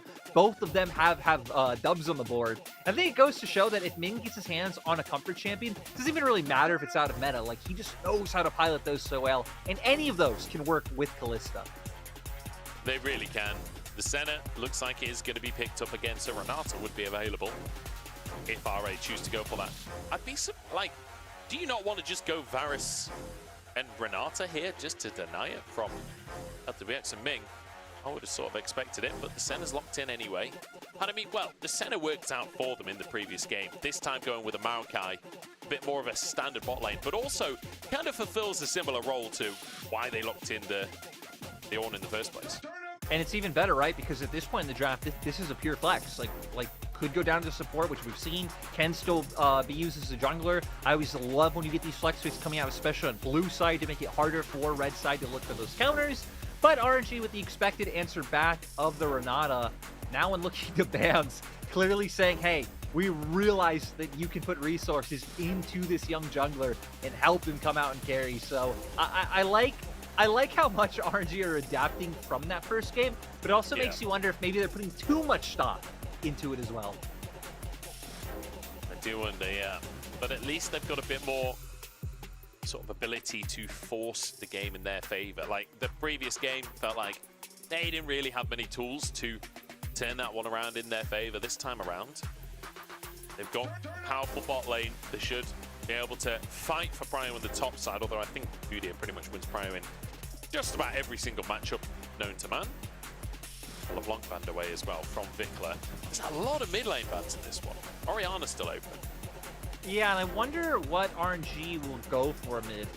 Again, that would be the first thing that jumps to mind. Things like the Talia still up and available as well. Not a whole lot of dashes that would be playing into, so Nika would have been kind of the third option if you wanted something that brings a little bit more presence into the mid lane. We're long ways off of Tangyuan's usual champions being meta. Things like the Galio, I think what most of us know him for, so probably we'll just end up defaulting to this Orianna in the end. So the Orianna comes on through for Tangyuan. We've got a pretty decent team fight composition so far from RNG. They just need to go for their jungler. I feel like they could do with a little bit of engage. That Jarvan that we saw from RA in the previous game could be an option. As the Talia that you mentioned before could come on through. And honestly, I wouldn't hate to see Jarvan for Nayo again send the Maokai down to the bottom side. Just to deny the engage, but whether or not they're going to go for that. Looks like they want a bit of carry. You're right. It feels like it wouldn't work as well for like RA, especially into RNG's comp, but it would work well at denying, like you're saying, what RNG want to do. Instead, they are going to go with something that I think fits a little bit more thematically. Senna's really going to be able to enable this Viego. You have the damage from the Talia to really start setting up for the resets to come out. So Jarvan, something you've already highlighted, would disrupt the engage and would obviously work really well with the Orianna. Things like Nocturne have kind of fallen out of favor. Going up against the Senna Talia might be a little bit rough. Lee Sin, they're hovering right now. These are all champions that offer them some potential ways to find themselves onto the back line. So, wait, a lot going to be in his hands. Him and Breathe going to be excited to see if they can kind of be this two-man flank squad up against all the squishies on Rare Adam. And I feel like it's the classic conversation of like you can go for like a team fight composition with proper hard engage and all of that, or if you're playing with like Kalista and you're playing with Aatrox and you've got a Lee Sin jungle, you can just get ahead in the laning phase and just be the first to the objectives. The enemy has to walk into you and you get the fight by default at that point. So perhaps the strategy they're going for, like you say, looking for flanks and breathe away. We'll see if they can find those flanks. Vikla with the Talia. We've seen some interesting Talia walls today. Hopefully, Vikla can show us what he can do on the pick. Has played it once so far this split. Was not a win, but his KDA was all right. I don't know if that really matters, though, to be honest. I think it does. And again, he had some good moments in that game, but here we go. We're going to get into the game, see if RA can actually make their way up to 2 series wins. Then they'd be tied with RNG. Right now, 11th versus 15th. Every series matters with where we're at in the LPL. And RNG, like you said coming into the day, Munch, where are they? Where is your RNG? I don't know, dude. Not there in game number 1, that is for sure. This is a team that are struggling. And you know, at the start of the day, when I asked Kenju's joined the team, we don't really know how long he's been involved for, but only officially for a couple of days. Is it enough to change things? So far, no. But we'll see if that changes in game number 2. He's certainly given them feedback. They've totally changed tack for game 2. 敌军还有30秒到达战场，碾碎他们。 I like that the RNG Gyro sounded a bit more spirited than they did in game 1. Fans clearly knowing, yo, we got to give our energy over, because that was not our RNG in game 1. Is, you know, it might be our RNG this time. I do like what they have. I'm excited to see LWX and Ming on something that's a bit more aggressive in a different way, right? In game 1, Ash Varus, very aggressive, but all about the poke, all about taking the plates. This is going to be about actually finding some of those 2v2s or potentially 3v3s if we get to the Boctagon. Yeah, the Boctagon could come into play once again. Everyone jumping into that bottom lane and having a bit of a brawl. You know, it's funny that we've called it the Boctagon when, you know, in the Octagon, the fighting is very disciplined and like it's 1v1. It's you know, not really the fiesta that we're trying to describe by saying the Boctagon. Yeah, you know, the 1v1 I'll give you, but I'll say there are some fights I've seen that are complete fiestas. And there are some fights that aren't. We'll see, is this one going to be a fiesta? Nope. Sadly, the Maokai cheat codes of having the sapling prevent any fun from happening at 1 minute, 54 seconds into the game. Yeah, which, you know, fair enough. I think as Zora, you should be sapling in that brush, even if it's more boring for us. Walking into a Kalista lane, face first, probably not the best play. As LWX, let's see how he can do on an aggressive carry pick. He's been a player that's been criticised a fair bit this split. Had a rough start to things. He's been subbed back in. Wasn't really able to make much happen in the previous game. Let's see how we can do on such a powerful early game pick. I do want to point out Vikla just getting a ward right behind enemy wolves, so they know where Wei is right now. They'll know where he is once he starts pathing down towards that bot side if he doesn't walk up towards his wolf camp. I mean, might even still get spotted with where that ward's placed right now when he makes his way over. So really nice early information game coming out for Rare Adam. Xiaoshu can now proxy the wave because of the information he just talked about, and he'll be able to try and build up that CS lead as much as possible. Breeze should be able to get most of the CS under that tower. Shouldn't fall too far behind, but even still, Xiaoshu now is actually going to proxy between the tier 2 and tier 3 towers, and then he'll head back to base. Yeah, I can have so much time to go for the reset and get back on the map. And Nio just going to come in for a bit of info. Again, they spotted Wei every step of the way. He even did walk right on that ward that Vikla did place over, so a lot of good information is still playing around. And still it's interesting how RA being more and more confident leaning into these Senna lanes and kind of just opening more up for Xiaoshu and Nio in the top side. And a lot of people probably happy about that, right? I mean, coming in today talking about how Xiaoshu being one of these hyped up players, Nio had some pretty interesting and like exciting first few series. So leaning heavier into these players and going against the meta might just be the way for them to start picking up some wins. Yeah, it certainly could be. And I'm looking towards Xiaoshu here because he's gone for that reset after the very, very deep proxy. The question is, Breathe has sort of stuck around to try and get this wave. He might end up losing his TP for this because now he's a shop down, although how impactful the boots and Ruby Crystal will be is up for debate, but if he can push him underneath the tower, Breathe might end up at a TP disadvantage, and then we'd be looking at Xiaoshu on how he can use that TP, or just goes for a kill up top. Breathe really feeling the wrath of this Udyr pick. I mean, you pointed it out, right? You're going to have to use his TP. You're going to have a really bad base. Right now, you can see the minimap Wei making his way over to cover, so Xiaoshu doesn't be able to do anything a little bit cheeky. Luckily, isn't going for anything right now. You know, reading, I think, how hard it would be to even go for a dive in the first place, but anyone can be around on this side of the map.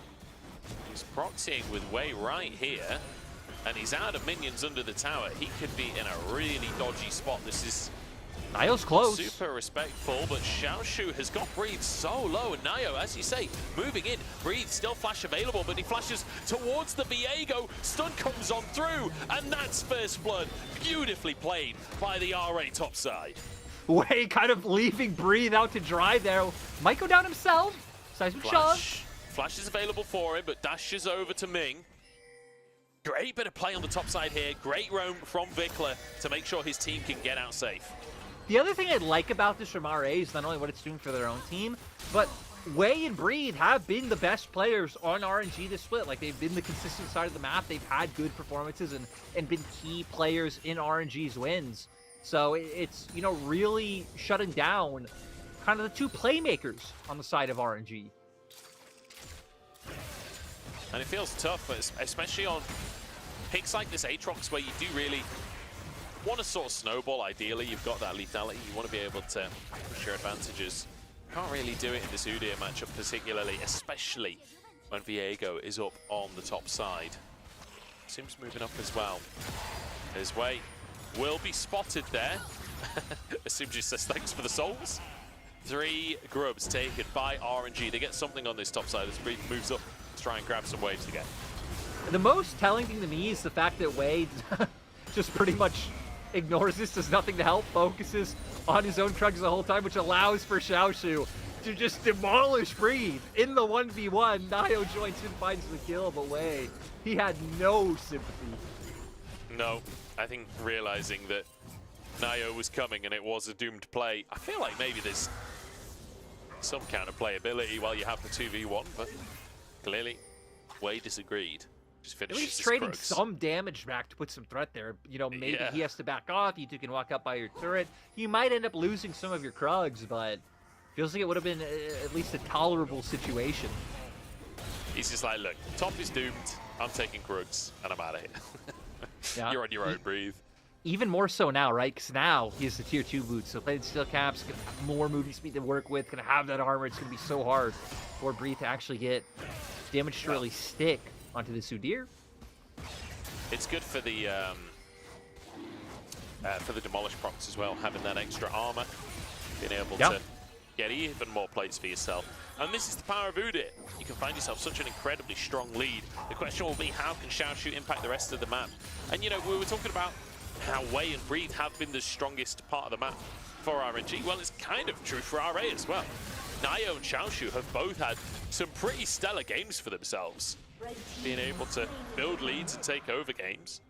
Xiaoshu getting a quadra kill the other day on the Aatrox himself in those team fights, and you can see able to start off with such a huge lead. He's going to get himself his 3rd plate in a second.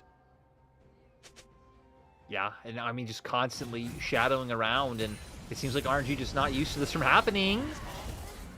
Here we go, Breathe, Q3 onto Xiaoshu, but he wasn't even tanking yet. The flick back is there. And Breathe, oh no! He's walking away on 1 HP. Vikla's trying for it. He's under the tower.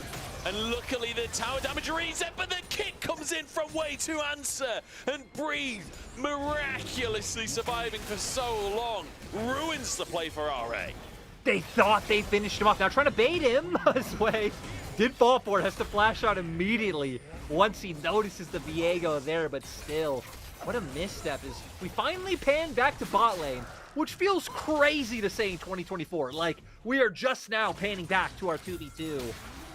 Tons of plates being taken for LWX and Ming so far. Yeah, Ming and LWX, you know, in Kalista Renata matchup, you expect them to dominate, and they are doing so far. Let's take another look at the dive. As Breathe, I mean, just another auto from Nio would do the job. Another auto from, well, literally anyone.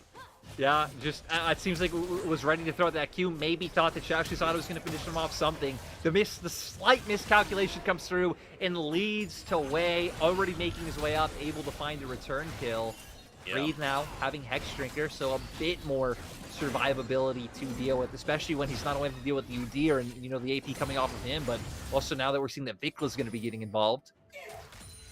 It's such a crazy amount of movement that Lee Sin has. The ward hop kick Q to just like fly, oh, the flash kick Q, sorry, to just like fly across the lane and manage to get Vikla down.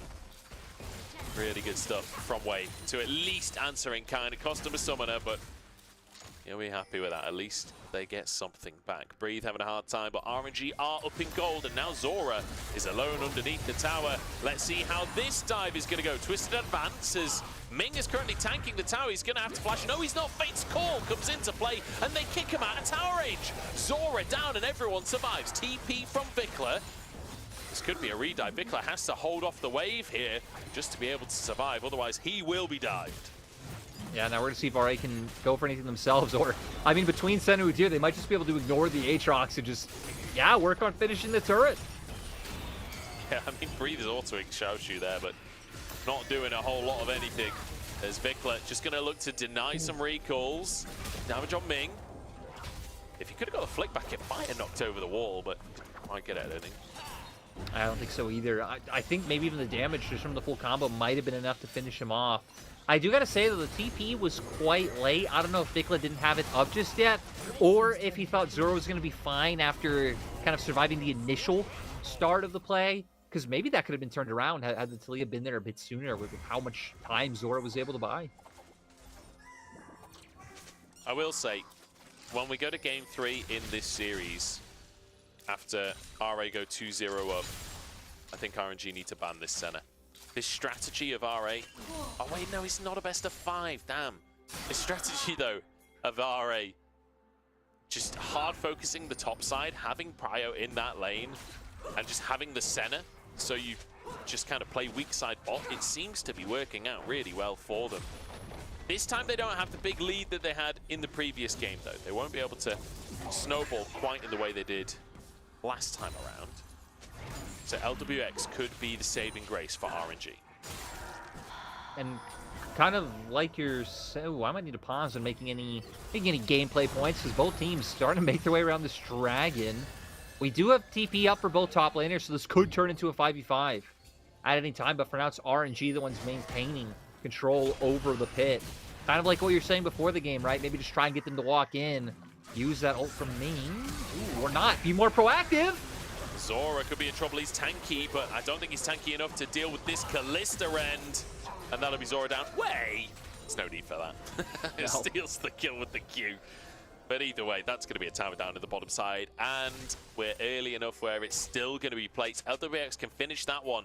As the rest of the team moves over to the Drake that's about to spawn.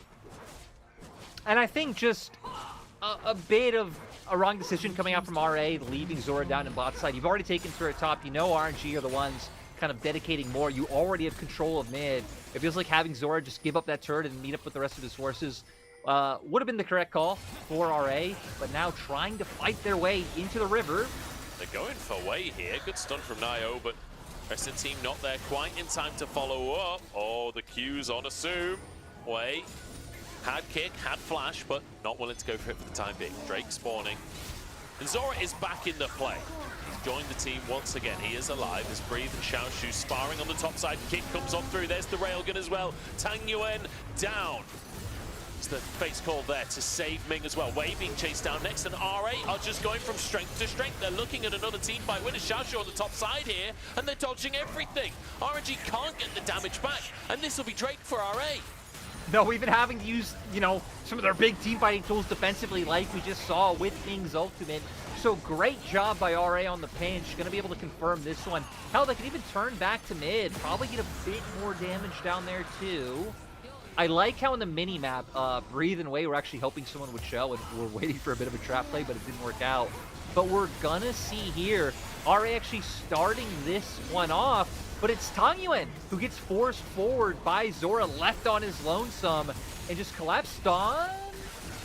Vikla's caught. Oh no! The Stones is still down. As Wei tries to dash forwards, and just a big old boulder thrown into his face. Vikla gets the solo kill onto Wei, and it's an absolute disaster for RNG. I mean, everything that could go wrong is going wrong for them right now. I love the disparity as well, because we went before the replay. Wei and Breathe were actually waiting in the brushes, you know, around the alcove. I love how they just get impatient, run forward, and there it was, the Q that you talked about, still had it up, and able to finish that one off 3-1-0 on the Taliyah. Archangel's already picked up, so we get to a point of strength. Sundered Sky for the Viego, like, yeah, I feel like RA, not only having their first items, but all these guys have been on the map, so they should have a decent amount of gold in their pockets when they go for these resets. See what they can get for themselves. The gold lead is actually so close, even still. Like, LWX has a lot of gold to work with. It's certainly not over. However, I'm definitely feeling like RA are the favorite at this point. RNG. It's not even just about compositions and gold leads and whatnot. It's just like RNG have not looked like themselves all year now.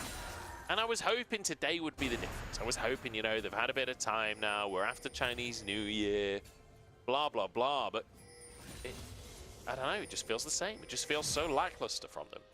Yeah, it feels crazy, especially when you look at the fact that, right, they brought Ming back. Last year, they didn't have him on the roster. We had Lumao, we had Lila, and it's like, you're bringing this guy back, like, you have more of the original RNG core. Like, it should be even better than last year. Yeah. But again, sadly, not able to piece it together so far. LWX, I think, has looked pretty muted coming into the split. Ming's been very hit or miss. And as a team, they really don't look like they have a good idea of how they want to play out in this specific meta of League of Legends. And you know, it can be tough sometimes. Sometimes you can't find a way to play in a meta, but I don't know, this is just it's a difficult thing to watch for anyone that has been oh boy. I don't think he meant to click that, but maybe he did. Maybe he's taken it to the bottom lane. It makes you wonder, Is he gonna make it all the way? He's gonna get it. He's gonna get it. Let's go, Vikla. An absolute summoner's drift here. Well done, honestly. Vikla's been a player I've been again kind of surprised with. Because I think the first few RA series, it was like, he looked a little bit whatever. Maybe he had 1 or 2 moments. But I feel like the more time goes by, it's like, seriously, any one of these players on RA can really show like some exciting play. So clearly not showing it was a flash in the pan why he got initially brought over to NA. You know, FlyQuest having that initial good split where Summer kind of ended up biting them, and then Vikla, you know, ended up getting subbed out. So it's nice to see him finding some better performances here in what a lot of people would consider a much harder stage. Yeah, and honestly, in a matchup that you would expect him to be an underdog, right? You would expect RA to be the underdogs for this one. But managing to show up when it matters. And the advantage for RA off the back of a lot of Vikla's hard work. He's what, 3-1-1 now, I think? He's going to push another wave, has TP available. Drake spawning pretty shortly. And RA feels like they have full control for the time being, and you expect them to be able to go for this objective. I mean, at this point, Lyric, is there any argument for RNG trying to fight for the trade? I think probably not. I mean, you just go for the gold trade, right? Try and get that outer turret up in top side.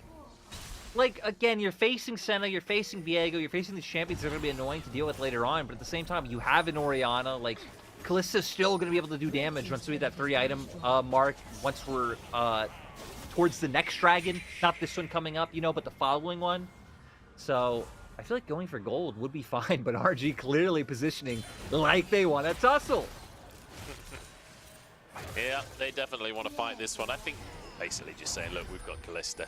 We should be able to fight at this point in the game.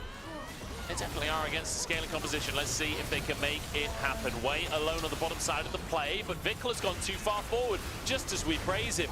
It makes a massive misstep. Way flashes to safety, and now Zora trying to tangle the front line, but he ain't that tanky just yet, and he's forced to flash. RNG so far so good. Flash forward from Ming, but it's answered by Assume's flash as well.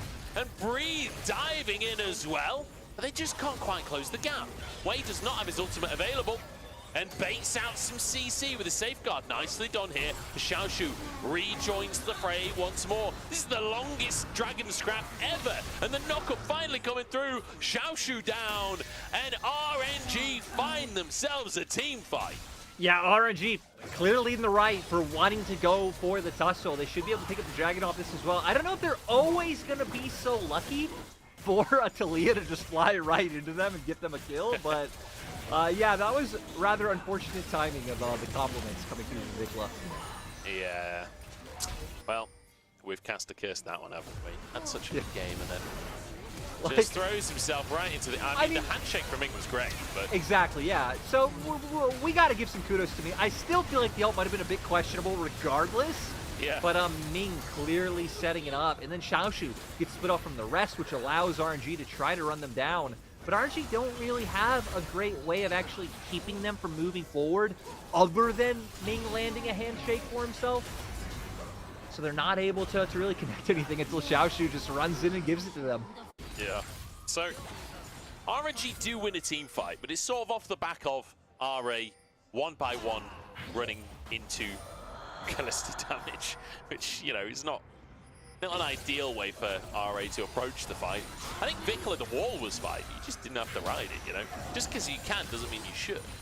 That's right, but it very much feels like we're in a world of like Viego with the souls, or, you know, historically the Lee Sin syndrome, where Taliyah always has to take the one munch. You always got to see where it takes you. How will you know how good at surfing you are if you don't surf, you know? It's one of those. Look at the win percentage prediction on the bottom of the screen. Almost 50% on either side right now. It's exciting as the gold is almost dead even as well. 2 Drakes though for RNG off the back of that fight. Crucial fight for them, honestly, to keep them in the contention for this game. 2.5 items on LWX. We'll be keeping our eyes on him in the next fight. Right now, I think their fights come down for very different conditions. I think for RNG, a lot of it's playing around LWX, peeling for him. Obviously, we talked about Breathe coming off on flanks with that Profane Hydra, and kind of separating them a little bit to where for RA, I think you're putting a lot more presence on mid jungle on Vikla and Nio. So there's a lot more threats you have to worry about. Maybe not as much peel and not as much setup there. But any walk forward, we've seen. I mean, if Vikla can find a good seismic shove, if Zora can get an ult, there's just so much damage between these 3 carries. I'm curious, we'll get to see how many souls that Assume is sitting at pretty soon. Hopefully we will. At some point. I know it pops up on the interface when he gets to 100.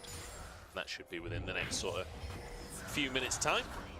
RA leaning towards the Baron right now. After last game, we saw that they are not particularly confident at taking Baron on the turn of a dime. Is that a phrase? There's something about a dime as a phrase. Sounds like a phrase to me. It's just on a dime. But I don't know what that means either. That doesn't really make any sense. Yeah, I've said a lot of phrases that aren't phrases on this broadcast, and it's just what you do. You just create the phrase yourself, even if you don't know. Actually, it makes it better if you don't even know what you're saying means. Does it? It's like the ultimate phrase, yeah. And it's left up to the interpretation of the viewers. It's kind of like fine art. Does anyone really know what a painting from Picasso means? No, you just figure it out. You just decide for yourself. Well, I guess. But I would argue that comparing your commentary to Picasso's paintings is I was comparing your commentary to Picasso's paintings. Thank you very much. Yours, not mine. Oh yeah, well. At least be a great friend. Yeah. I do think that's a much more reasonable comparison. I will say, Taegeun's doing pretty well at the side lane. He keeps on chunking out Xiaoshu, but I can't really get it to stick. It is an Udyr at the end of the day. Goat Bear, Pigman, always hard to deal with. Nio is doing a really good job of, again, just invading constantly onto weight. I feel like Nio is genuinely a pretty exciting prospect in the LPL. Like, when he's on these carries, I'm really enjoying watching him. And right, I feel like that's why, especially over time, we're going to get to really evaluate some of these newer players a bit more, seeing them when they're playing in, like, different metas, or playing in different ways. Because Vikla has to flash immediately. Good call. I mean, was going to get pulled in by those chains. It's funny that they get the flash anyway, even though I'm not sure Breathe actually hit anything aside from the chains. No. Like, pretty much everything else missed, but that's okay. We got the flash, that's all we're looking for. Don't think you were ever going to get the kill in that scenario unless Mikla really messes it up. So that'll be Breathe getting pressure on the top side. Should hopefully be able to finish this tier 1. He's out of minions for now, but he can get it with this next wave, hopefully. Zare moving into the mid lane once again. They do love the mid lane, don't they? They really enjoy the mid lane. Yeah, I guess there isn't really too much they're going to be able to do. I mean, hell, for both sides, right? Already, the map's already pretty open. They've taken all 3 outer turrets for RNG. Already dedicating Breathe towards top side. I'm surprised that RA are leaning so heavily up top, so willing to give away the Drake and just look for a pick. And maybe a Baron, potentially. The wall comes in. It's not quite enough, but the boulders are there to get the stun. Breathe gets the shield from his Hex Drinker, but he will be stunned. Good flash forward from Nio. That's a pick, and now a TP into the mid lane. This could be dangerous. Shockwave is available. He's pulled in. Vikla hit by the Q, but the rocks are in the way, so Wei can't follow it up, and Vikla survives.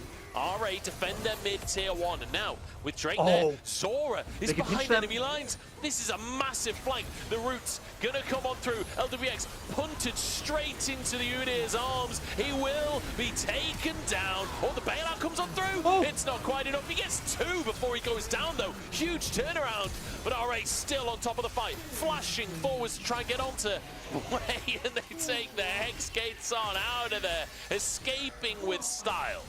I cannot believe that LWX was able to find 2 off the back of that. That was such good positioning coming from RA. Like, the pincer movement was there, nowhere for them to go. But at the end of the day, coming out of mostly even trade, even Gold. Gold has been dead on, like, this whole game. We're gonna go into the replay. Like you said, incredibly risky TP to come in. Does take a fair bit of damage from the Shockwave, but just look at the mini-map with especially where Zora's coming from. There's nowhere left to go. The Renata ult finds no value. I gotta keep my eyes on LWX because getting one was expected, but as the Spheres and Zora, jeez, just has enough damage to turn onto what is essentially a full HP Assume and get him down as well. Crazy. I can't believe he got that. I didn't even see it in the action, how quickly he got that kill. That was like 2 autos and a QE, I think. Maybe 3 autos and an E. That is absurd damage. But then I suppose you're playing Terminus and you're playing Rageblade. You're fully stacked off of just hitting away on the Maokai, so you're essentially at maximum damage potential at that stage in the fight. Not to mention he's 3 levels up on Assume. Yeah, it's going to be, like, it's pretty crazy to see still. He's going to have a big job to do, because even then, was able to make something happen, but RA, despite the gold, feel like they control the map, but RNG are the ones on sole point. This game really feels... Trading ults munch. Trying to start a fight here, but I don't know if it's going to happen. Xiaoshu toying with the idea of going in. I think both teams... That was so half-hearted from both teams. Yeah. It was kind of like both teams almost playing disengage simultaneously, and it's like, wait, how did a fight start if we're both playing disengage? Oh, Wei still looking. Read the separate. Oh, great shockwave from Tangyuan to deny any kind of follow-up to the Weaver's Wall. Redemption tops everyone back up from RNG. The problem for RNG is, I mean, RA aren't really running into them, which makes it hard for them to find and engage. And you can see Wei is so desperately trying to find access onto someone to kick them into the team, but they are not. RA aren't giving those openings. Yeah. And I know this just looks like an A ramp to everyone at home, but I want to clarify that this is important for RNG to be able to get mid-prio, to be able to play for the... And Assume is 1 HP and he goes down! But LWX, I think he's traded his life for it. That was not worth it. Ming falls as well. RNG massively overcommitting. That was such a weird situation, because at first it's like, Assume, why are we ulting? Right in front of them, you're dying! And that ended up being the perfect bait, so now able to turn onto the Baron. Tangyuan alive, his shockwave's almost back up. Good damage onto Wei here. The root won't quite connect, but he's slowed. He has to ward dash away. I don't think they're going to be able to finish the kill. Maybe he could have just accepted that you've pushed the enemy jungler away. Go for the Baron instead. You have to go back. There we go. Yeah, I think chasing that far was a little bit overzealous, but at the same time, Nia was actually really close with landing the W to find the stun. So now they're going to go back. RNG knowing they don't want to give this one over. Tangyuan Shockwave is back up this time. So having that AoE tool available. Yeah, we're looking at Ming on the thing while there's a team fight going on. Wait is taken down. I don't care if Ming's in a Hex Gate. Let's look at the jungler that's currently dying. Here we go, Baron being taken down as RNG now. Have to go for a 4v5. LWX has to be the carry. Looking at Tangyuan Shockwaves as well. Oh, LWX is on the wrong side of the wall. Vikler flicks him straight into Nio as well. The Shockwave slightly wide, flashed away from his LWX now onto Vikler. I don't know how he survived that, honestly. The flick back even hit him as well as the Udyr stun comes in. Redemption tops him up. LWX is still full HP. How is he still going in this fight? Reed goes down. Vikler trying to get damage down onto the enemy AD carry. Xiaoshu on the front line as LWX walks forward. Bailout comes into play. The Red keeps him alive. And LWX finally falls. Absolute raid boss AD carry for RNG. RA are kind of farming RNG over and over again with their respawns. But at the same time, I feel like there might have been a cleaner way to play that, where they ended up with the Baron too. Still going to get their backs. They've actually accumulated a bit of a gold lead. But this might just be Soul for RNG. We have TPs coming out now from the Udyr to try to make that not possible. We're just going to have to see how this one goes, Munch. 2v3 on the map. Yeah, I feel like because of the Hex Gates, Nayu can get back here as well. And it's enough to dissuade the Soul here for RNG. This feels increasingly difficult for RNG. These fights are so wonky. They're so hard to follow. There's so much going on the screen. Yeah, we're gonna go way back, seeing initially with the seismic shove. Yeah.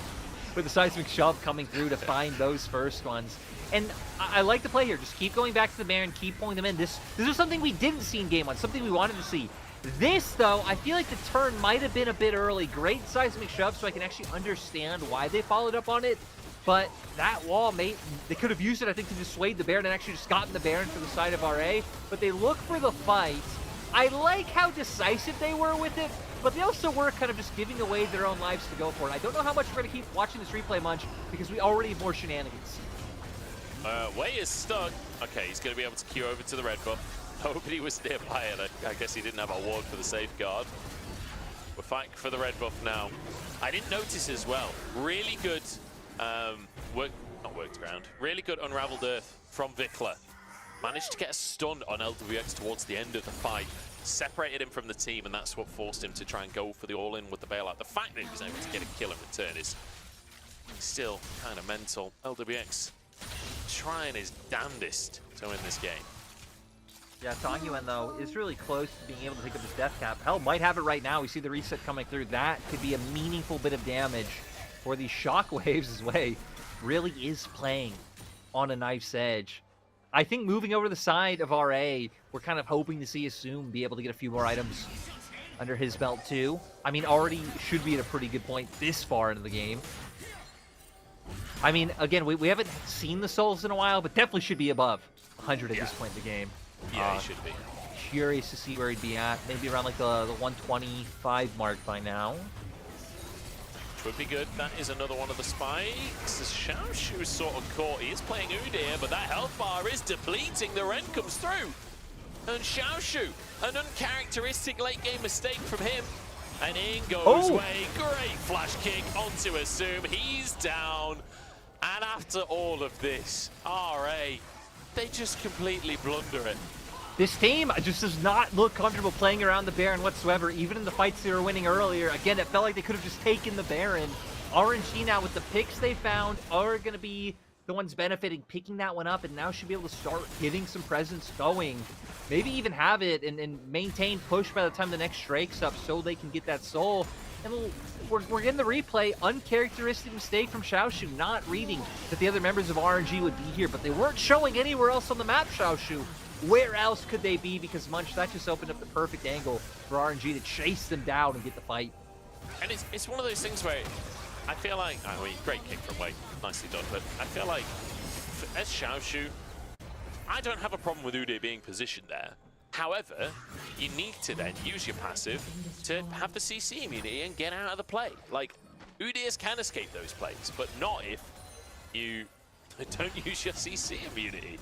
Like the handshake and the Umbral Chains both connect, and that's what locks him up enough to finish him off. He just has the Ram stance. Would have been able to get out of that one. Bit of a weird play there from Xiaoshu. As we push into mid lane. Wei, he loves a seismic shove. He's been a big fan of it this game. Yeah, he really hasn't minded taking them whenever they're there. It's like a buffet to him. This game is still tense. I really just want to be like, yo, we're going the distance. We're getting another 3-game series before, you know, we eventually move on to JDG, BLG, but I feel like the tension is still here, still have good damage, good scaling on the side of RA. I think a lot's going to come up to this Drake. I wonder if RA even fight it, or if they say, fine, you could have Soul, we'll just like hold out until Elder and make the game-deciding moment there. Vikla has some damage at this point. He's on 4 items now as Nayu threatens more. Weaver's Wall. Vikla wants this kill onto Wei. Has flash available if he wants to go for it, but will not commit. The railgun doesn't land either. The whole gang is trying to get him. The flash forward to try and finish the jungler. The seismic shove is huge, but the bailout saves him. He dies for it. No, he's still alive. He managed to get out of the backside of the fight. The bailout saves the day. And Ming holds RNG in this game. RA overstep and RNG crush them under the heel of their boot. RNG will take this game, and I think we're going to 3. Ming was so massive and so many times keeping his carries alive to make sure they could deal their job. Like you said, we're going the distance. RNG bringing us some fight. I cannot believe that is how this game ends. Not with a whisper, but with a bang. The opposite of the phrase, but it will be RNG finishing things off, and all off the back of Wei somehow miraculously surviving that play. Nexus falls, and we're going to 3. Yeah, again, I think, you know, we highlighted LWX a lot in that game because obviously he was the one picking up the kills, right? He was free hitting a lot, but so many times Ming keeping not only him, but anyone alive. The amount of damage they had, always able to supplement the bailout to make sure that they survive. Yeah. And I mean, RA's worst enemies in my mind at this point are Baron setups and like how to use the Baron as a tool to fight fights with the enemy, or when to fight, when to take it. It's really nipping at their heels in this series so far.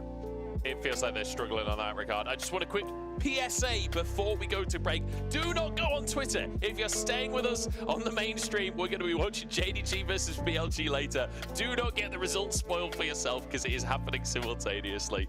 We'll catch you after the break for game number 3 between RA and RNG.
Welcome back, everybody, to the LPL. We're headed to game number 3 between RNG and RA after a bit of a doozy of a game number 2. Bit of a tragic finish, honestly, for RAs. They thought they had the moment, they thought they had the pick, but unfortunately, Wei got away. And, you know, living up to his name, and Ming saving the game. Let's take a look at how things went, though, because, I mean, Vikla was trying his damnedest. Yeah, he was really trying to make things work. Sadly, did have a few mistakes in there, but really was trying to be the playmaker for the team. The goal difference shows, right? The game was you know, hit for hit for so long. Both teams able to match, but at the end of the day, it was RNG able to come up clutch. Again, I feel like the Renata was able to do so much, making sure so many members of RNG were able to survive either longer than they should have, or even just survive completely, like we saw in those final moments when Wei was caught out. So good to see a bit of life from RNG. And now, I mean, moving on to MVP, I'm kind of excited to see who gets it. LWX is a name, but good. I was going to say, I hope it's Ming. Ming deserves it, and he does pick it up. LWX did play really well as well, but he was only able to do all of that because of Ming in the first place. You know, Ming literally saving the game by keeping Wei alive in the final fight as well. Huge game from Ming. Fantastic to see him performing on this Renata. And we'll see if he can keep that up for game number 3. RNG, we're saying they want to come in and get a confident, clean win here today. That's not happening. So let's just see if we can scrounge together a win instead. Same for RA on the other side. You know, reasonably confident game number 1, but unfortunately game number 2 couldn't make it happen. And again, like you said before, like, Baron is their worst nightmare. They must, like, stay awake at night, like, waking up cold sweat shivers, and all they saw was Baron. Yeah, exactly. And, like, I feel like viewers might hear that and, like, think of previous teams where they would always flip Baron, and that would be their problem. I feel like RA are a little I too wish unwilling. RA would flip Baron. Yeah. Like it shouldn't be a flip. Look at Baron. Exactly. Like, Baron has clearly hurt RA in the past, and someone needs to sort them out. But here we go, game 3. We're going to see if they can sort it out themselves. As teams are going to go back to the original sides that we saw in game 1. And once again, fans really changing because of how that game 1 went down. RNG clearly saying, hey, we need to keep Wei out of the picture. But we'll go back to that tried and true Ashe that we know RNG loves to play with. Yeah, and can kind of set up for that, like, Ashe Varus, if that's the direction that they want to go, but this time banning the Senna. So the shenanigans with Ornn bot not available for, well, I guess they can still play Ornn bot if they want to, but it will be terrible. Yeah. Here we go, though. Varus should be taken away. You can't really allow the Ashe Varus to go on through. And in fact, going to go for Nico, wanting Vikla to be able to go forwards and be that initiation tool. Yeah, clearly wanting to be the aggressor. And I wonder what RNG will pivot to in terms of bot lane. Again, I feel like, I was going to say Ezreal, Sivir are the ones we see most commonly picked next in line, but thinking about a potential Kalista. Kalista Ashe, it's a deadly lane to go up against. You can, I mean, both of these could be AD carry or support, but you expect LWX to take the Kalista here. The slow comes out from Ashe, and Kalista just runs you down in the lane if you miss position. And with Wei getting the Xin Zhao as well, this is quite an aggressive composition already for RNG. Exactly right. That is the name of the game, kind of looking for kills between all 3 of these champions. Now for RNG, you'd expect them to just answer in terms of support, but no. I was wondering if they'd go for something like a Tahm Kench to, you know, bring a bit of safety against the Enchanted Crystal Arrows, but of course that would kind of forfeit your lane a little bit. Or if they're maybe thinking of matching, hell, even if they go for an engage support, right? The laning phase is going to be hard. I guess it's just about kind of how they want to round out their composition. So far, Nico Varus having the abilities to play quite aggressive and really wanting to deny Breathe any semblance of pressure in that top lane matchup with the Narban. Yeah, they really do want to try and set up Xiaoshu for a good matchup. I wonder if they ban the Aatrox as well, with that being something that is so often played into the K'Sante. But no, instead, banning the Jax, which, you know, against Breathe, I respect that. I think that makes a lot of sense. Breathe's only played 1 game of Aatrox so far this split, so not something he typically leans on, but I mean, you're running out of meta picks to go for. I mean, you could go for something like a Rumble. That's something we have seen. Yeah, I mean, you already pointed out, right? Even the Aatrox still is there. Hell, even things like the Poppy, though, that wouldn't really fit your comp or counter anything in the enemy's comp, even if the lane would be fine. So I just expect the Aatrox to come through. Now for RA, it's about support. Blitzcrank is something you've been highlighting. Of course, Nautilus, I feel like, is what we usually see here, but that's taken off the table by RA themselves every game this series. If they want to engage, going with the Rel, that is a bit of a flex, but I would expect it to go down towards that 2v2. Yeah, that said, we've seen a bit of Rel versus Xin Zhao, and certainly very good at dealing with those grubs. Either way, up to the top side we go with the Aatrox hover, and you do expect the Aatrox to be the final decision for RNG, but instead looking towards the mid lane for now. Tanyuan gonna take the Akali into this Nico from Vikla. So wanting to take things into his own hands. I don't think Ming is gonna lock in a Zac here. Please let us bring out the Zac. I guess it would go top if they brought it out, right? We'd have potentially the Riftmaker Zac. I want to talk about it because I want some spice in this final game, and we got it, Munch. That is sick. The top lane Zac coming on through. This is gonna be a game and a half right here. Bit of AP Zac, I imagine, or maybe Ghostfall Tank, I don't know. Zac certainly in a strong spot, but Nayo answers in kind with a carry of his own. We've seen a good bit of Kindred so far this split. Milky Way especially looking fantastic on the pick. But Nayo wanting to strut his own stuff with the carry in the jungle. Yeah, a ton of DPS coming out on the side of RA now and having the front line to supplement it. I mean, this comp in front of Baron, in front of turrets, can just be such a menace. For RNG side, though, like you said, the Zac, I'm so excited to see how it itemizes. In solo queue, you kind of get a fair amount of both, you know, whether it's just full tank Zac or like AP Zac. Even some people kind of mix and match and, you know, you'll go full tank and maybe eventually throw in something like a Riftmaker or even potentially a Rylai's. So it's gonna be fun. I hope RNG can make something happen with it because their composition really just wants to run you down. It really does. They're going to be more than happy to make that happen if you misstep. A very aggressive bot lane. We've got an Akali in the mid lane. We've got a Zac up top. I mean, if they needed hard engage, they've got hard engage in the form of a Zac. Maybe the most hard engaged champion in the entire game. Yeah. Let's see. I do got to say, though, right, they're going up against Lamb's Respite. They're going up against Pop Blossom. There's a lot of things they could jump into that would kind of set up RA exactly for what they want. So they're still going to have to be incredibly careful and smart with the engages they do pick. Let's see if they can pull it off. I'm just taking a look at, you know, a little bit of solo queue of what pros have been playing with Zac top. There is a little bit of Zac top going around. Mostly going for the tank builds. Occasionally, a little bit of Liandry's in there as well. Let's see what Breathe is going to go for here in Game 3.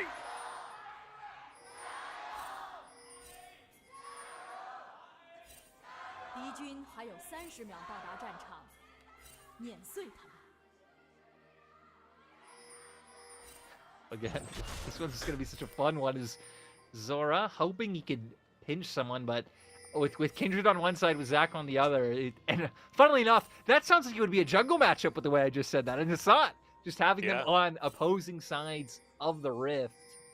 Also, assume going with the Hail of Blades. So going probably towards that lethality that we'd expect, which surprises me, considering that you really can outrange Zac once he has max levels in that E. He can just jump at you from anywhere. Yeah, you really can. It's so incredibly annoying to play against. Let's see how Breathe is going to do on the pick as well, because you know this is a champion that, whether or not you're a veteran, whether or not you've played a lot, if you're a top laner, you'd have to go pretty far back to have played a lot of Zac top, unless Breathe has been practicing a lot very recently in solo queue. I'm excited to see how he's going to look. Throws up the fist bump for Xiaoshu. Xiaoshu, unfortunately, doesn't even have the ability to return that one in kind. No.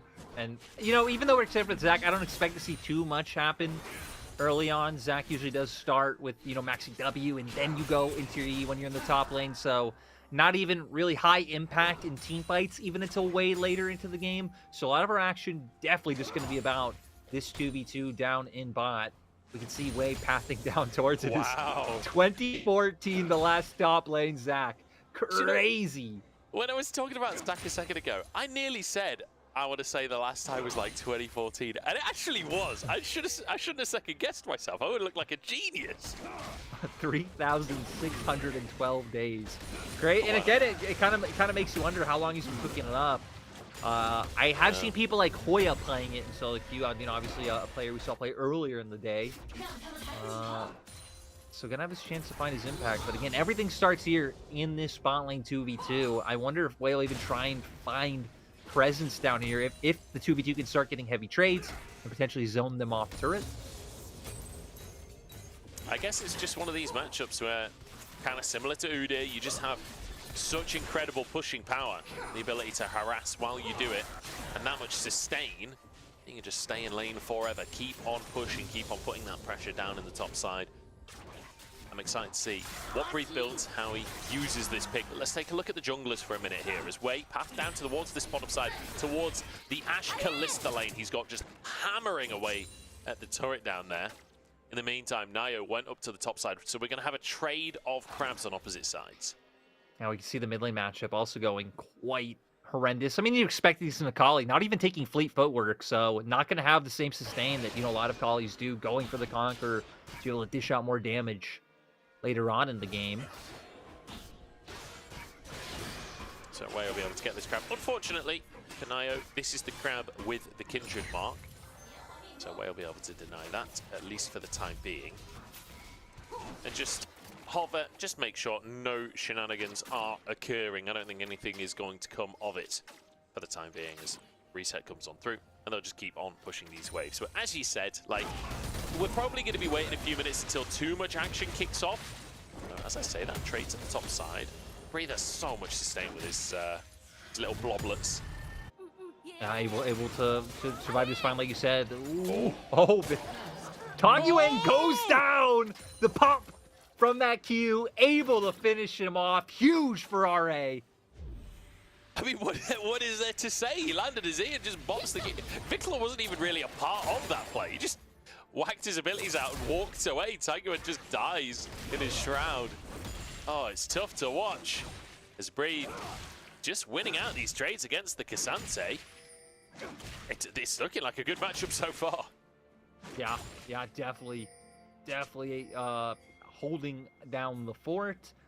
And it's interesting, right? Because RA, I think, having similar flavors to especially the Game 1 draft, bringing out a carry, potentially wanting to unleash it through countering, jungling around top side. But he isn't really fighting the same lead he did in Game 1. A lot of that coming down to Wei and what he was able to do. You know, that was cute, but I want to point out that LWX and Ming, unlike Game 1, like Game 1, are still finding that advantage. But again, there's no disparity on the opposite side of the map this time around. So a much better start for RNG than that Game 1. Yeah, definitely. Definitely the case. I want to go back to the cute seal, though. That was really adorable. Or is it an Earth? Maybe it's a baby Earth. Which, let's be honest, are essentially just large. Yeah, it's like a manatee, right? Like, yeah. It's one of those mythical creatures where it's like, yeah, you know, we made this up. This is a mythical creature. We changed the name. See, that makes it mythical. It's like, well, is it new? Is this original? I feel like this is already an animal. Kind of like Dugong in Pokemon. Yeah, very original. Yeah, I guess you're right. Good call on that one. I'm just so... Like, look at the mini-map, Munch. Both junglers are on the same side of the map. They're not too far apart. I just want them to run into each other. Let's have a scrap. Look at this bot lane right now. There's a lot of minions there for Assume to get, but 20 CS lead already in favor of the Kalista. It will be minimized a little bit, but still about 10 ahead right now. Fantastic start for LWX and for Ming. Serrated Dirk already there. And I will say, you may have played a lot against the kind of on-hit Kalista. Typically historically the way that you go. But these days, with the Serrated Dirk early in lane, like the QE just alone does incredible damage. Yeah, it is insane, right? It really can just chunk you out of anywhere and just set up for the all-in.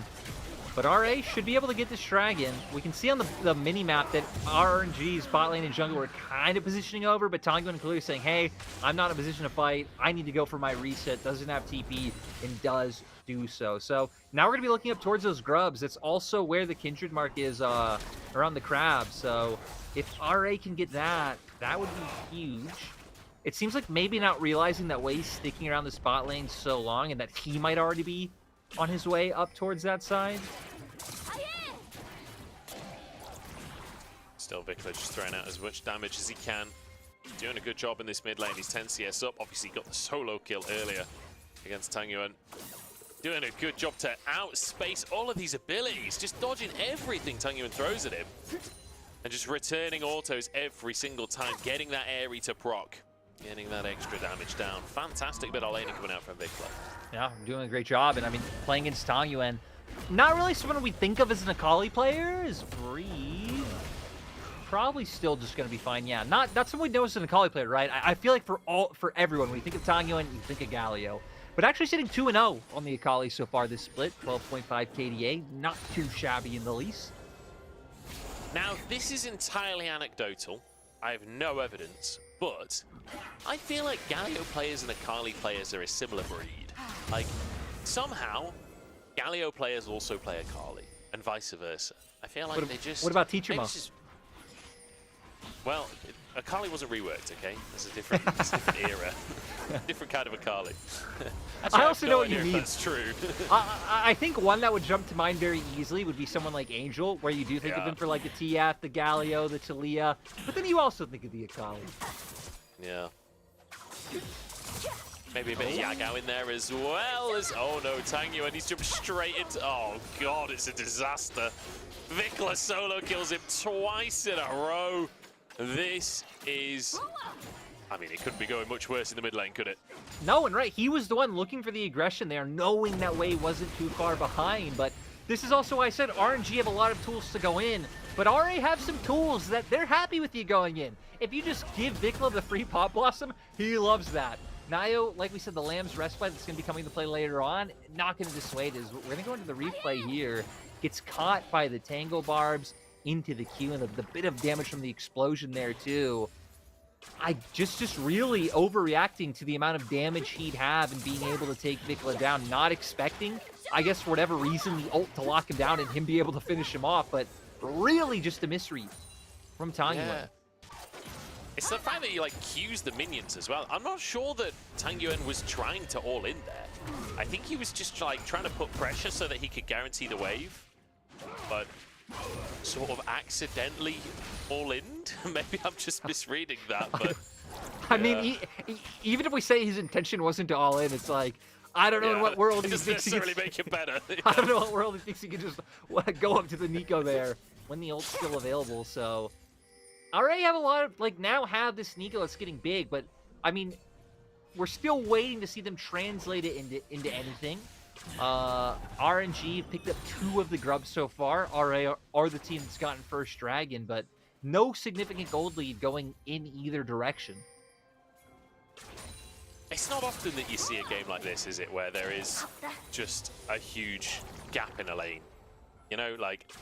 I don't want to put too fine a point of it, but like usually when you're getting kills in the mid lane like this, it's like junglers are involved or it's kills from a dragon fight. Like, I feel like we rarely see solo kills in the mid lane these days in LPL. The fact that we get 2 in a row, I mean, like you said, Tang Yuan not known for his Akali. Doesn't feel like he's that comfortable in the matchup either. No, and I feel like the weirdest part is that their kills that aren't really being able to be translated into much else, right? Like, still stuck in lane, not really able to bring it onto the map. Doesn't seem like already feel like there's any opportunities elsewhere. Not really able to turn it into any neutrals or like walking into enemy jungle.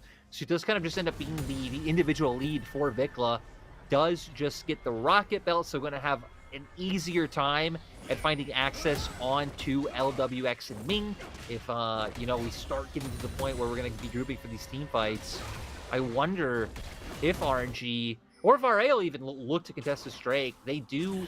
I would assume they should. I mean, they have an incredibly strong Nico. RA definitely should be the team looking to contest. But RNG are the team that have been able to keep up Prio in bot lane. Yeah, that said, with the stacks, we can just one-shot the cannon. And now, perhaps Varus, interestingly assume, has picked up his Mana Moon very, very early, long before it's stacked. So deciding to try and rush the stacks. Now, this is something that you can do if you're wanting to spike hard onto items, because it means you'll stack it a lot faster. It means that you will be able to finish it by the time your first lethality item comes in. It's not something you see all too often, though. No, definitely not. And going to be able to leverage that. And again, the fact that Vikla also having his first item as well right into that dragon. So 2 dragons up, not like a little bit of a gold lead. Definitely feeling RA are in a decent position here. I mean, I think me and you both came, I think most people came in thinking like, okay, this might be a close series. It's going to be an RNG favorite series, right? RNG are the team that has the core that's been together. RNG have like players tested at the highest level of the game. That has not been the case. And so far, I'd say not looking like the case here once again. Yeah, it's been a tough series, honestly, for RNG. Had some questionable moments, and I mean, RA, the same could be said, but I feel like on average have been a bit more clean with it. And different expectations, right? I feel like Vikla has had a really good series compared to what he's looked like for the rest of the split. That's not as subtle as you think it is. Compared to the rest of the split, though, like Vikla had some pretty... He had a couple of stinkers, let's be honest, early on in this split. Exactly. This series, he's looked pretty good. He's had a couple of down moments, but generally speaking, he's definitely been the better mid laner. Oh, it's whiffs galore down in the bottom side. Ult for ult, neither hits. The TP, oh, Vikla doesn't quite land the root. If he hits that root, it's a Pop Blossom as well, and that would be 1 dead support. So it does at least give some room for Tangyuan to be able to push this wave. So at the end of the day, RNG coming out a bit ahead with the fact that they were able to guarantee that TP. Ooh, actually just end up giving away the spot turret. So RNG going to be able to leverage this pressure into something well. We'll see if RA start making their way to the Rift Herald. Looks like Nio's making his way there now, so we'll be able to get an objective for themselves too. It's just endlessly trading. They're just both farming grasp procs in the top side. As Nio starts the Herald up, should be able to quickly work his way through this. This is the nice thing about Kindred as well. You get to build that Kraken Slayer as your first item. Oh, no way. Zora toying with him here. It doesn't actually want to start a fight. Just wanted to cancel the recall. But yeah, the true damage from the Kraken Slayer helps you get through this Herald a little bit quicker. Does have a lot of armor to deal with. We can see the goal of the players now. Vikla obviously being first isn't surprising. LWX, assume actually not as far behind as you'd expect. Like, of course he's even in CS, but the amount of plates that LWX is getting, I would have expected him to be, you know, a little bit further ahead. Yeah, I suppose part of it is, A, they nerfed plates, right? It's only 125 rather than the 140, which is not that big, but it adds up. Still noticeable, but also, yeah. Him and Ming shared all of that gold too, so... True. I suppose it's only really like 2.5 plates in terms of solo, and there is one plate I think that's gone on that bottom blue tower. So perhaps Assume was able to get that solo, would close the gap a little bit. Assume's done a very good job of staying even in CS, honestly. Like, pretty impressive considering the amount of pressure that comes out in a lane like this. Yeah, and I feel like that just goes back to the point that again, a lot of... I don't feel like RA have really a big problem in terms of like individual player skill. Even players like you point out, like Vikla, who'd been struggling a little bit earlier, Nio, who have kind of been a little bit hit or miss. Like they still have those moments where you're like, okay, I can see the potential and like what these guys could do. So it's kind of nice that we've gotten to see that hold up, and even see it kind of blossom a little bit with every RA series that goes on, even if it still hasn't really been able to convert into any wins. This might finally be their chance, and we can tie them with RNG. Yeah, and what an organization to be tied with. This, not only is it like RNG, a historic organization, but also this roster that you would expect to be a top team. Well, maybe not a top team, but like certainly a playoffs contender. So far, that's not been the case. Here we go. Herald charged down the mid. Oh, Herald engaged in the mid lane. Let's go, Nio. I love it. Kindred ult keeps him alive as Breathe, causing absolute chaos. A Pop Blossom goes sideways as Ming gets into it. Tangyuan looking for redemption. Hits one with the ultimate, even though the Shuriken goes wide. Now onto Assume as well, and he's got energy to work with. Assume's gonna... No, he misses the Q. Oh, God, Tangyuan. Oh, it's a disaster again. Yeah, I feel like I actually feel like missing the Q, and even missing that first D was a big deal. Because if he connected that first D, could have used the ult on a different target, right? So, some mechanical mistakes coming through. being the decider, RA coming out ahead in terms of kills, but it does open up RNG to be able to take this dragon, but TP's on the map right away. I don't think they can contest still. This is still only 2 against 4. It looks like Xiaoshu wants to. He pushes the wave, moves in. RNG respect it. I suppose it's a Hextech Rift as well, so the rest of the gang are here now already. Yeah, I guess you're right. Hextech Rift, so yeah, able to make it down. Even with the Kalista, I guess that wouldn't have been fast enough for them to be able to finish. Or even if they had, oh boy, I guess Ahri would have had position for a fight, but they might still have one. No Enchanted Crystal Arrow up yet. No, and they can do this pretty damn quickly. Honestly, this might go down before the fight can come on through. Taguin and Breathe looking for the flag. We might just have another 5v5 back-to-back here. As they DPS down the Drake. Wei trying to move in. Nayu dodges the stun. A couple more autos. The Drake will be taken. Can they find the fight as well? Breathe on the backside as well. Goes in onto Nayu. In the top side, Xiaoshu in trouble. The Pop Blossom again goes wide as Breathe dives onto Nayu and looks for the kill here. He'll slam him onto the floor, and suddenly it's RA there sent packing. This game is ridiculous. Yeah, the fact that the Pop Blossom couldn't find anything, I feel like was the difference maker. No Lamb's Respite either, so not able to keep people alive now. RNG not going to be able to do too much more off of this. Looks like they are getting side lanes under control, as we can see Taiyuan pushing in that bot wave. But still going to be a nice little injection of gold, as we're going to see here, right? The Kindred ult not being up feels like a real difference maker, because it means RNG, I mean, just have such a level of threat. You don't have that safety there. Great turn on the way, but look, Pop Blossom not able to connect after those flashes come through. And now it just leaves RA in a world of hurt. I just love the kill from Breathe there. Just splats Nayu into the floor. And I mean, honestly, like, the fact that Taiyuan messes up in the previous team fight, then Vikla, 2 Pop Blossoms in a row he's missed.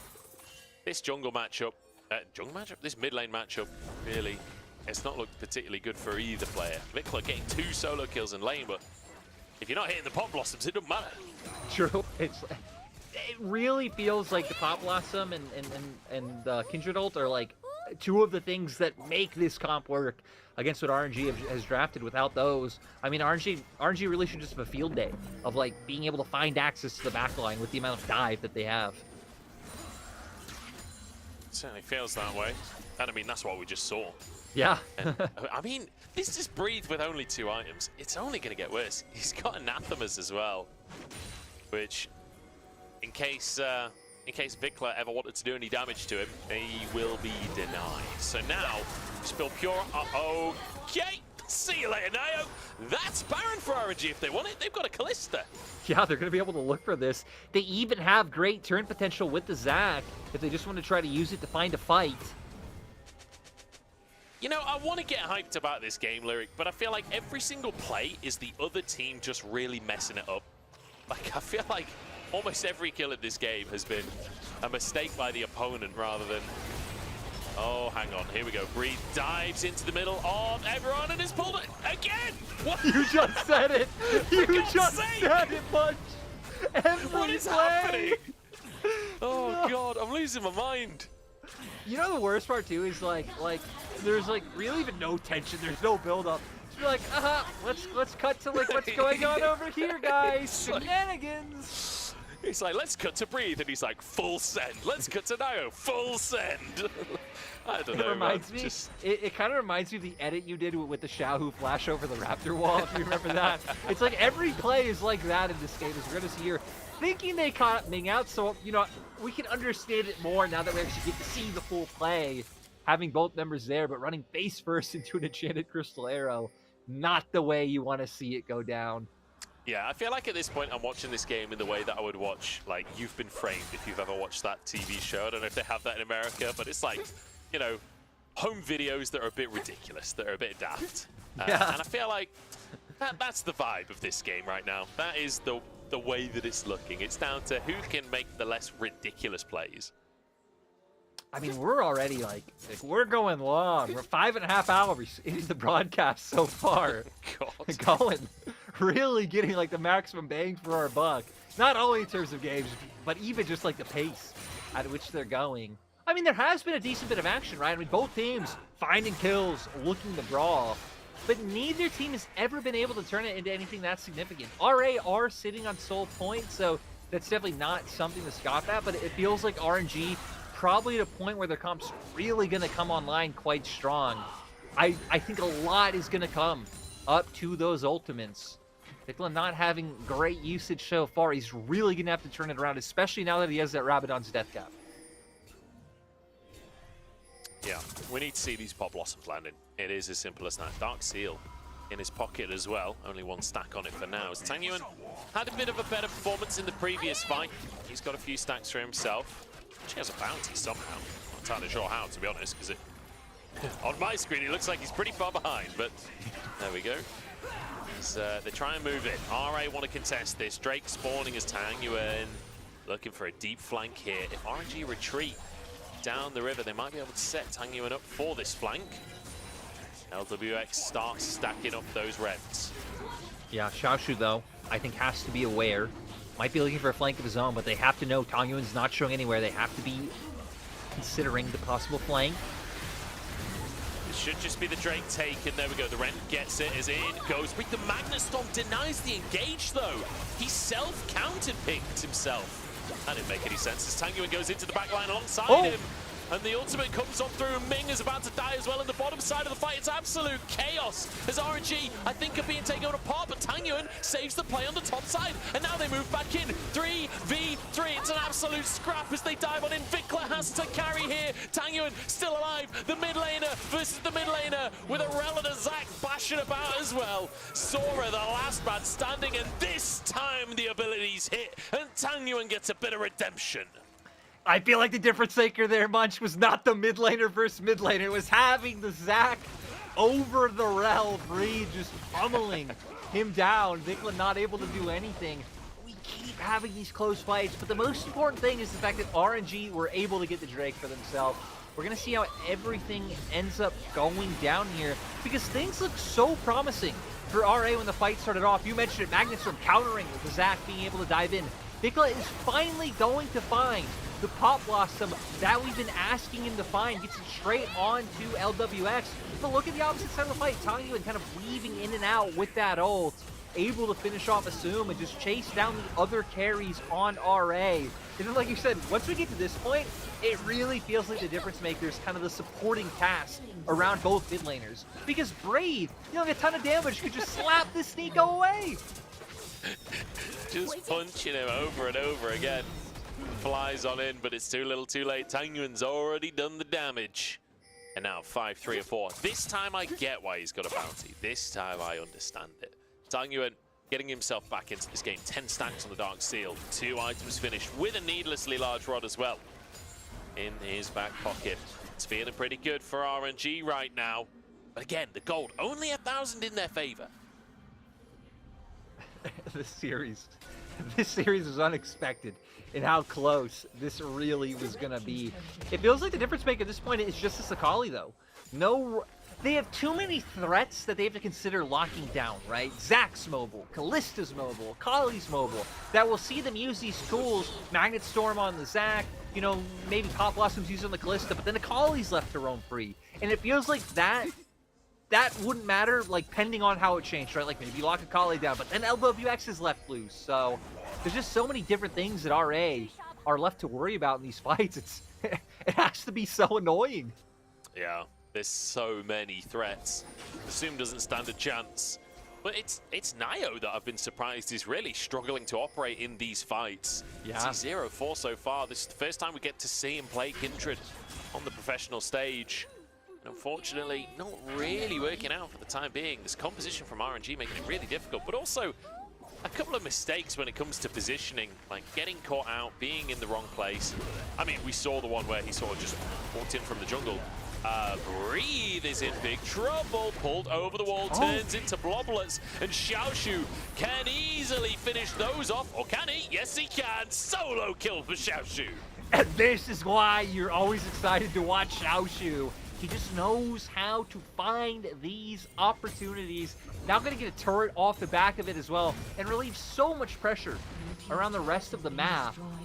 I'm surprised RA aren't willing to try and force more around topside. You have TP on your Nico. You have TP on the Cassante. That could have even been like a potential, like, try to force Baron and look for a turn. But we're going to see here exactly how it goes down. I mean, Breed's already chunked to about half. Great knockback from the W to give the space for the R to come over the wall. And then the damage once he's ulted is massive. But like I said, I feel like they could have gone for a pretty bold Baron off the back of that kill if they were decisive. But maybe it's my fault, Munch. I forgot RA are afraid of it. Yeah, you got to remember who you're talking about here. RA do a decisive Baron? I don't think so. I'll believe it when I see it. I'll believe it when I see it. Reset comes through for Nio, even though he was spotted. Doesn't really matter. Drake coming up, though. That is something that RA are willing to fight over. Let's see if they can get it. LWX able to rend the previous one. He's now on 3 items. You can see that Tangyuan went close to getting his Zhonya's, has himself the Seeker's Arm Guard, so the essentially stopwatch to keep himself safe. I might just start calling it stopwatch, honestly. I feel like people will understand that better. Yeah, you're probably right. Just something so different from what we're used to, but now, kind of tracking the fight, Breathe, Tangyuan. Again, such different angles you have to worry about. The double flanks coming in from opposing sides of the fight. Xiaoshu and Zora having to mark them. Breathe doesn't have his passive right now. He is not as tanky as I thought he would be. Dives into the Dragon Pit. He's alive, but only just. Xiaoshu is behind them. They're on the wrong side of the map, and Xiaoshu is not going to let him get away with it. He's going to keep them at bay. The ult comes in from Mingwei, trying to get the soul. He denies it. RNG managed to stop the Drake as the all-out comes on through. LWX has been found, and Xiaoshu gets another solo kill. Flash from flashes. Ming dodges away from Fickler. In goes Breathe after resetting, and now we're on to Xiaoshu. 3v1 here. In the meantime, Tangyuan's been found, but he dashes away to safety. Might even go back in onto Assume. In the meantime, the roots come on through, and Xiaoshu dives back into the action once more. He's got reinforcements, and the Q3 lands as well. Breathe bouncing around the play, but does he have enough damage? Nayu gets his ult into the play as well. They're knocked out of the Lamb's Respite and taken down. Alright, that was gorgeous. And now we're going to be able to turn to Baron. Funnily enough, Assume and Zora actually chased Tangyuan all the way to topside jungle. Huge fight for RA. Big Baron play coming, and this should be the swing that they need to push the game forward. Unbelievable fights this game. They have been so chaotic, and yet RA are coming out on top. And we said this is a team with plenty of mechanical skill. This is a team that has potential, and in crazy fights like that, they get to show it. I gotta say, like, I was honestly kind of uninspired by RA to start this one off. I think they're dedicating way too many resources to dealing with the Akali when Xiaoshu's already doing so much to zone off the backline. That could have been their soul, but it doesn't matter. They still find the pick with Xiaoshu getting right on top of LWX. You hit it, another solo kill going through.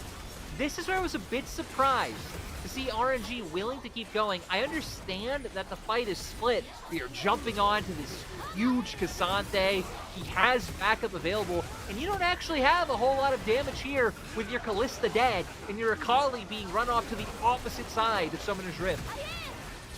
Yeah, and I feel like, you know, the idea is maybe Xin Zhao is your damage, but realistically, what's Xin Zhao doing to Cassante at this point in the game? Absolutely nothing. Xiaoshu walks away. He's still got his Kaenic Rucken shield, so Breathe's doing nothing either. He's basically invincible on that stage. Ridiculous stuff coming on through here. RA with a lead. It's 3,000 in their favor. And Munch. And my goodness, what a game. RA have only ever beat RNG once in history in the LPL. They're 1 win, 5 losses. Goes all the way back to 2022 spring. So it would be really cool if RA, with this rebuild, with this kind of completely different roster and all these young talents, can actually finally get another win. And again, RNG might look down, but still, these are a lot of the same core, a lot of the same players that we've known on RNG over the years. Yeah. At the end of the day, this is still like a world champion in this roster. There's MSI champions in this roster. This is an organization that is full of history and a roster that is full of history. And yet RA are here today, and they're here to play. So far, so good. They've got the Baron. That's been the biggest hurdle for them, is actually getting the Baron. Now we actually get to see how they use a Baron. So far, so good. Oh, big engage. Oh, Shim's caught by Mingzul. That's a pretty big stun there, but the Pop Blossom might just save the day. Breathe gets onto the back line. Lamb's Respite already used as Nayo. Low on HP and taken down. Tailwind flies into the play and eviscerates them. RA, the siege is broken. This game is so back and forth. It was supposed to be a sealed deal. They won a fight. They had Baron. But RNG still bringing it out. I mean, right, this is completely different. In the last fight around that Drake, Breathe was chunked out and had to recall by the time, you know, the festivities were starting. This time they have the players to buy space and set up for Tanyuan to pop off. So now, we're back into the thick of things, Munch. I'm not going to say any grand statements about either of these teams ever again. It just doesn't work. I love that from Wei. Separates the team so that the arrow can hack. That's crazy.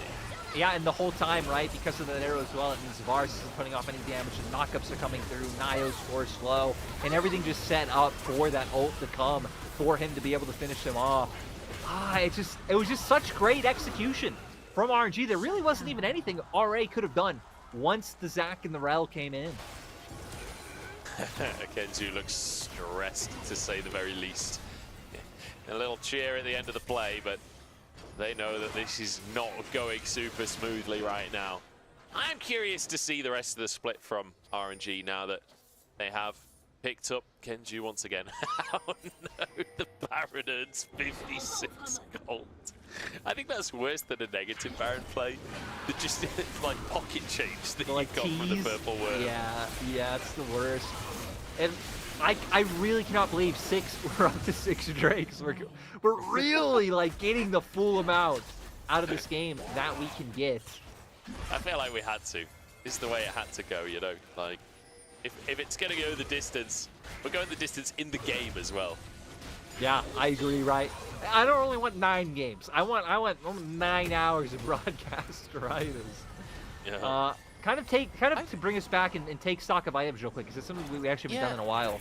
It's actually a little bit surprising that even with all the gold and all the kills, that Vikla still being up 4 items as compared to the 3.5 that Tanyuan's been able to put up. Yeah. Even just Vikla's getting a lot of kills as well. True. Hell, even 30 CS up, so I guess just a bit of an oversight there. He's really been able to keep up. I guess only not able to keep up in terms of finding the Pop Blossoms onto the back line. The one build that's like bothering me right now is Breathe. Like, Breathe has so much MR when it's literally only Nico on the enemy team. It's not like Nico's a tank shredder, but we've got a Kaenic Rooken, Anathemas, and now we're going for the Spirit Visage as well, which the Spirit Visage I get, you know, you're playing Zac, it increases the healing. But maybe the 3 MR items is a little bit much for a comp that has 2 AD carries. Yeah, especially like earlier in the game, it could have been all right. Like, how often is he even really dealing with things like the Varus? But now you're in a point where you're consistently getting these team fights, and you're really having to deal with Nayo, especially in the amount of DPS he's putting out.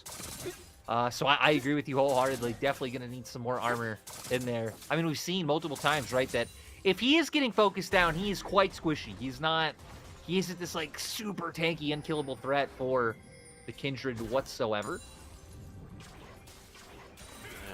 Which Baron are we up to? This is Baron 3, I believe. And it's spawned onto the map. And RA, they like the look of it. They only like the look of it, though. They're not going to start anything.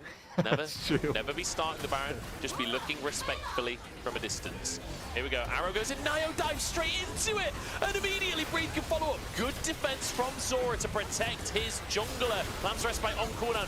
Vikla gets onto Tanyuan. The route is there. Both of them immediately pop Azonias as Breathe is buying space in the backside of the play. Vikla escapes up top. And in the meantime, Xiaoshu is 2v1ing. And he's about to kill LWX again. Xiaoshu is damn unstoppable in this game. He just jumps into the backline, has 1,080,000 carries to kill, and kill them he will. Nayo gets another kill, as finally Wei will fall, and RA get the fight, and it's all down to Xiaoshu. This has to be it, right? This has to be where they start pushing. They have waves there, or they can go for this long death timers. About 30 seconds right now in most RNG members. They're going to just try and end the game here. I'm kind of surprised that they didn't save the TP to use on a minion as it gets underneath the tower. It's not like K'Sante's bringing a lot to the siege, but either way, TPing in, getting involved in the play. First tower will go down. 15 seconds on LWX, 10 seconds now. Breed will be spawning as well. They use both their... Right, take the inhib, guys. Please take the inhib. Inhib taken. They back away, move towards the Baron. 10 seconds on way. This was correct. This really became a battle of Tangyuan against Xiaoshu, just on complete opposite sides of the fight. We see the initial gauge come out. It's great on the night. Oh, much. We don't got time. I did think it was optimistic to pop a replay up there, but here we go. Baron gonna go down. RA get the objective. Can they find the fight as well? Tangyuan trying to escape. The Magnet Storm pulls it back into the play, though. Tangyuan is down. That's huge. And now Breathe has to try and escape from this play. He can't stay on the front line for this much longer as the rest of RA group up and push forwards. They might just struggle to find more as the Fate's Call pulls Ming out to safety, and Breathe can fly away. And without Tangyuan, I don't think the kill threat's there. This is where RA can actually look to end the game. 40 seconds until he's back on the map. It's 4v4 right now because Zora is nowhere near the rest of the team. Nayo flashes forward onto Missing, gets the kill, and he'll get a second as well. Wade just desperately trying to survive as Nayo gets the last respite out again, last possible second. But LWX once again has been found by Xiaoshu. Once again, Xiaoshu just runs at this Kalista and beats him to a pulp. RA take down RNG. Well deserved, especially for Xiaoshu, who had a great performance in this last game. Like, what a menace on the K'Sante. And the second that they started isolating the Akali, whether it was their whole team or even just one of them, I think it was in the second to last like big fight, Victor's Pop Blossom like was enough to take him out. But that would open up room for Xiaoshu to just be a menace and like hunt LWX down. Like, Baron might be RA's worst enemy, but Xiaoshu is LWX's sworn nemesis. Yeah, he was making a beeline for him every single fight. I feel like they needed to play back a little bit, try and protect their AD carry perhaps, because he just could not do anything. And the amount of CC across both teams with the Rel and the Zac thrown in as well, it felt like nobody could actually do what they wanted to do on either side. The only person who had freedom to do anything was the K'Sante. Everyone else just getting battered around the entire time. Yeah, and it's also like, even people who weren't battered around, like people who were doing the battering, right? People like, let's say, Breathe. It's like, oh, I have a job to do. I have to like jump here, start disengage, do this. Breathe, yeah, I mean, Xiaoshu, right? Just kind of like left to his own devices, like, all right, RG, you're kind of going for this interesting, like, kind of strategy, this execute they have to go for jumping on our backline. Well, that leaves your backline open. Thanks a lot, bros. Yeah, it's, I mean, the fact that the top lane matchup, we were so excited about this Zac. We thought it was going to be so good. Really did not work out in favor of the Zac. I think the fact that Rel seems to completely hard counter the pick, the ult just pulling you out of the elastic slingshot. It's kind of like playing against Poppy as Zac. It's literally impossible to do. So, yeah, it felt like he couldn't really make it work out. And like you said, even pointing out some small things like the atomization heavily into the MR. And we saw that eventually ended up to bite him, that even though the Kindred wasn't getting, like, really accelerated, I mean, he's still gaining gold over the game and farming, right? Once he hits that 3-item point, he's still a crit AD carry. And soon you really started to see some of those, like, small things be the difference makers. But my God, how huge for RA, picking up this win over RNG again, making their way up. Now 2-5 themselves, tied with RNG in that aspect. Yeah. It's just so nice to see and so unexpected too, especially in the way that it happened. Like, just overall nice from Rare Adam. Yeah, I gotta say, the start of this game, I was literally losing my sanity. There's so many plays, so many picks, and they were all the person that died just running at the enemy one by one, like on both sides as well. That was such a weird early game from both teams, especially the one where Breathe basically just tower dived by himself into 4 people. That was just, oh, what a beautiful game. What a beautiful game. This is the kind of League of Legends that I love. Yeah, I agree, right? And again, just so crazy to see it go so back and forth. One team wins a team fight, the other team has to win a team fight. I remember you talking about how, oh, this game's a lot about just one player from a team running it down. Instantly, we see Breathe full send it on the Zac after you say that. Just weird moments. I think Kenju's gonna have a lot to review with the team after this one. But hell, RA also gonna have to kind of go back to the drawing board and be like, cool, we can be happy about this win. They looked really excited on the player cams after the game, but still like a lot to move forward to. Next up for RA, they have Ultra Prime, they have EDG, two very winnable series, two series that RA actually goes into the favorite as to where RNG, LNG, and WE. So again, not impossible, but definitely harder opponents than what RA are facing next. Yeah, definitely. We'll see how those games are going to go. I feel like you say, RA definitely going to be a favorite going into their next few series. I'm just curious to see if, I know it is weird to say, especially when, like, I feel like Xiaoshu really deserved the win today. And I feel like Nio looked really, really good in early games earlier in the series, but there is a lot of stuff to work on for this RA squad. Like, there was a lot of mistakes across the series. Their first win was a lot better than the rest of the series, you know? Yeah, I mean, right? I feel like both of us are gonna come with this particular of like, one of the first things we want to see RA fix. Like, individual mistakes happen, some of the getting caught on the map. Like, I get it. They need to start a proper relationship with the Baron. They need to go, say hi, bring your neighborly cup of sugar over, and, become a little bit acquainted, get to know each other better. Yeah, maybe, take them out for a nice dinner, get them a some glass board of games? wine. Yeah, some board games. Maybe go to the cinema. I don't know if there's any... I mean, Dune 2 is coming out. That's worm-based. Baron is a worm. Like, that could be a good angle. Yeah, we'll see. We'll see if RA can start to actually romance the Baron a little bit instead of just being so crippled by fear that they just look at it. Yeah, and folks out there, we're waiting for things like MVP. We know we're behind on JDG versus BLG, so we'll get the stuff up that we have to go through when it comes, and try and get into that series as quickly as possible. And it feels fitting. RA, RNG, the similar level of Titans as JDG, BLG, right? So it just felt like the seamless transition series-wise. It's all about priorities, It's all about priorities. And we prioritize the integrity of the broadcast. Let's take a look at the post-match as we round this one out. Preet actually topping the damage for his team, which I think says a lot about how these fights were going for LWX.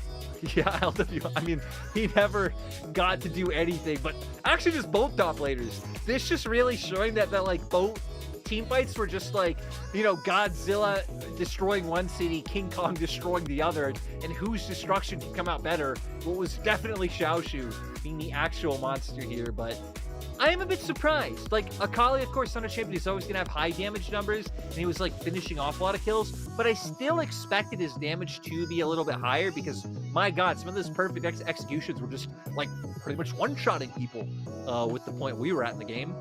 Yeah. I mean, late game Akali is terrifying, honestly. You do so much damage. And with, like, all defensive items, too, right? Zanya's Banshees. Yeah, but so long as you can survive enough to get a few Qs off and get your ult off, like, you will do incredible damage.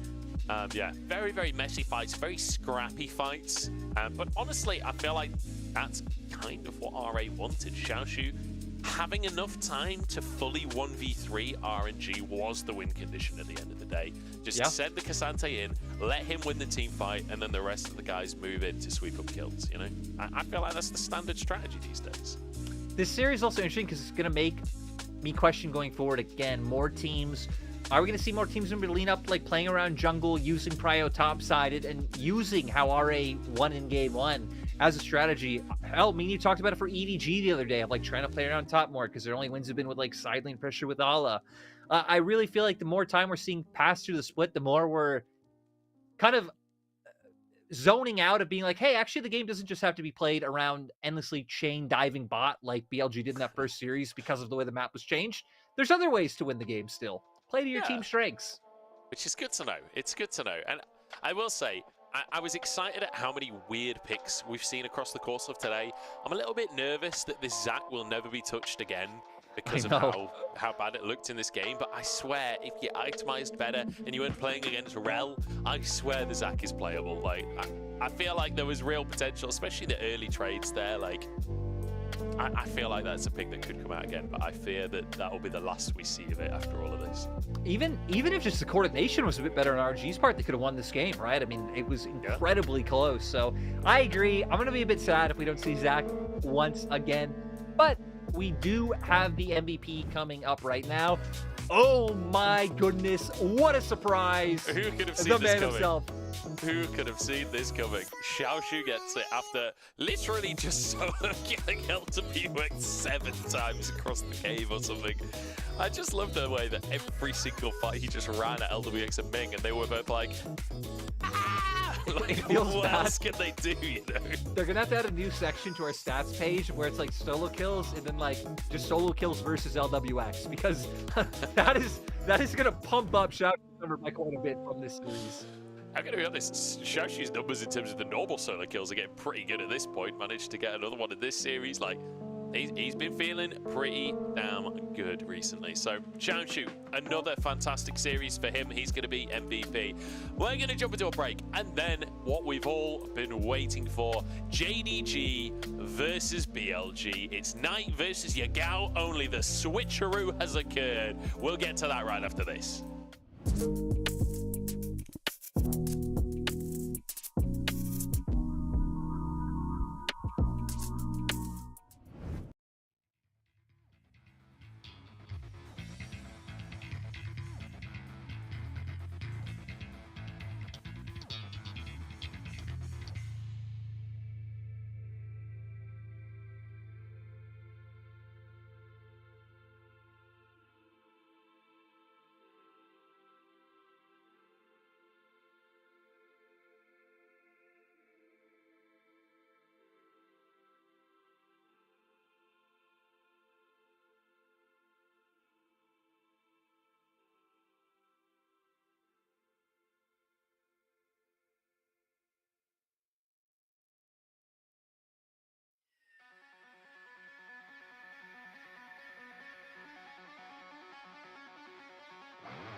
era of metal has begun, and metal shall prevail.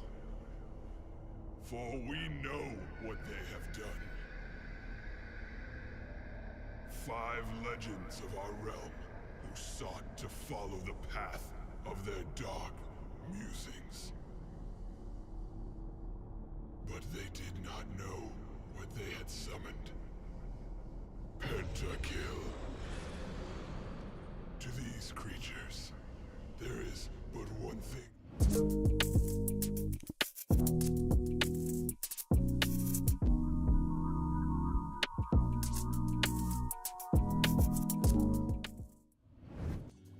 Hello, everybody, and welcome back to the LPL. It's time for JDG versus BLG. I'm Munch, I'm joined by Lyric. We have the privilege of casting this absolute banger. And honestly, I just want to get straight into the game. I want to get straight into the game because, Lyric, we're behind schedule on this one. We're playing catch-up, so let's get straight into Jump Select. Yeah, we're just going to jump right in. Again, we know we're behind, so we're going to be catching up.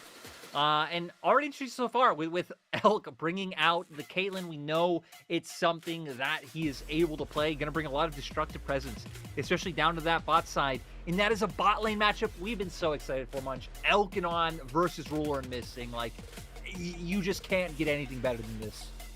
You really can't. I mean, both of them are such dominant duos that you always want to see action there. I love that we're getting the Lucian from Ruler. It means that we're going to get some action. But then the answer in this Caitlyn might just diffuse some of that action down in the bottom side. I'm curious what support we end up getting. Whether they end up going for something, you know, a more typical support like a Nautilus kind of thing. Or you can also go for things like the Lux, which is now being hovered. And there we go, locked in for on. And the thing this makes, these 3 picks specifically, if you add in the Vi, is like, you can just kill someone from 10 miles away. Seriously, Yeah. Ace and the whole Lux laser being shot out. Vile, you know, maybe the Vi going for the pick themselves. So, going to be a lot of pressure now on JDG, just in the whole vicinity around the bottom half of the map. Yeah, it certainly will be. It feels weird to see Flandre with Lucian, you know? He's, for anyone that doesn't know at home, his nickname is St. Gunbro. He was a Lucian one trick in the top lane for a long time, way back in the day before he was a pro. So it feels almost right to see him with the Lucian locked in there, even if it will be traded away from him. Anyway, getting to the bans, Udyr, Karma, both taken away by BLG, and Akali removed from Knight's Pool. Yeah, things I'm looking at right now for BLG on 4 would be, I mean, they banned the Udyr, right? So you have the Cassante available, Aatrox if they want to try to go for the stronger side of the matchup potentially. Hwei is another pick I'm looking at. It would just round them out with even more long range to be able to play out with the Caitlyn and the Lux. So Man, one of those 2 solo lane options. If you've got Hwei and Lux lands a binding, whoever is bound is doomed. They are completely doomed at that point. They do end up going with the Cassante in the end, which I think is the right choice. Again, I mean, hell, we saw the strength of it in the last game, right? No one is ever going to doubt Cassante. So now, JDG with where they can go. I mean, they could pick up Hwei for themselves. We, of course, still have things like the Azir open, but you really can't outrange BLG's comp, so maybe going that direction might be a little bit futile. But it's kind of hard, right? What can you even really pick that isn't just some kind of like long-range control mage blind? When BLG left counter pick for Knight. Knight with counter pick is a scary thing to think about. It really, really is.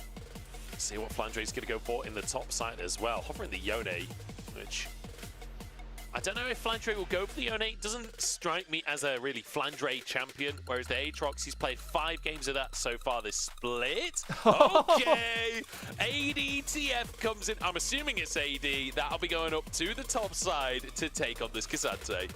Yeah, now it's about where BLG goes with the answer. We highlighted the Azir. We just saw the Taliyah hover as well. I always like when you play Taliyah with something like the Caitlyn to just enable its spot lane presence even more. I mean, any of these options that they're kind of hovering right now would fit their comp just fine.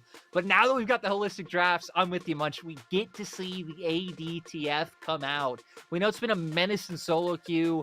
A lot of the changes into enabling that ADTF. It's been a menacing career from what I've seen.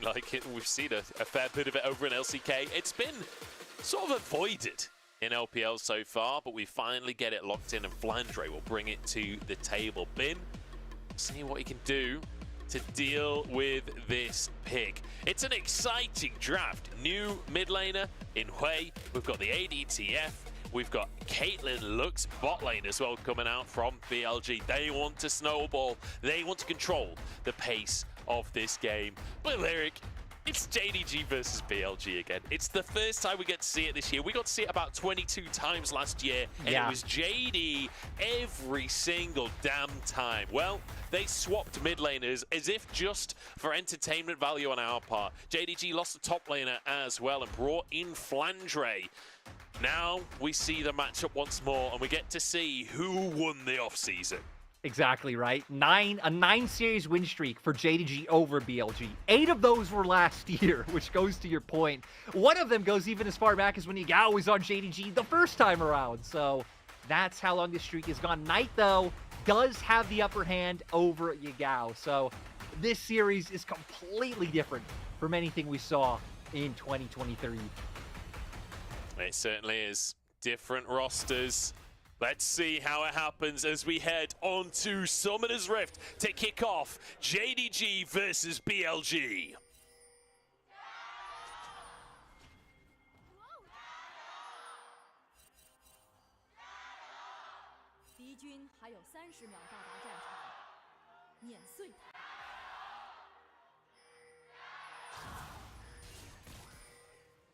Trying to look for a bit of a trap bot side, not going to be able to find it. But I kind of want to hit on the Soul Lane real quick, because it's kind of interesting when you have TF top on one team and Taliyah mid on the other, because it opens up for, you know, potential out of nowhere 3-man collapses on either of those lanes from both teams.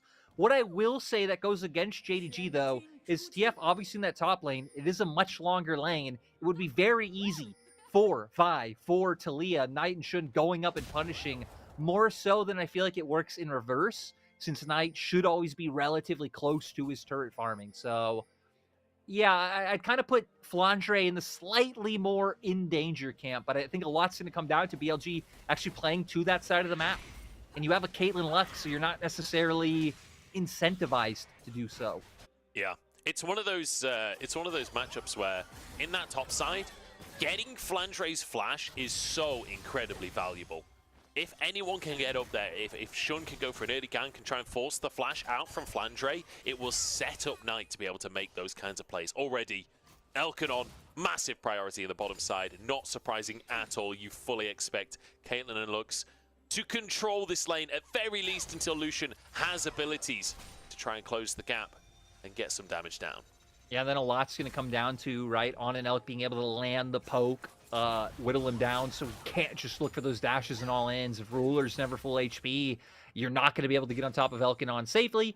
So, should be in control of this lane. We can see Shun pathing down, which is what you'd expect to be able to give them that level of attention that they'd want. I wouldn't really expect to see BLG putting all too much into top lane. Maybe until that first reset comes out from Shun, and then you're already back up towards that top side. Maybe you look for a gank, and you're closer to the time when Knight would be hitting that level 6 mark. Kanavi pathing up towards that top side, though. Perhaps he can... I mean, is there a dive argument? It is a Cassante. There's a big damage out from Yagao. Using this... I mean, Hui just seems like such a lane-dominant champion. Every time the camera pans to the mid lane, if Hui is playing, it feels like Hui is dominating the matchup. His kit just offers so much, right? I mean, again, you have so many different ways to lock people down with CC from your E. I mean, your QE as a slow, your ult as a slow. Obviously, a lot of people use the W for the 3 enhanced attacks, which you can then, like, QW someone off your screen. They get the enhancement from your W.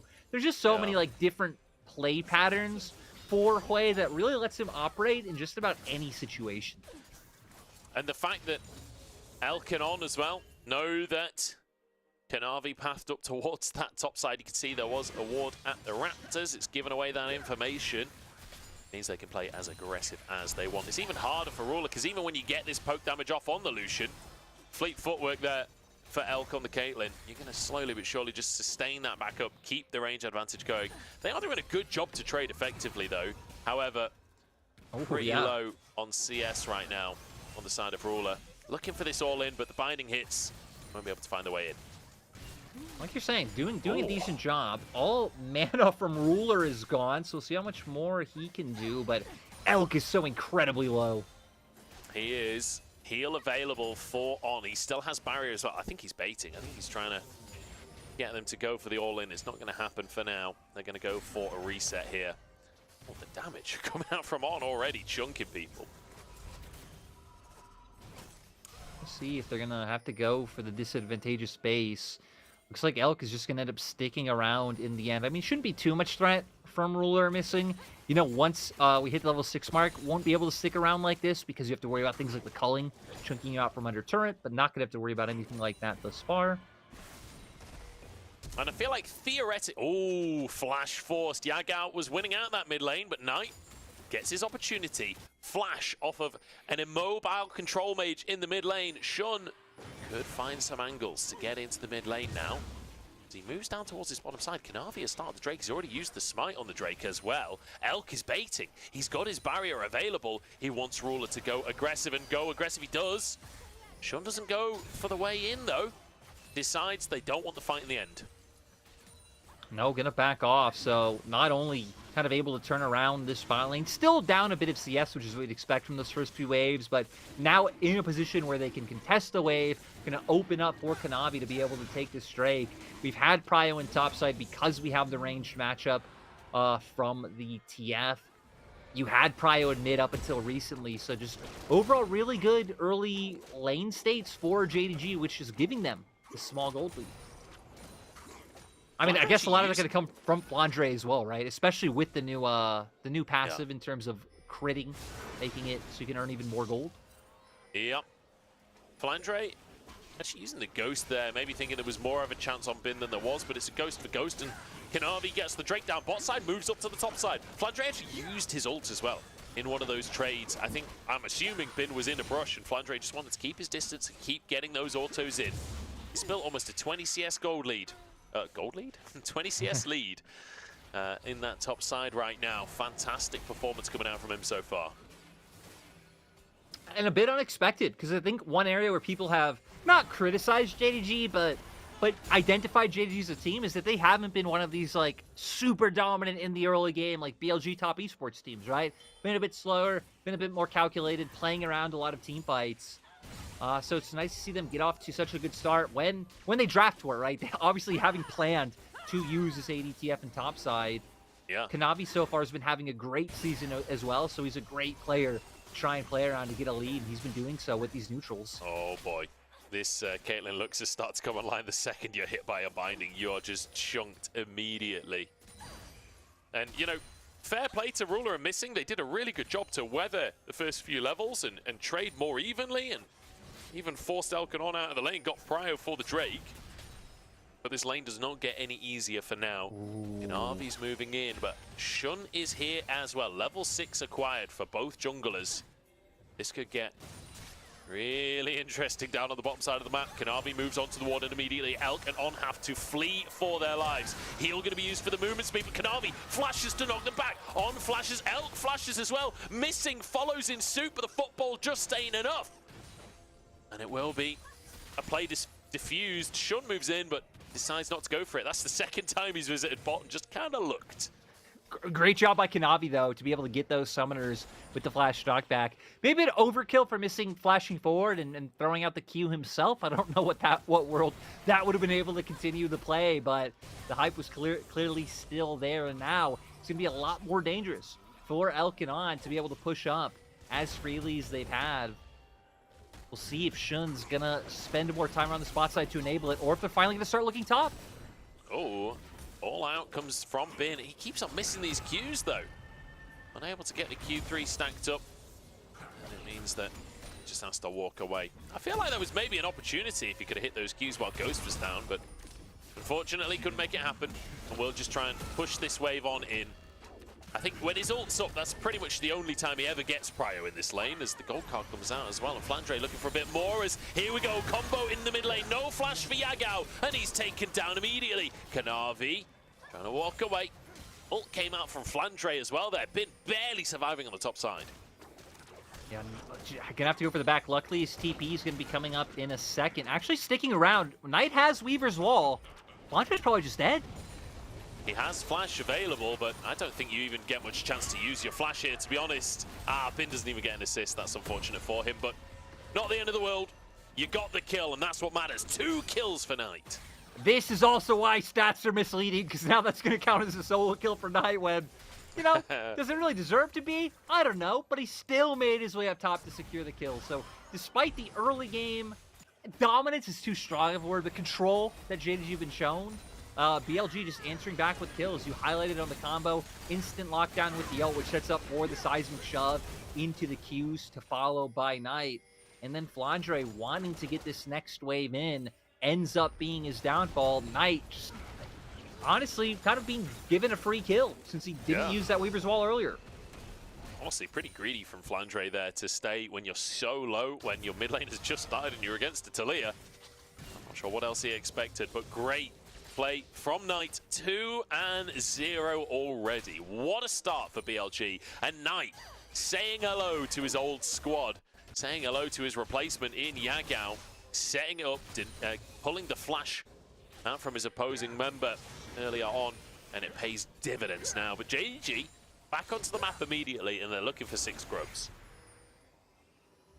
I think it's good for their composition, right? When you have the TF, that's what you're setting up for. But BLG ready to answer in kind with what feels like their patented specialty at this point in time. You know, every year a different team gets to claim the bot lane dive is their thing. This split, it is definitely BLG who get to claim the bot lane dive. Would you say that BLG are the modern FPX then? Is that where you'd go No, with that one? I feel like that was an FPX thing in a very different way. Yeah. I feel like the only team I've ever seen like really go to the FPX extent is actually predating FPX. It's 2015 HQ, who used to just everyone go bot every chance you can get. BLG, it's, you know, they go bot, they destroy bot, and they're like, yo, let's go elsewhere. Let's go do other things. We don't only Let's need to go use this bot. gold for objectives. Exactly. Flandre has stepped up, but to be honest, I'm not sure this is a matchup K'Sante could ever look for the 1v1 unless TF stands, you know, next to the wall and you can ult him under the tower. It's just so easy to kite the K'Sante out as long as you can dodge those Qs. But like you said, the Void Grubs are going to be a problem for BLG. ADTF might be the best Void Grub abuser in the entire game. Yeah, but again, you're gonna have to keep being on standby for these Weaver's Walls, because Flandre's gonna constantly be pressuring up against turret. Wait, I gotta pauses. On and Kanavi, not gonna be looking for any of that smoke just yet. I do want to point out that Weaver's Wall is about to be back up, and BLG have a comp that kind of can play to both sides of the map. Usually it is a little bit risky, but I think their bot lane has a lot of defensive tools. Oh, they dodged. Nice, the binding lands. Okay, they're not actually going to commit to anything. Just a bit of damage onto Kanavi there. They managed to dodge away from the W from Kanavi. Look at this, by the way. Elk, in the meantime, just stacking up plates. They've got 4 plates. I think 3 of them were solo.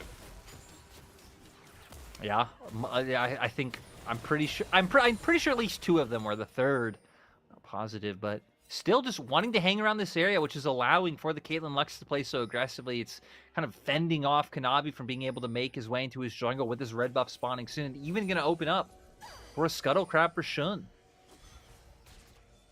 Just clearing away as much vision as possible. I don't know if they spot... Yeah, they've got a ping on the other ward, but won't be able to clear it with that sweeper, unfortunately. In the meantime, Flandre continuing to build a big old lead up in this top side, about 20 CS up. Able to get 2 plates for himself, and I feel like we are at the point of the game where he will be able to turn that into more. This is your last minute to get those plates, but he's got a bit of attack speed, he's got those grubs to work with. And Elk might be able to finish this tower. A couple of headshots would do the trick. There's the passive. Tower finished with the plates up as well. Bit of harass onto Ruler, although the shield actually stops the entire headshot. Or the entire ace in the hole, sorry. Yeah, that was a bit surprising this early on, but I guess Elk doesn't have a whole ton of damage just yet to really be whittling that one down. I am a bit surprised that we haven't seen BLG start to be a bit more proactive on the map. Maybe now that Caitlyn and Lux aren't locked into the bot lane, they actually can more confidently start looking for picks with the Taliyah and the Vi, because now Elk and On are going to be in a much safer spot, catching and pushing waves in mid. Yep, they can just push mid on repeat and even threaten the mid tower if JDG shows elsewhere on the map as well. It becomes incredibly scary because Caitlyn takes these towers so quickly. You can see Stormrazor picked up 4 Elk at this point, as well as those boots. It's a terrifying siege machine on your screen right there. It really is. I mean, just first items actually across the board really for both sides. Finally, I was gonna say Flandre picking up the static should now, so that really gonna level up the pushing power by quite a big margin. Now, trying to get this damage down, but the shields, honestly, Missing's been doing a good job to deny anything, but see you later. No!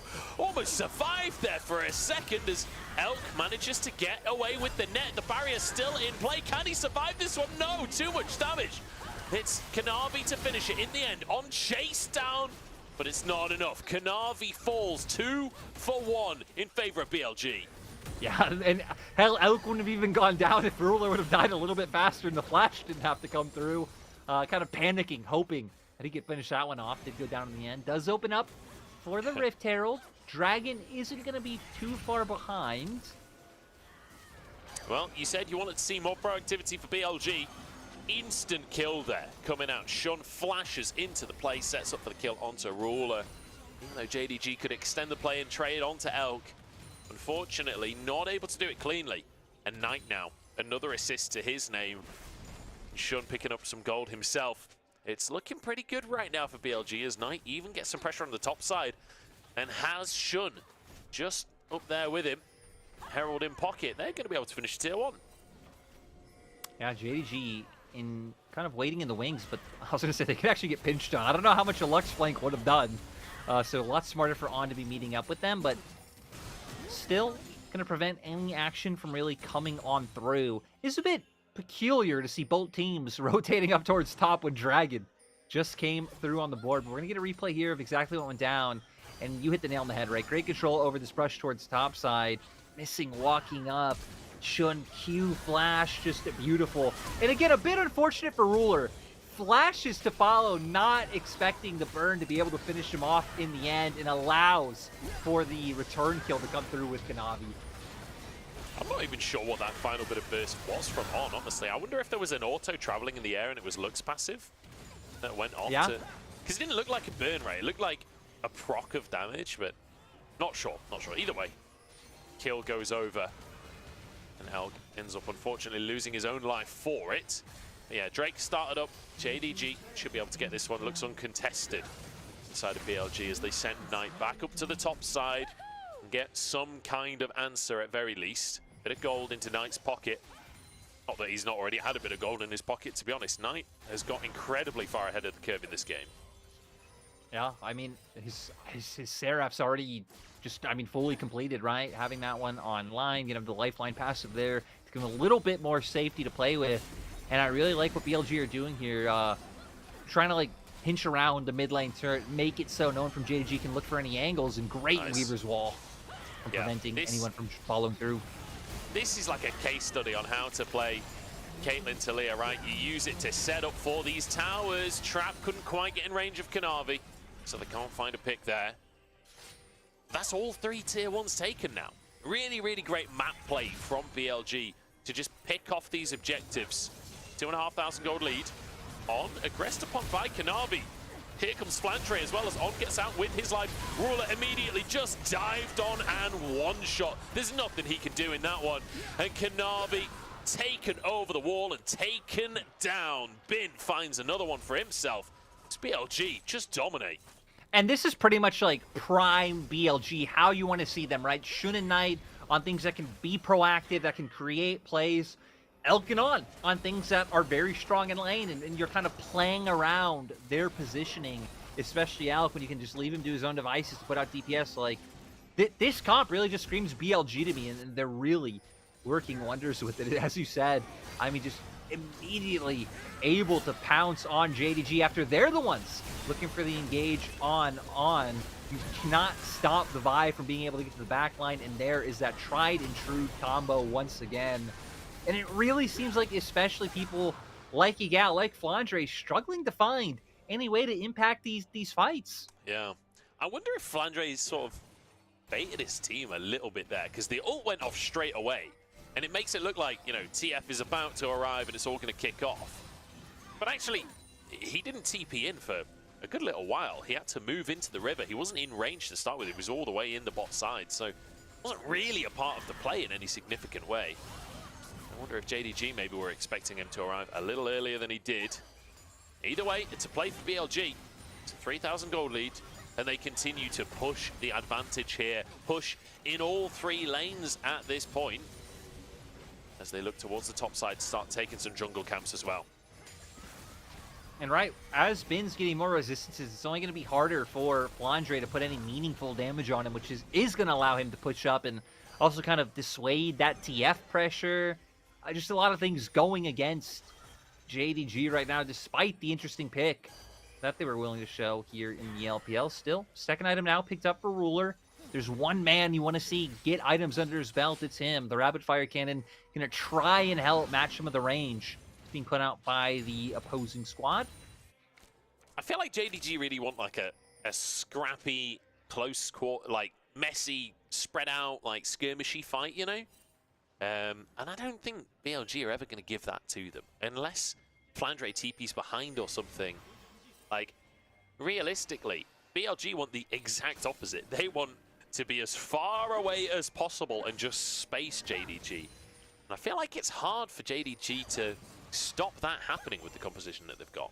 I feel like the problem is, I think BLG also actually just win the opposite way as well. I feel like if both teams run headfirst into each other, the problem is between Vi, Lux, and Taliyah, we've seen it time and time again, they just get to guarantee one person dies if Shun's ult is up. Because you get to chain it into all the other CC and burst so easily. So it feels like almost every fight you're fighting is going to be a 5v4.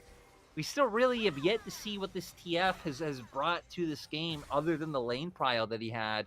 Hasn't really been able to pressure sides, hasn't been able to find an impact in any of these fights. We'll see if he can get involved in the game a little bit more. 40 CS up, has his 2 items, and that is sort of where TF starts to be able to really pressure on these towers and whatnot. He's got 6 scrubs to work with. I was sort of expecting him to be able to do a little bit more in the side lanes, but so far not really been able to have that impact. Drake coming up soon though.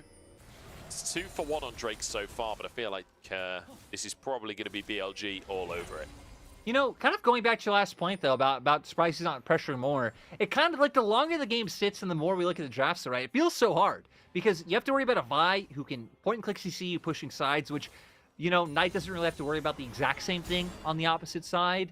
While also then you have to worry about the Lux ult that can come if On just slightly hovers down into River. A lot more threat on JDG pushing sides. So now trying to commit 4 members to this. I guess Knight does have to worry about it after all, as he immediately gets picked off in the side lane. But it's actually Flandre doing it to him. So kind of the opposite problem where it is the side laner that's picking you off. In the meantime, Shun on that Drake. So great opposite play from JDG to punish.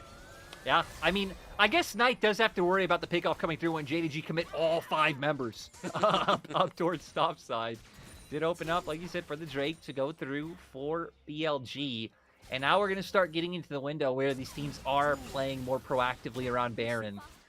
Which is kind of going to be a nice kind of contrast to our last series. Which, you know, no shade, the much younger and inexperienced teams, right? BLG and JDG, 2 teams who are incredibly comfortable playing around this objective, as we're going to see here. I mean, sadly, Destiny comes through into the gold card. Not much Knight can do other than look at the minimap and be like, hey, JDG aren't showing anywhere. What's going on? Yeah, BLG now starts to threaten the Baron. There is a ward there, so full information right now for JDG. Ruler barely gets away from the binding from On. That could have been disastrous. And once again, we're here. BLG versus JDG hits our screens again, and it's tense. It feels like, yes, BLG have the lead for now, but it's only 2,000 gold in their favor. And it really could turn around to JDG if they play their cards right. I'm keeping my eyes on Knight here. 2 items, he's had an incredible impact earlier on in this game. Same for Elk, actually, 2 items at this point. He's gone for the Infinity Edge second, so he has literally very little attack speed. He's going all damage. Yeah, really just wanting to hit with that headshot as hard as he can. And BLG kind of doing the tried and true of just keeping that range while Knight is able to push out in top. I like that BLG have really kept a lot of their play more pick-centric, which is interesting, right? Because both comps have those elements. BLG really feels like they've kind of ham-fisted their comp into being full pick, really willing to just collapse on you at any time. Doesn't seem like either team really too comfortable to look for any sort of baits around the Baron. I think BLG's comp actually could, the more I look at it, right? Very squishy, very long range. They have a very hard time burning it down. That would kind of be giving JDG the perfect chance to look for that engage on you at this point. Yeah, realistically, the best thing about this comp is trying to pressure those towers, right? But it feels so difficult to step too far forwards, especially against this Twisted Fate. The one thing I will say, Caitlyn can do incredibly well against Twisted Fate. You drop, this is assuming Caitlyn's not currently under massive amounts of pressure and having to run away, but if you can place the trap underneath the teleport, it's a free headshot, and Caitlyn does a lot of damage with those headshots, especially if you can Q on it on top of it. So Flandre does have to be careful on his positioning, especially with On being able to follow up with bindings as well. BLG just full control of this mid lane and setting up with control towards the Baron area as well. Now really doing a nice job of denying that vision. I mean, they have some mean brush plays that can come through. Ooh! Oh no! Showing us Ruler's flash. And you know, usually I'll say that our observers are pretty aggressive, but that is so crucial. Lucian not having flash, it means you can't play anywhere near as aggressive as you want to. Flandre using his ultimate here, so he can push this wave, and then I assume TP to safety. And there we go. Actually moving towards the rest of his team. Bin has teleport available if JDG try and brute force something. But not really sure if they can brute force anything. On, forced to flash, ult comes out, and Kanavi's underneath the tower. In the meantime, Shun goes to buy space for his team. Flashes back out to safety, but the culling finishes him off. Finally, JDG on the board a little bit here. 1-for-1 though, as Bin looks for a little bit more. The headshot comes on through as well. Ace in the hole, and Elk finds it. Ruler dodging away as Bin steps forward once again. Yagao tries to get the more, but Elk sidesteps it. And I feel like we're starting to see that the lone Xin Zhao, not nearly enough frontline for them to be able to decisively take these fights. The second he's down, it's like we just saw, how do you down Ruler even walk forward anymore to try to put out more damage? We'll see the replay. It starts with Flandre picking onto On. I'm surprised they were willing to commit so much for it. Does get the fight going. It all gets a little bit messy to start off. Sure, they have the burst with the culling to be able to finish off that first kill, but then a stun comes through from On. They chain it into the trap. Flandre gets traded. Bin can just start running the rest of them down. And you just look at Yagao and Ruler. I mean, we saw Ruler to burn his flash, like not had to, but burned his flash only a moment ago. It didn't look like they were anywhere near comfortable to really be able to follow up after the initial engage happened. Great little fight from BLG, managing to play it defensively, play backwards, and the QSS essentially coming out from On just in time for the gold card, keeps himself safe. Elk is doing huge damage in this game now, and it feels tense, it feels dangerous for JDG, but BLG do feel like they're sort of stalling out a little bit with this composition. You kind of want them. Oh my god, the headshot damage on Ruler. What is that? Elk absolutely chunking his opposite man. Drake has spawned onto the map. 2 Drakes apiece here. Setting up just for now. BLG being incredibly patient. Looks like Shun's just going to start that one off by himself. They have wards around the pit, so they know JDG aren't even approaching. So this looks like it should just be a free soul point, but JDG catching on, realize they need to start moving up to the Baron. They need to threaten something. Okay, TFTP right into the pit. They do this so incredibly quickly. And this is Caitlyn's nightmare. Trying to play into the enemy team is not what Caitlyn wants to be doing. JDG peel off of the Baron here. The Weaver's Wall trying to deny the exit, but Bin just takes a chunk. BLG have done enough, though. They've deterred the Baron. They didn't get the Drake in the meantime, though. Shun had to peel away too fast. And now they move back down towards that side of the map. Ooh, with JDG fully committing the resets, though, doesn't look like they're in a position to go for the same sort of threat again. This one should just be soul point. I mean, I guess JDG didn't even have to threaten the Baron the first time.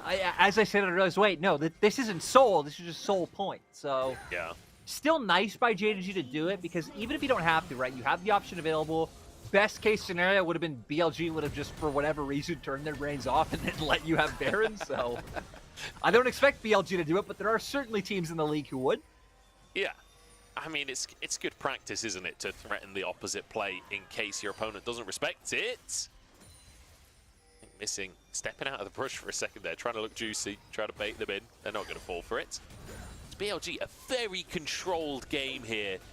Much slower than we're sort of used to seeing BLG play. But remember, BLG recently losing out to IG, and I feel like it might have kind of scared them a little bit. It might be a bit of a wake-up call for them, because they didn't just lose to IG, they got crushed by IG. Yeah, it wasn't even close. Going down 0-2. So on the opposite side, right, we can see JG 4-0, remaining undefeated. Both of these teams definitely in the top 3 of people's power rankings coming in. I think at this point, whether people would rate JDG above Tez or not, who knows? Hell, even rating between these two teams, who knows until the series is fully fleshed out. I do gotta say, though, Knight has typically had Yagao's number. I think a 65% win rate against him across their careers in LPL at internationals. He has. And I will say, Yagao, he's had a couple of rough games this split, to be honest. There's been a few times where he's not really on the same page with his team, sometimes not playing on tempo with them, not pushing the wave at the right time, etc., etc. Even just mechanical missteps in some games. Yeah. I remember his Azir play top where he couldn't dash away from the turret and almost died. Or did he die? He might have died. Speaking of death, Bin not going to go down to the jaws of it today much. What is that segue? Speaking of death. Me being very profound once again, you know? The Sage of the Mountain's back. He certainly is, in force. This is a bit of a stalemate, isn't it? I feel like both teams are so scared to go to a side lane because a fight could kick off at any moment. JDG sort of threatening with the idea of Baron. And just the endless battle for mid-prio. Bin has stepped way too far forward, forced out again. Yagao chunked out by Elk. Oh, Flandre, Destiny behind. I think he has 4 items right now, so Flandre's pretty huge. Ooh. Not huge when he's alone, though. Yeah, forced to ghost and flash there as Shunt immediately flashes over the wall. Looked for the ult himself. Oh, they found it. They found an opportunity. Knight turns gold, and this is 4v3 right now as Kanavi on the front line. But Elk is low on HP, and he's not managed to get much distance there. Kanavi chases him away, and they separate Ruler. That's a kill for BLG on the top side as Flandre now. Chase down Q3, knocks him back into the play, and BLG find themselves enough kills. They find themselves an opportunity on the Baron. Now we're going to see what JDG can do. Yagao is still up as well. He has TP. If he went to come in, they're low health bars. But it looks like JDG not even interested. Is going to lead to Baron going over for Billy. This might be the chance for Billy to finally get a win over JDG. It's been so long. They've got individual game wins. They've not been able to get themselves to the series, but setting off strong. Knight joining the team, working wonders so far. Now we're going to see all of this starting off with them trying to pick off Yagao with that long-range snipe. Really nice answer onto Knight and Kind, but look at the minimap. Kasante's on his way on the flank. You have Shun here able to single out Ruler, and every time he's just going to be deleted. And it's that kind of like point-and-click pick potential they have that just seems like JDG cannot contend with. It feels like if there's a squishy target there as well, Elk just turns his sights to them and they vanish. They cease to exist. One auto comes through onto Flandre at the end of the fight and he just vanishes. The headshot, now it's getting through the shield. It is definitely getting through the shield at this point. LTR finished. Yeah. He's huge. 4 items on the Caitlyn.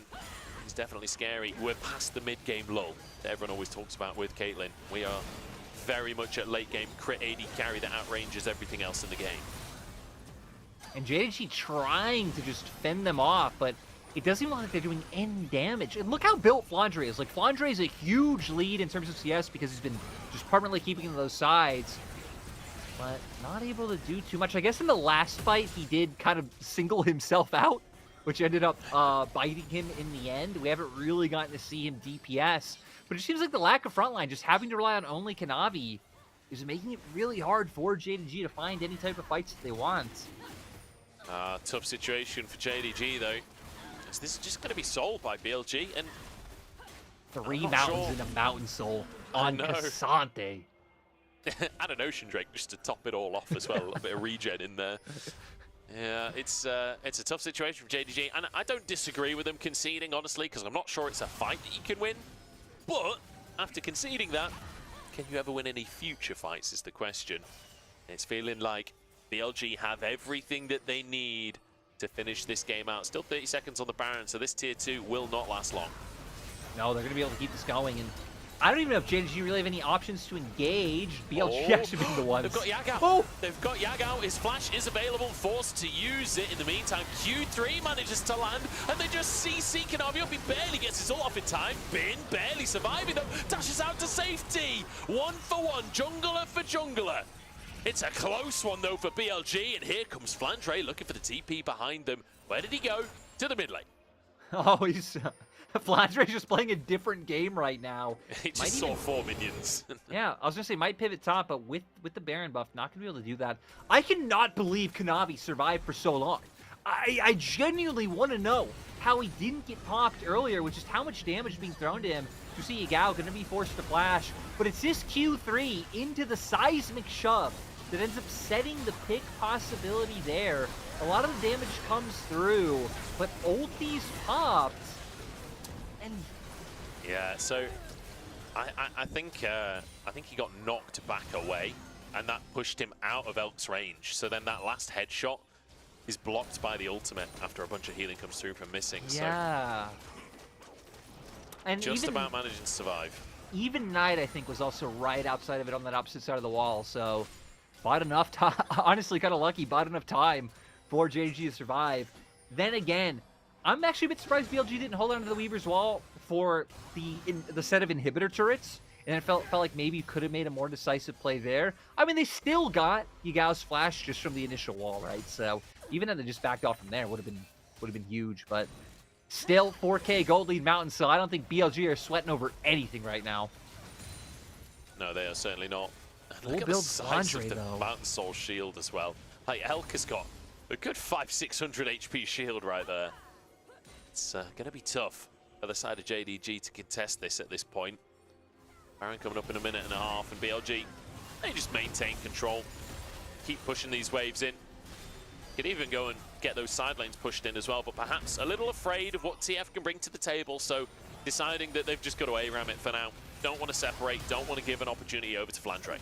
And Flandre's full build now. Like, he is completely topped up between just how much he's been farming, again, between his passive, between the now kind of slightly extra gold you make from when you crit as well. Like, he has just been a money-making machine. He certainly has. And, I mean, you know, I wonder how much gold he got from his passive, actually. I'd love to see that. I don't know if you can see that in post-game scoreboards or not, but I mean, the fact that he's managed to get there basically a whole item ahead of everyone else. You can see that CS-wise he's similar to where Elk is at, but managing to finish the job sooner with less kills. Must be getting quite a bit from that passive. And there you go, you can see the gold relatively even, so Elk should be finishing his last item any minute now. God, we're going to come down. We're just coming down to so many Elder fights these days. It's crazy to see. BLG going to try and start off by setting up for a pick. And I still feel like even with how big Flandre is, the problem really is just the vibe. Like, the fact that Shun could just be like, all right, Flandre, I'm pressing R, you are no longer a problem. Knight could follow up if it needs to with the Weaver's Wall. You could even just have Elk throw out the ace in the hole or on throw out the laser. Like, there's so many ways to just single whoever you decide is the biggest threat out instantly. Well, they've managed to get through Bin's Mountain Soul Shield, so that's progress. See if they can turn it into anything more as now pushing down the mid lane. The wave player is just too much though. They have to go up towards this Baron. I don't know when Elder is going to spawn. I didn't think to time it myself, and even the icon on the minimap doesn't work. So I'll never know. But here we go, BLG threatening the Baron for now. As Bin moves up towards the rest of his team, Nye is waiting with that Weaver's Wall. He's ready to separate JDG, and there it goes, cuts them in half. Zhonya's immediately for Nye. He has his flash available. Kanavi chases him. In the meantime, Baron has gone down. Bin surviving the culling as Nye will fall here. Flandre, in fact, Kanavi finishing that kill off, but 4 resets come on through. And BLG get the Baron they were looking for. Well, it seems, well, there it is. We didn't know when it was going to come up, but Elder comes up. It is now 5v4. You assume BLG just get this, right?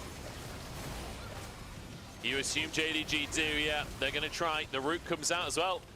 That's no way did JDG win this game. No way did JDG find a way back into this game. BLG have been so ahead the entire time, putting so much pressure on. But now Elder Drake off the back of Knight. Kind of getting caught out there on the top side of the play. And it was him that was trying to set that up. Yeah, and now another full item, full build complete with the Caitlyn being set up. We're going to come to the replay here trying. I don't even really know what he's trying to do, honestly. The wall comes out, potentially looking for the turn with this team. You're not really separating anyone from being able to walk to the pit. And it just makes it easy for Kanavi to be able to turn. You don't even need the gold card. You could just dish out the damage with the red. And then that just gives them the Elder. Unfortunate stuff from Knight. And uncharacteristically not having a Dark Seal in his inventory. It's not often you see that. He has died 3 times this game, so maybe this isn't the game for it. And unfortunately, I don't know if we're actually going to see JDG finding a fight with this Elder Dragon, you know? Oh, hang on. TP to the top side as Flandre zips away on the other side, and we're in full retreat. Trying to find an opportunity on that top side where we can maybe pick someone alone, but it's opened up this mid lane for JDG. Oh! Where did Missing go? Elk just one-shot him, and he one-shot Yagao as well. This damage is insane. They're beating them with Elder Dragon. JDG have just been demolished. We saw them and then they disappeared off of Summoner's Rift. Now, gonna be able to push forward 50-second that time as much. They have a lot of time to work with. And again, Flandre not a part of the play. I feel like that's sort of been the story all game long. Flandre's not really been a part of this match when it comes to the teamfight. Spins looking for the Q3. He might just get it as well. He's not needed. Who needs him? The ace in the hole just annihilates them. And that is going to be game. They've got a wave, they've got Baron. BLG, it looked a little dicey when they lost the Elder. But realistically, a controlled game 1 as they take down JDG. Yeah, I mean, kind of closer affair in the end than I think what it potentially should have been. But overall, exciting to see from BLG. I love them bringing back, again, that trio of Vi, Lux, Caitlyn. Throw the Talia in there. Has great synergy with the Vi. Just so much pick potential, so much long range, like damage. It felt like early enough you were able to dissuade the TF a little bit. You were constantly hammering down on your bot side. Like, just so much able to be done with this composition, and they used it beautifully. Yeah, Elk definitely being the star celebrity of this composition, where the entire comp is built around either setting him up for kills or protecting him in the fight. So then we got to 6 items, he just started one-shotting people. It was ridiculous. Apparently, we're ready for our MVP already, which makes a lot of sense because we're watching retroactively. Yeah. So we can do this a little bit quicker. Elk gets the MVP, not surprising. Nope, great performance on the Caitlyn. A player you can trust to be able to bring this out, dominating the lane, play out amazingly in the team fights. And I also love Poetic deleting, kind of missing the last person that we got to see from JDG deleted. Elk's former lane partner being shown no mercy in this series. No, absolutely none whatsoever. Elk demolishing his former lane partner in this one. I mean, I don't know what Missing can do with that 1v1, realistically speaking, as the Milio, but we're going to jump into a break, and then we'll get into game number 2, which I'm sure will be a doozy.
Welcome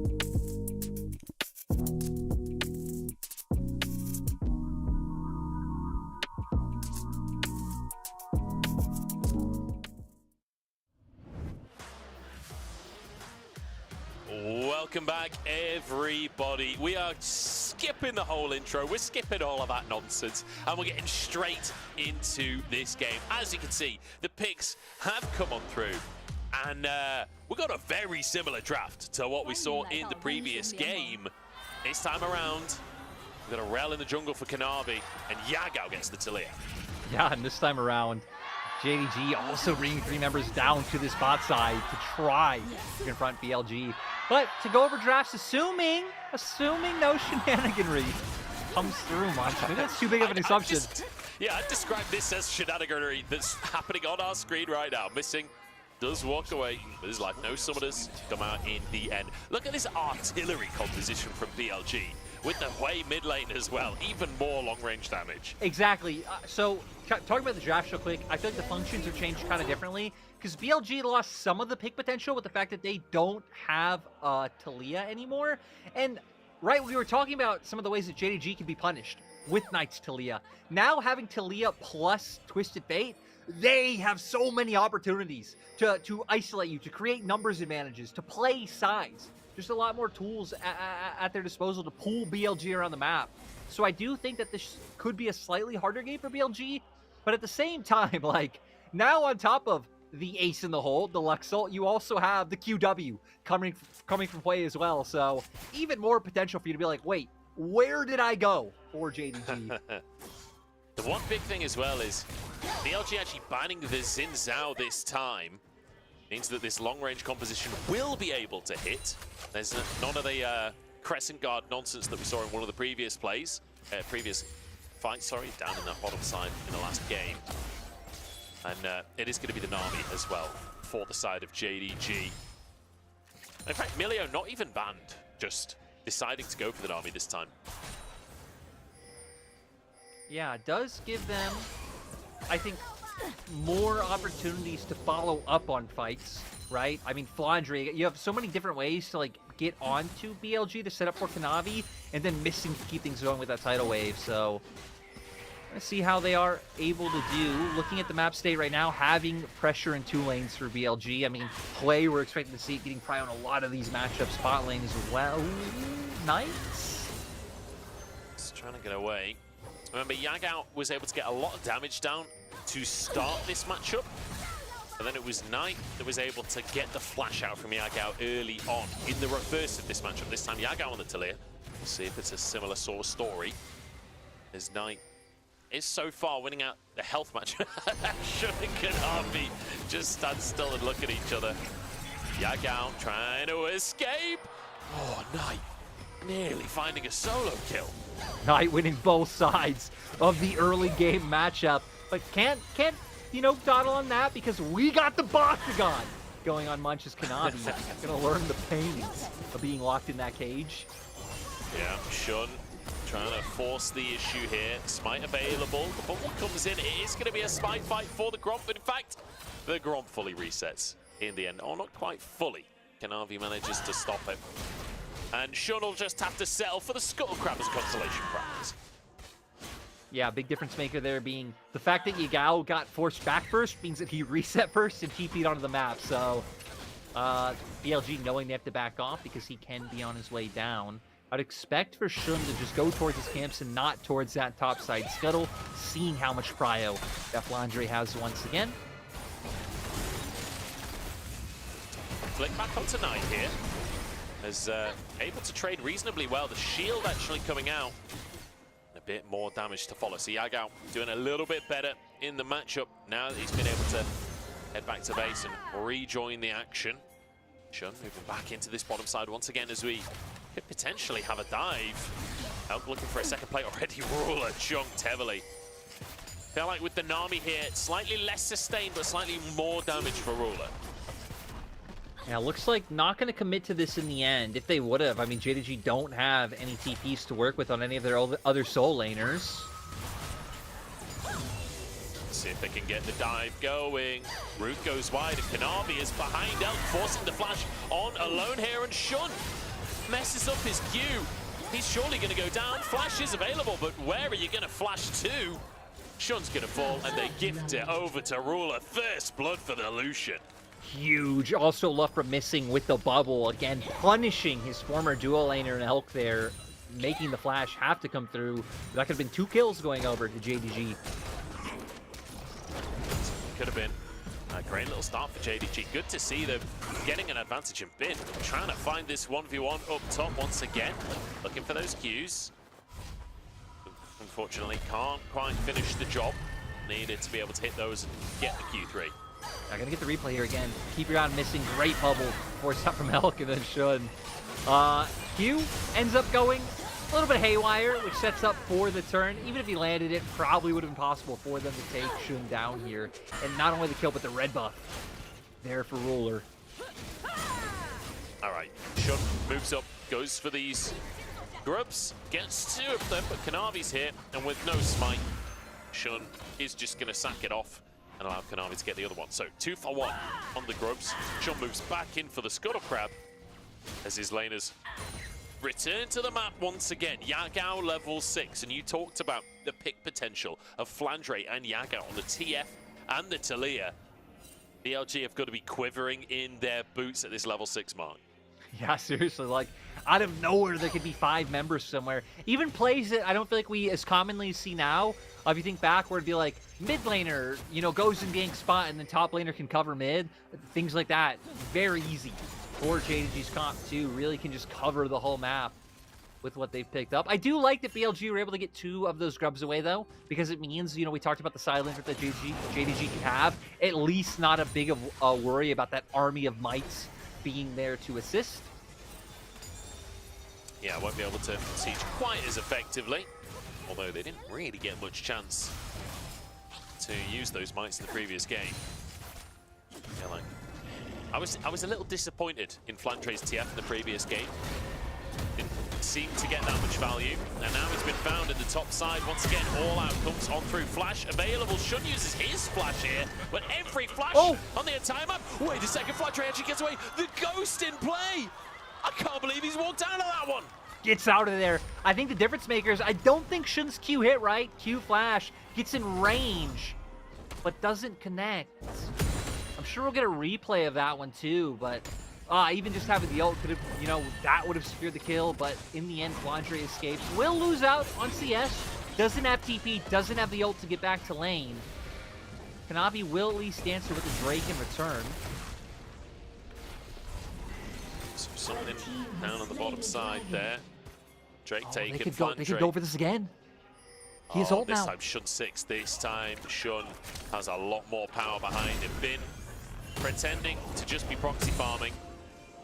Flandre knows something could be going on here, but whether he knows it or not, it is going on. The gold card comes on in, but Flandre stunned up. Anyway, is Shun going to get a solo kill? He needs another Q. He needs another Q. No! Oh, he gets it! Solo kill for Shun. He sacrifices his own life for it. I don't know if it's worth it, but he gets a kill. So I wonder if Bin's just going to go for a reset here, because it could be even more minions denied to Flandre. Remember, Flandre, no TP, no Destiny.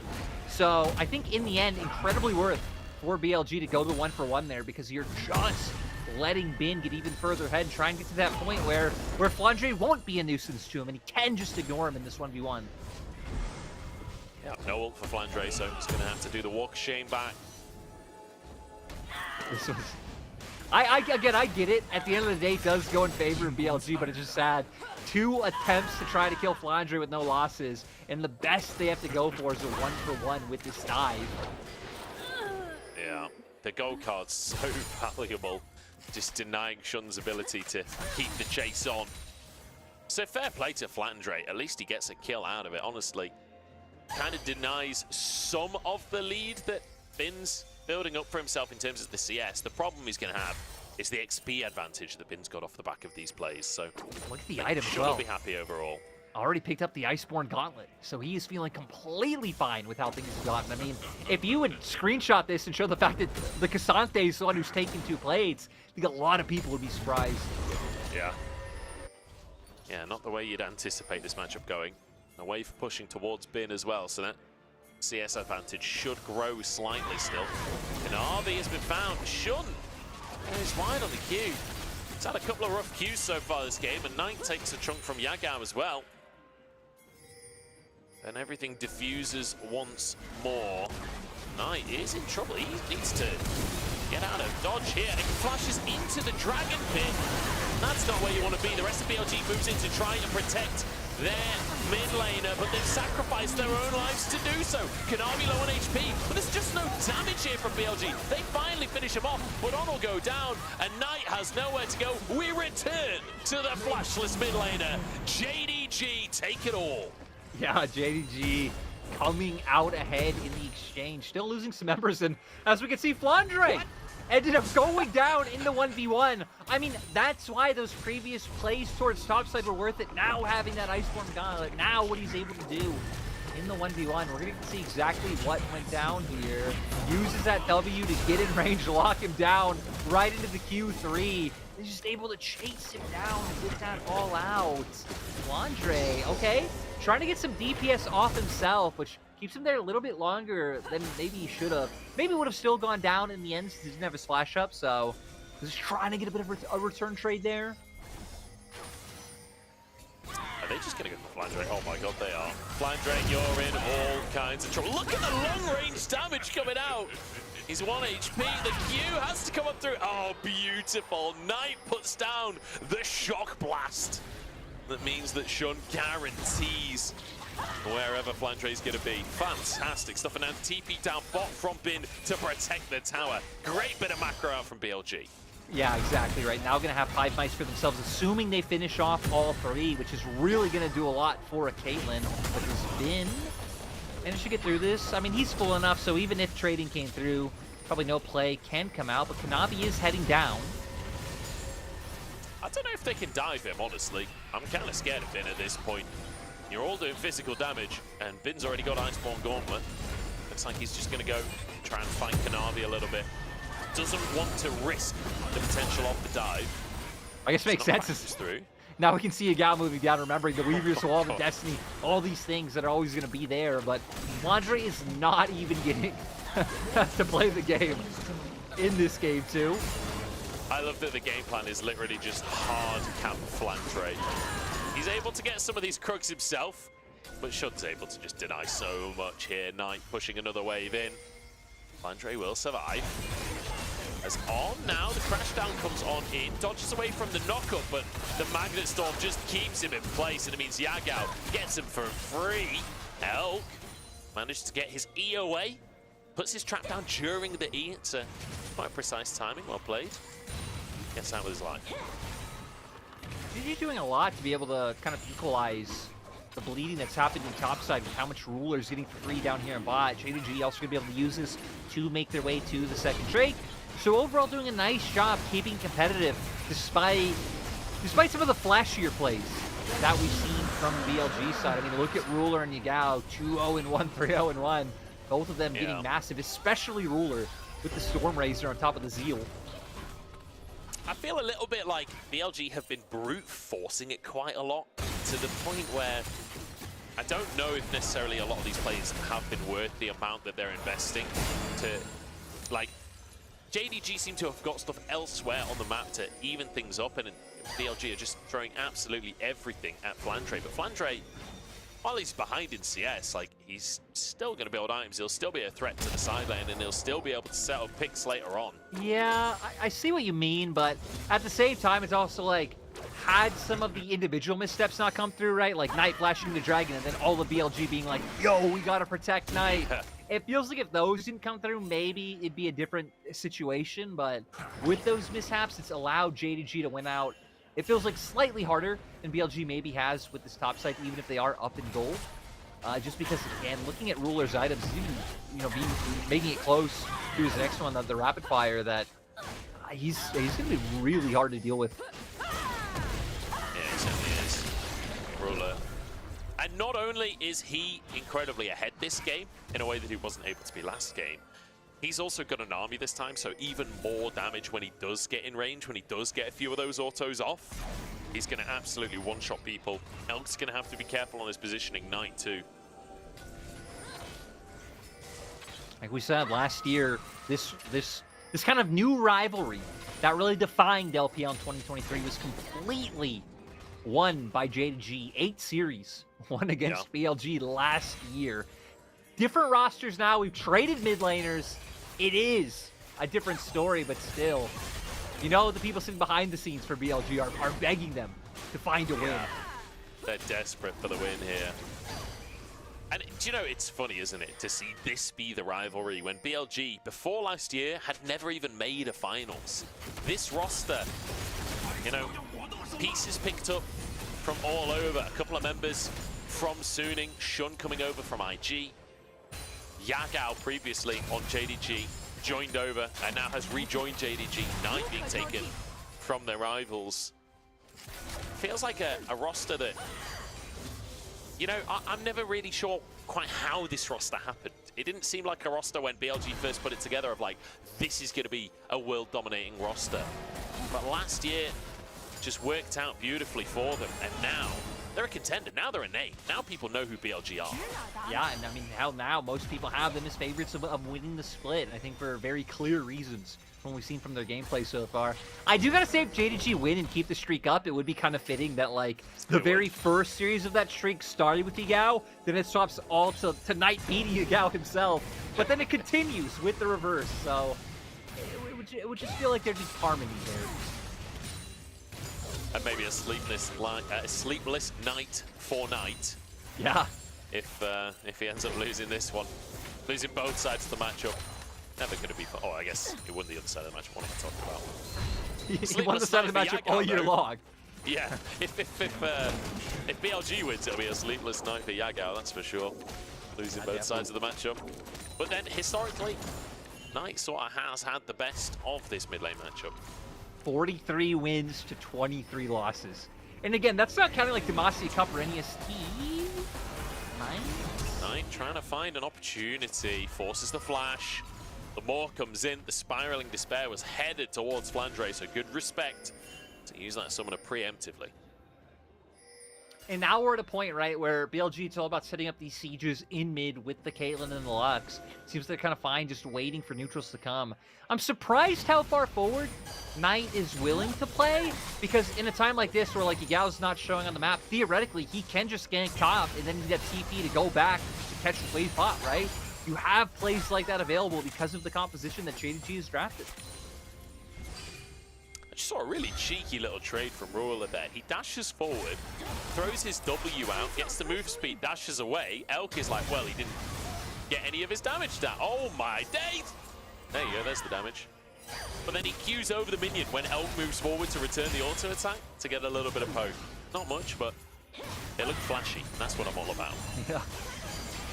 Still looking flashy for now with this ult coming through. Kanavi have to run away for now and respect the damage. But still, a lot of ults down on the side of BLG after these plays. Oh, calling on tonight. The shield comes up through. He'll be okay. Keeps himself alive for now. Flandre going for the ultimate. They're looking for a pick on the target, and there's no way out of that one. Ruler with his 4th kill of the game. JDG, this is a much cleaner game number 2. This feels like they are fully in control. That's 3 Drakes on the trot and putting the pressure down on BLG. Even the Rift kind of comes in clutch for them there with Vaughn nowhere to go because of that random rock spawn, because we are on a mountain rift. We are going to see Herald come out, just being dropped at the end by BLG as they were on their escape. So you get a bit of damage down onto mid turret, but I mean, we saw how strong JDG were in that last exchange. Just a Ruler on the 2 items. Like you said, Rapid Fire was picked up, having the Nami to enable him even more. And just all the globals that can come through. Flandre making his way over now. The Destiny, you have the wall there. And you mentioned the mountain rift, the rock in the way, and then Talia just throws an entire wall of rock alongside it. There's nowhere to go there. On even had his flash, I think, but yeah, rightly realizing that there was no way out of that one. Elk will be able to finish this tower very easily. Playing with the Caitlyn, just so much range to work with. And now they maybe move down to this bottom side. Typically with the Caitlyn, you do want to just finish off all of these tier 1s. But Shun moving in, trying to clear some vision. Baron spawning onto the map now at this stage. Starts to get a little bit scary. Flandre has reset, so Shun's attempt to gank him for the 17th time this game, unfortunately, will not work out.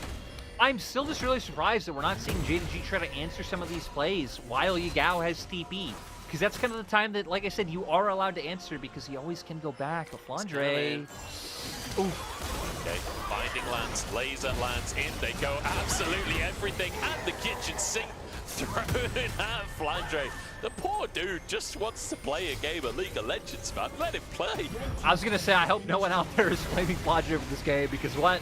Everything's being thrown at him. No support given. Bit of damage onto missing. Knight goes wide on the ultimate, though, and been able to keep himself safe once again with the W. Dash away from Ruler. And a good TP from Bin just to protect the mid lane tower. Keep the control that BLG have right now, or at least the sum of the control. Maintain some kind of parity. Volcanic Rooker coming out for Bin now. So it's going to help against the damage that Yagao's putting out, but not going to help against Ruler getting any bigger. Neither team really overexerting themselves. Again, I feel like JDG are the ones who should be in the driver's seat in terms of being able to more freely push up these sides, but clearly not feeling confident in doing so. You do always have to be worried about Shun. Shun's making his way over to reinforce Knight now. He's coming back. The blue ward comes out. You can hear the crowd as soon as they start to go towards Flandre again. Everyone in the crowd is like, come on, man. Don't do it to him. Oh, dear. Yeah, Poor Flandre. Man takes a year off, comes back to this sort of treatment. A legend of the LPL. You know, you think of Snake Flandre, you think of the crazy things. You think Azir top, the Malzahar top. Like, yeah, world champion. You think of the Graves that year? Like, yeah. Where's the respect? He's really worked a name for himself on these AD carries, hasn't he? Graves top, St. Gunbro with the Lucian. Now he's playing ADTF. Okay. Even though, when you think of him, you don't think of that. You think of tactics, but... You know. When I think of him, I'll always think of Malzahar. Just because it's crazy that he did it. It's crazy that he was willing to do this kind of stuff. That's why we love Flandre. I like that he's willing to bring these kind of picks out in a big game like this, and then after it goes terribly in game number one, well, not terribly, but didn't really work out for them in game number one, still brings it back, still confident that the pick is good. And I mean, we've all seen the numbers it's pulling in solo queue. The pick is terrifying. But I like the response that we've had from BLG, try and shut it down entirely. Exactly. Regrettably, though, it's been in trade of Ruler getting insanely ahead. Yeah, it's one of those picks that I feel like is like both harder and easier in pro play. Easier in the sense you can coordinate, again, that global to really make use of plays on the map, but it can just easily get camped like this in the top lane when the lane is so long. But JDG still haven't really fully used the tools they have at their disposal just yet. Ruler! It's gonna take a bit of damage. Heal has to come out for missing. Yeah, that was a bit of a misplay from Elk, I think. He channeled the ult. I don't know if he didn't see that Ruler was about to go in. I think he started channeling the ult just as Ruler dashed. Maybe could have got a bit of damage. I don't know if his passive was available, but they could have set up for a potential kill if he got a bit of damage first before going for the ult. But either way, Drake coming up onto the map. BLG, full control on the bottom side. This is sole point for JDG. They want to keep themselves alive in this series, and Asol would certainly do a lot of work in that regard. Gold basically even as the culling comes on through. Talia locks them in place. On and Shun on the wrong side of the players. A flash is forced out. Well, that's a couple of ultimates used, and no space gained here for JDG. No, and like you said, using the information led to Destiny, using the zoning tool. Kanavi gets caught. The wave goes through. Ruler on the other side of the wall. The Shun flashes out to safety. Laser across the team as well. JDG, do they just have to back away at this point? BLG have started the Drake. Jungle and ADC doing it. In the meantime, looking for the fight. What is that damage out from Knight? Kanavi barely walks away, limping through the jungle. As BLG, they take the Drake and win the fight simultaneously. And this is where BLG's composition thrives, right? Being in an area first, able to just whittle you down and prevent you from walking in. So great job on denying the soul. Great job on making all of JDG's ults meaningless. I mean, this is the thing, like, we're really hyping up this fight win for BLG. They didn't get a kill. They get one Drake. It's literally their first Drake. So it's a big deal for JDG to not get that Drake. This does not dramatically help BLG's game plan of winning. Getting the one Drake really doesn't make much of a difference. But preventing JDG from winning dramatically helps BLG's chance of winning. That's right? true. That's true. Delaying it at very least. Good stuff from BLG. And now, like you say, they want to be here controlling the objectives before JDG can turn up. Caitlyn wants to be able to set up that line of traps and play behind it. BLG doing exactly that, or at least trying to. TP in the mid lane here from Yagao. They're trying to brute force this tier 1. Look at the line of traps. It makes it so difficult for JDG to move in. Both mid laners TPing down just to make sure that this play can't happen. I mean, a lot more meaningful for BLG to use their TPs when he still has globals. On's in trouble here, but he wants to win his life somehow. Shun in the meantime chunked out. Bin in the meantime chunked out. The very split in this play. And Kanavi finds the angle onto the opposite jungler. Laser comes across the team, but it does no damage. And Knight is stunned up as well. All outcomes from Bin. So Yaga will be traded, but he jumps into everyone. On barely surviving. 1 for 1 somehow. Just having the angle to get the all-out onto Yagao was enough to make the trade equal. If not, that could have turned into a potential Baron play. But now the posturing continues. Knight trying to hit with those long-range QWs. Today has been a day of big K'Sante plays. And Bin trying to live up to exactly that, finding Yagao, evening up the play. That was a shutdown as well. That went across to BLG.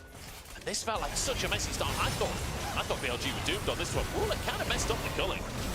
Yeah, if Ruler is able to connect up from the start, right, that would have been a kill. But this scrap coming out of nowhere, just for the threat on the mid lane. Great bubble by missing instead of forcing Navi to be able to follow through. But keep your eyes on Bin, who was waiting in the wings the whole time. Amazing flash to guarantee that he's going to get Yagao brought into his whole team. Fantastic stuff from him. And we are in, again, an incredibly even game state. 500 gold between the teams. It's the Drakes that are the big advantage for JDG at this point. And you can see Yagao's moved up towards the top side of the map. He's trying to get some pressure in the side lanes here. Enough to be able to try and take some of these tier 1 towers. BLG have been doing an incredible job of maintaining their defense on these towers and pulling onto Kanavi. Feels like everyone's so tanky in this game. Yeah, not able to connect any damage. I still feel like JDG are being a little bit too hasty with this. We saw the Flandre Destiny up there to try to make something happen. But I feel like your play is more around Yagao at this point. Have him push out top like you just did, pull Knight up, then he can Weaver's Wall into mid. You try and section off that tower, get the siege down. Maybe just not used to having like this level of globals available. And looking for Ruler. Oh, great little bubble coming out from missing. The timing's perfect. I love that support looks laser literally does nothing. I'm pretty sure that hit 3 people and you can't tell. Just tickled, yeah. Oh, and it comes up so often too. Shun, this is not the place to be. This is real dangerous. And he splits away from the blast cone as well. Flashes to get the blast cone off. Gets out to safety. A little bit dicey and he even gets the blue buff as well. Insult to injury here. It's BLG. They can run to the mid lane. They push that wave up. And now the wall of traps denies entry for JDG as well. Should be able to keep the siege going, having those mites to work with, laying down the poke, and it is starting to stick. Missing might have the sustain there, but not going to be able to do much more. And this is such a close game. I don't know if we're going to get a replay of that skirmish because there was no kills, but I believe it was Bin threatening with the Q3, also forced Flandre to flash. This is such a tense game. Honestly, feels really hard for JDG. Even though Ruler got so far ahead, it still is. This is definitely threat. Has the last whisper as well, getting some armor. And the flick bang is there though. Huge pick. If they can finish these kills, Shun goes down. Bill Bin pulls Kanavi over the wall. Bill and his mate Fred fighting in the back of the pit. But in the end, it diffuses. Just a jungler pick for JDG. Bill does not come out the victor in the end, but JDG win the fight, end up losing the dragon from the amount of space that BLG were controlling. Oh, TPs and Destinies all around, Munch. Oh god, this is dicey. Shun isn't here. There's no smite for the side of BLG. We're just going to have to try and one-shot the Drake. Yagao, the target, is Elk just tries to auto down. Flandre trying to run away as well. Yagao down. Elk looking for a second one as well. Flandre forced to flash, but the binding catches him anyway. The Q is in. The autos are in. But in the meantime, JDG get the Drake instead. BLG trying to set it up. Our good friend Bill on the front line as the root comes down onto Kanavi. He's tanking for so damn long. This horse is invincible. JDG desperate to walk away with this one. They got the soul and they walk away. Yagao and Flandre kind of running it down in a way, actually opens up for the hoodwink of a century and lets JDG get Mountain Soul. Actually ridiculous. Now BLG, they realize the pressure is on. They start the Drake for themselves, the Baron for themselves. Kanavi has to move in, has his smite available. This could be a steal angle. This is a difficult one. JDG, they want to push in, but I think they realize this is not a fight they can win, so they settle for a mid-tier 1 instead, and they give over the Baron to BLG. Still though, mid-tier 1, they have Mountain Soul. They're going to deny some more gold with these camps. This is going to be so fun to see how the next minute or two plays out, right? Because you now have the fighting power of Mountain Soul versus the pushing power of Caitlyn with Baron. But yeah, Yagao and Flandre wanting to get in here a bit early, I think, to kind of lock them down, hold them in place. But it just gives BLG 3 kills, great binding from On. But the fact that the rest of JDG runs up to just finish the Drake, brilliant. Fantastic stuff from JDG. Great decision making in the moment. As Knight just about defends the tier 1 on the top side. He's got about 14 HP remaining at this stage. One minion will deal with it. I know earlier we said Minu shouldn't be allowed to balance the game or make changes, but can we add a third Nexus onto Summoner's Rift and just have a 3-way best of 5 between BLG, Tez, and JDG? And by best of 5, I mean like a best of 10. And yeah, that could just be the the rest of the season. Let's just replace the league with just those 3 teams fighting in a 3v3 or 1v1v1 indefinitely. It's just you know what? That is their career now. They just have to fight each other forever. Let's actually just bring it to the next level. Let's actually just get rid of Summoner's Rift altogether and just actually lock it in an octagon. You know what I mean? Welcome to Magma Chamber. I think BLG might win that because Finn is actually someone who is very clearly loves mixed martial arts and boxing and that kind of stuff, but I'd still be interesting to watch. I feel like this is a roundabout way of you bringing us back to Dominion again. And I don't know if Dominion is the answer. I'll tell you what. Dominion of the mid lane right now belongs to BLG. You like that segue? Hey, pretty impressive. Shun split pushing at the bottom side, using that Baron effectively to take another tier 2. Flandre pushing to the top side in the meantime, does finally finish the tier 1. Let's look at the siege potential with this Caitlyn. You just shred through the towers.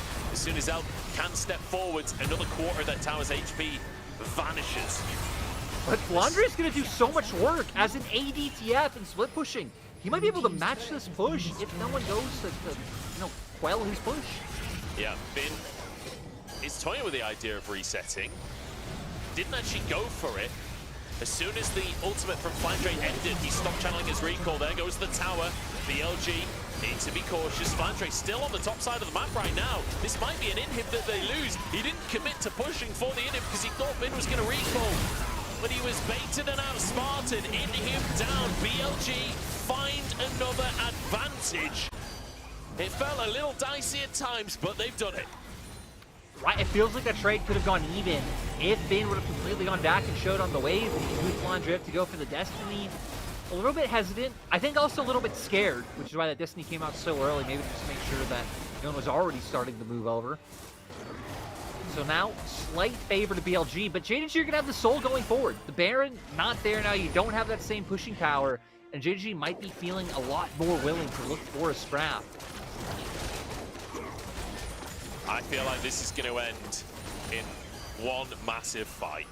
It might start with a pick, it might end with a pick, I don't know, but I reckon this is all about to kick off because Drake is going to spawn onto the map once again, and it'll be Elder. That's not a fight that either team could afford to lose. No, and we can see now. I mean, BLG trying to get vision control, but at the same time, TF is like the ultimate vision control cheat code champion with his Destiny. Not up just yet. Terminus now picked up. Kanavi just does not take damage from this squad at this point. The amount of time he's been CC. Oh, Bin dives into everyone. He's gone too deep. Flashes over the wall. McHales comes out at the last possible second from On. Keeps his top laner alive. TP still available for Bin. He needs to reset. He can't be a part of this play. And Elder spawned onto the map. This is a bit of a disaster for the side of BLG. Need to buy time. Kanavi moves in, takes a massive chunk. It's not ideal, but that Mountain Soul is paying dividends for Kanavi. Now the flank gonna try and come through for Bin. They might be able to isolate him and could turn into a 1v5. Not again. The wall comes out from Yagao to keep him in the play. El takes half of his health. Oh my goodness, this is so tense, Lyric. Setting up now for the Elder Drake. As Knight forces a flash, just steps way too far forward. Some uncharacteristic mistakes from BLG. They are feeling the pressure, and JDG are laying that pressure on the Yagao over the wall, trying to get onto Elk here. As Kanavi on the front line forces Bin away. 10k on the Elder Drake as BLG continue to contest. They dive on the flanker, he's on the flank, but can he get the damage out? On the spot, everybody being massacred, but Knight doesn't have the damage to finish the health pass. JDG narrowly survived the fight. And Shun's still alive, trying to stay in, range of the dragon to try and go for a steal.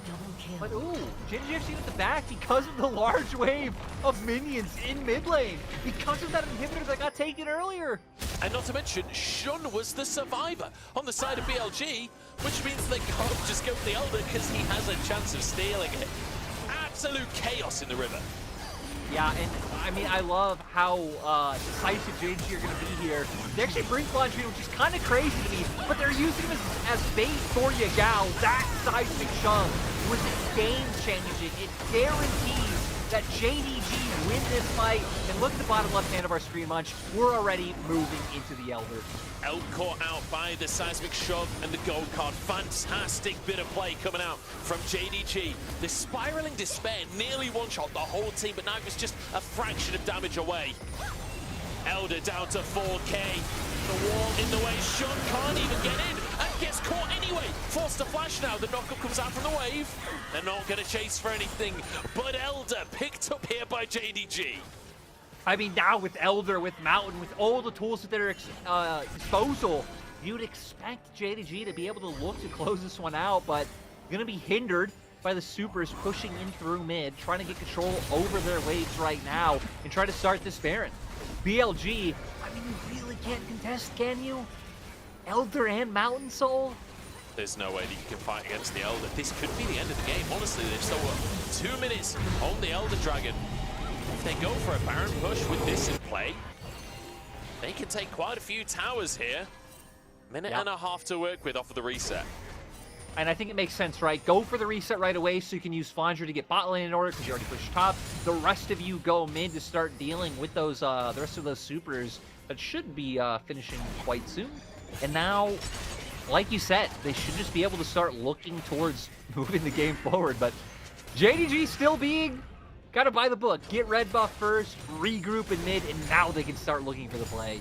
Can I just take a second as well, Lyric, and say, what a banger! What an absolute banger we've got on our hands here. And, you know, a lot of people were worried that this is going to be BLG just 2-0ing. It was going to be anticlimactic. Absolutely not. Even if it does end up being a 2-0, JDG certainly have given them a run for their money here. But I think JDG might be on something with these double buffs. Perhaps they can push in. The Mountain Soul has been so unbelievably valuable this game. Yeah, allowing them to just pressure so freely. I'm a bit surprised when Weaver's Wall used there of all places. Just considering the strength that JDG have. Maybe would have saved the one for this.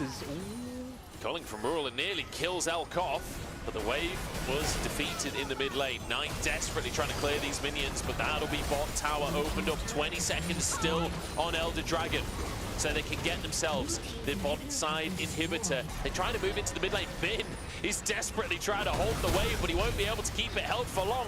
And that'll be the mid tower taken down as well. Still 10 seconds on Elder Dragon, and JDG know it. They use that strength to muscle their way in and break open the base.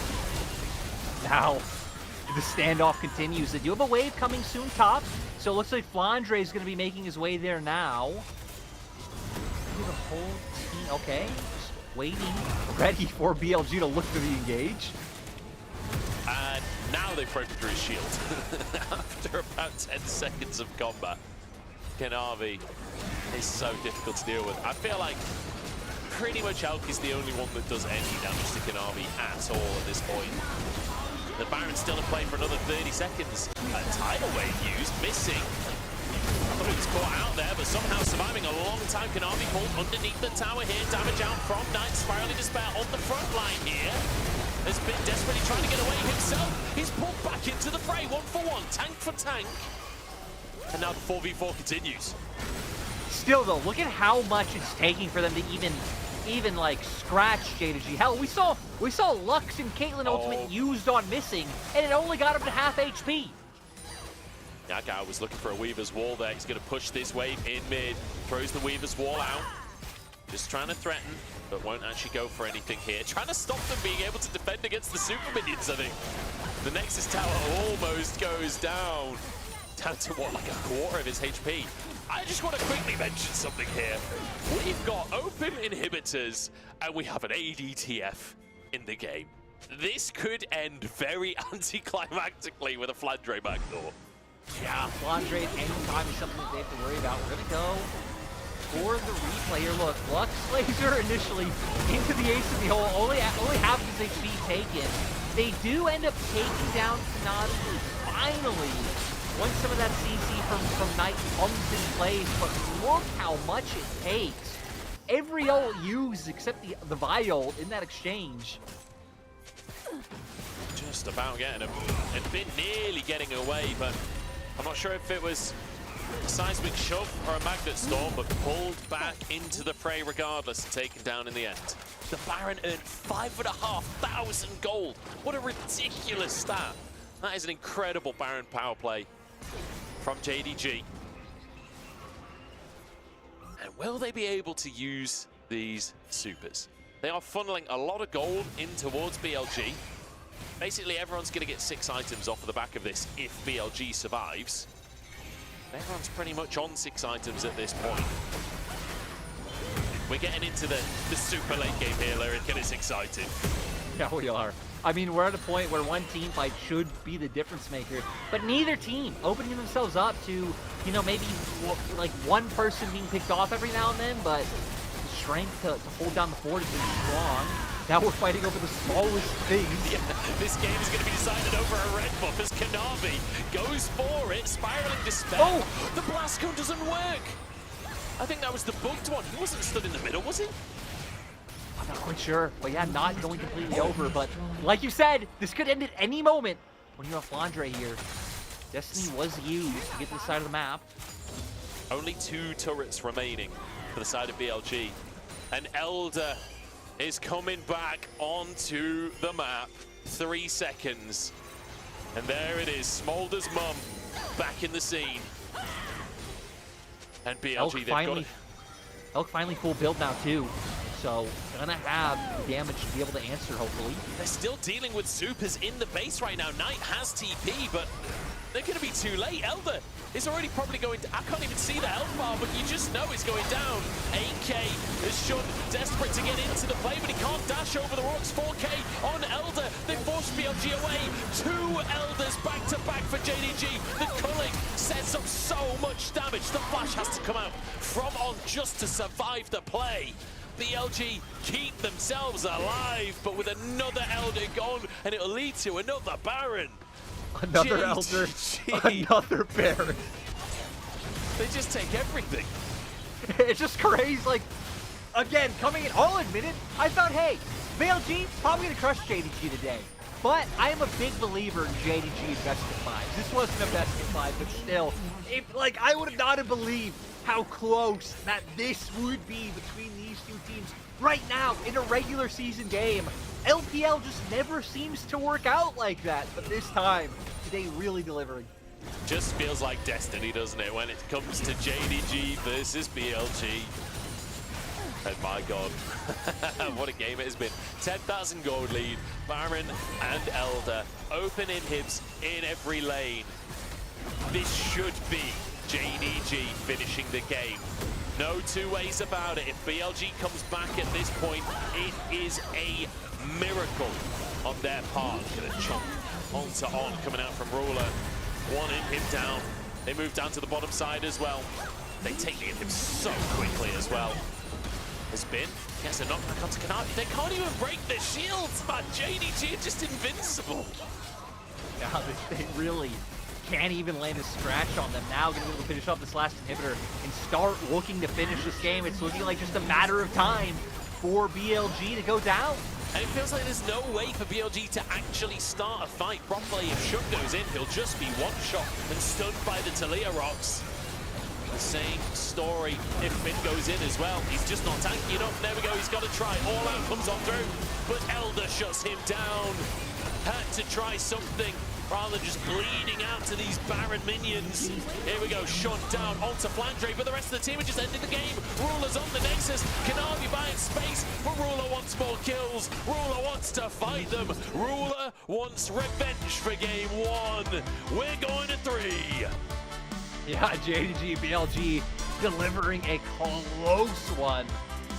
God, just what a crazy game, right? Requiring 2 Elders, requiring multiple Barons, fights being so back and forth. It's nice to see that JDG, who, again, I think with the trade from getting Yagao back and lose Ignite, a lot of people look at this like, hey, maybe they won't be able to contend with BLG this year. Still able to do so. Great performances across the board. And this time, despite getting absolutely just, I don't know, man, they wanted Flandre dead. Still managed to find an impact later on in this game.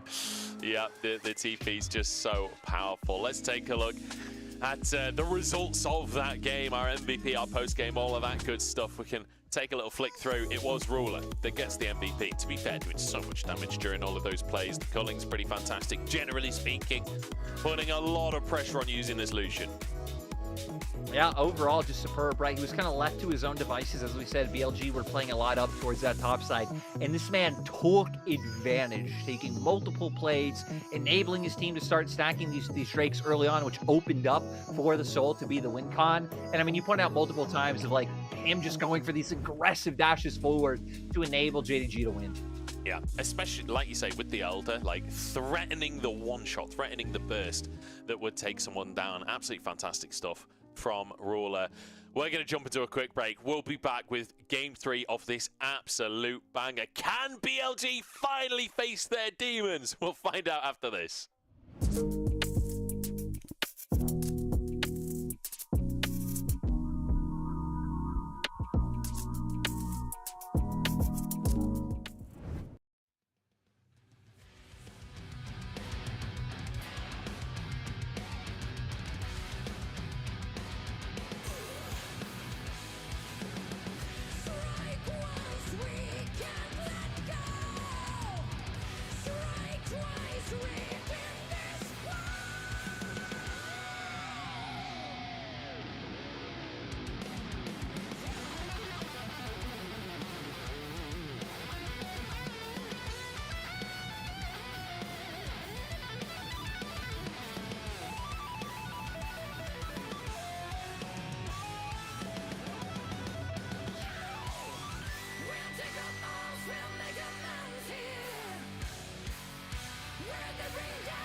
Hello,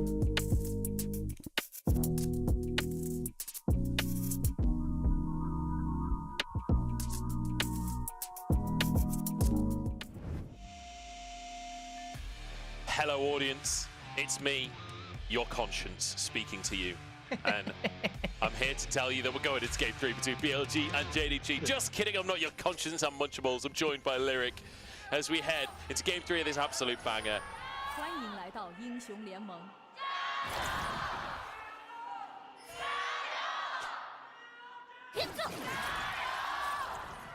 敌军还有30秒到达战场，免速。 God, we're getting the extra Gios munch, which feels right. Dude, it's packed to the rafters in there. It is full stadium fare today for this matchup. JDG versus BLG. JDG over to the blue side now, and we have dramatically different drafts. This is a totally different game to what we've been seeing so far, with a Darius locked in top for Bin. Yeah, right. Bringing out the Darius, doing incredibly well in those like extended trades with that bleed passive and trying to bring down the Udyr. We've seen teams even kind of give resources to that Darius lane and just give him a little bit ahead early on so he can thrive. But Munch, it's time to drop the sick narratives in this Game 3. We got the Pink Shang Derby. We got Yagao versus Knight. JDG BLG, the rivalry that JDG just kept stomping last year. Elk versus Missing. We got it all, and we got 3 games of it. We certainly do. And we get a different mid lane matchup as well. Knight winning both sides of the Pink Shang Derby today.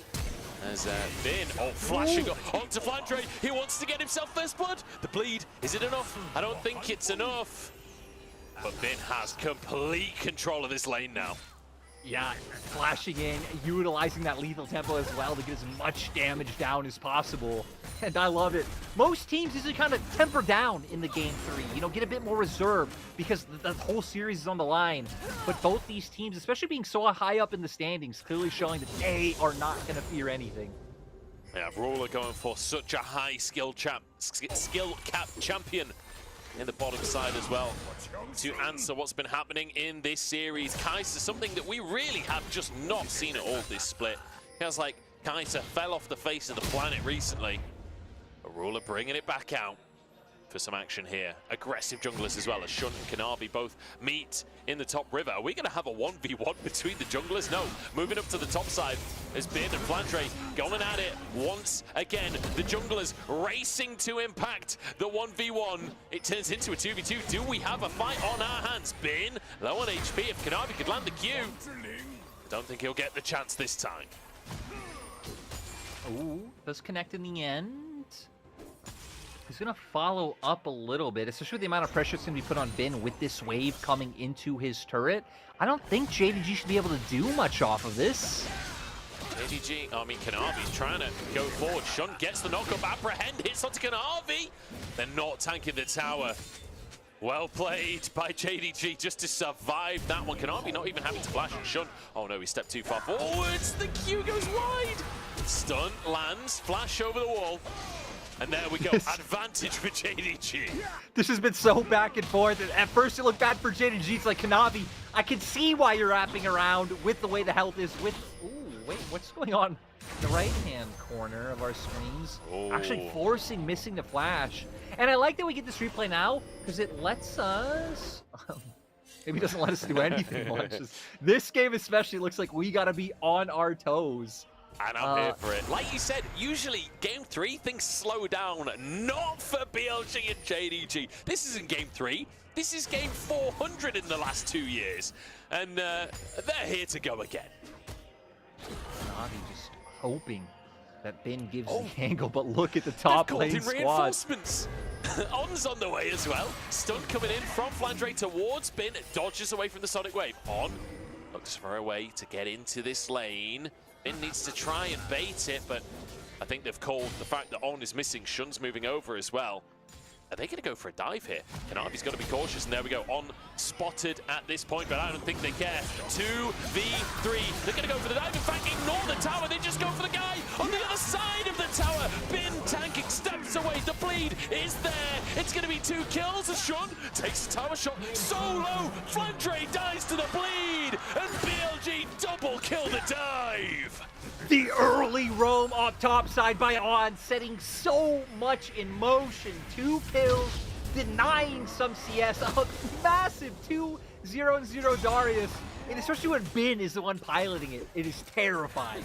You love to see it if you're a BLG fan right now. Ruler put the pressure onto Elk. They know On's not here, so they're zoning as much as physically possible. In the meantime, they'll deny a lot of CS. You can see the CS lead up top is kind of mirrored down bottom. In fact, slightly bigger for Ruler off of the back of this row. Yeah, gonna get a replay of exactly where it went down. Gonna turn on the Kanavi first, which is nice because it's isolated set up for the 1v2. But it leaves Bin being the first one to tank turret, which makes this dive a little bit messier than it needed to be, because both your damage dealers are scared off early on, but ending up going down to the Udyr. I mean, to the Darius from the bleed. And I also want to take this second before any action breaks out to point out the fact that since we have, you know, more traditional LPL bot lanes, right? Alistar versus Nautilus, it opens up for more play towards the top side. It's why we're not seeing such a heavy focus towards bot like we normally do, right? Because there is no Enchantress, there's no double range bot lanes that you kind of have to take care of and enable the hit plates. I feel like the longer this series has gone on, the more classic LPL it's become. With this absolute carnage at the top side. Big damage. The CC immunity from Flandre there, if the apprehend hits, he's in big danger from the decimation of Bin. The 2 kills are going to make this Udyr's life a misery. You know, I'm also excited by the fact that, right, we're about to hit our eighth hour of being on broadcast, which kind of brings in the loopiness a little bit and only makes the Game 3 banger that much more of a banger. I feel like the Game 3 banger like this, you need a bit of loopiness. It's got to be a little bit loopy or it's just not the LPL. We lost Jake this year. We've got to do our best to bring the loopiness in ourselves.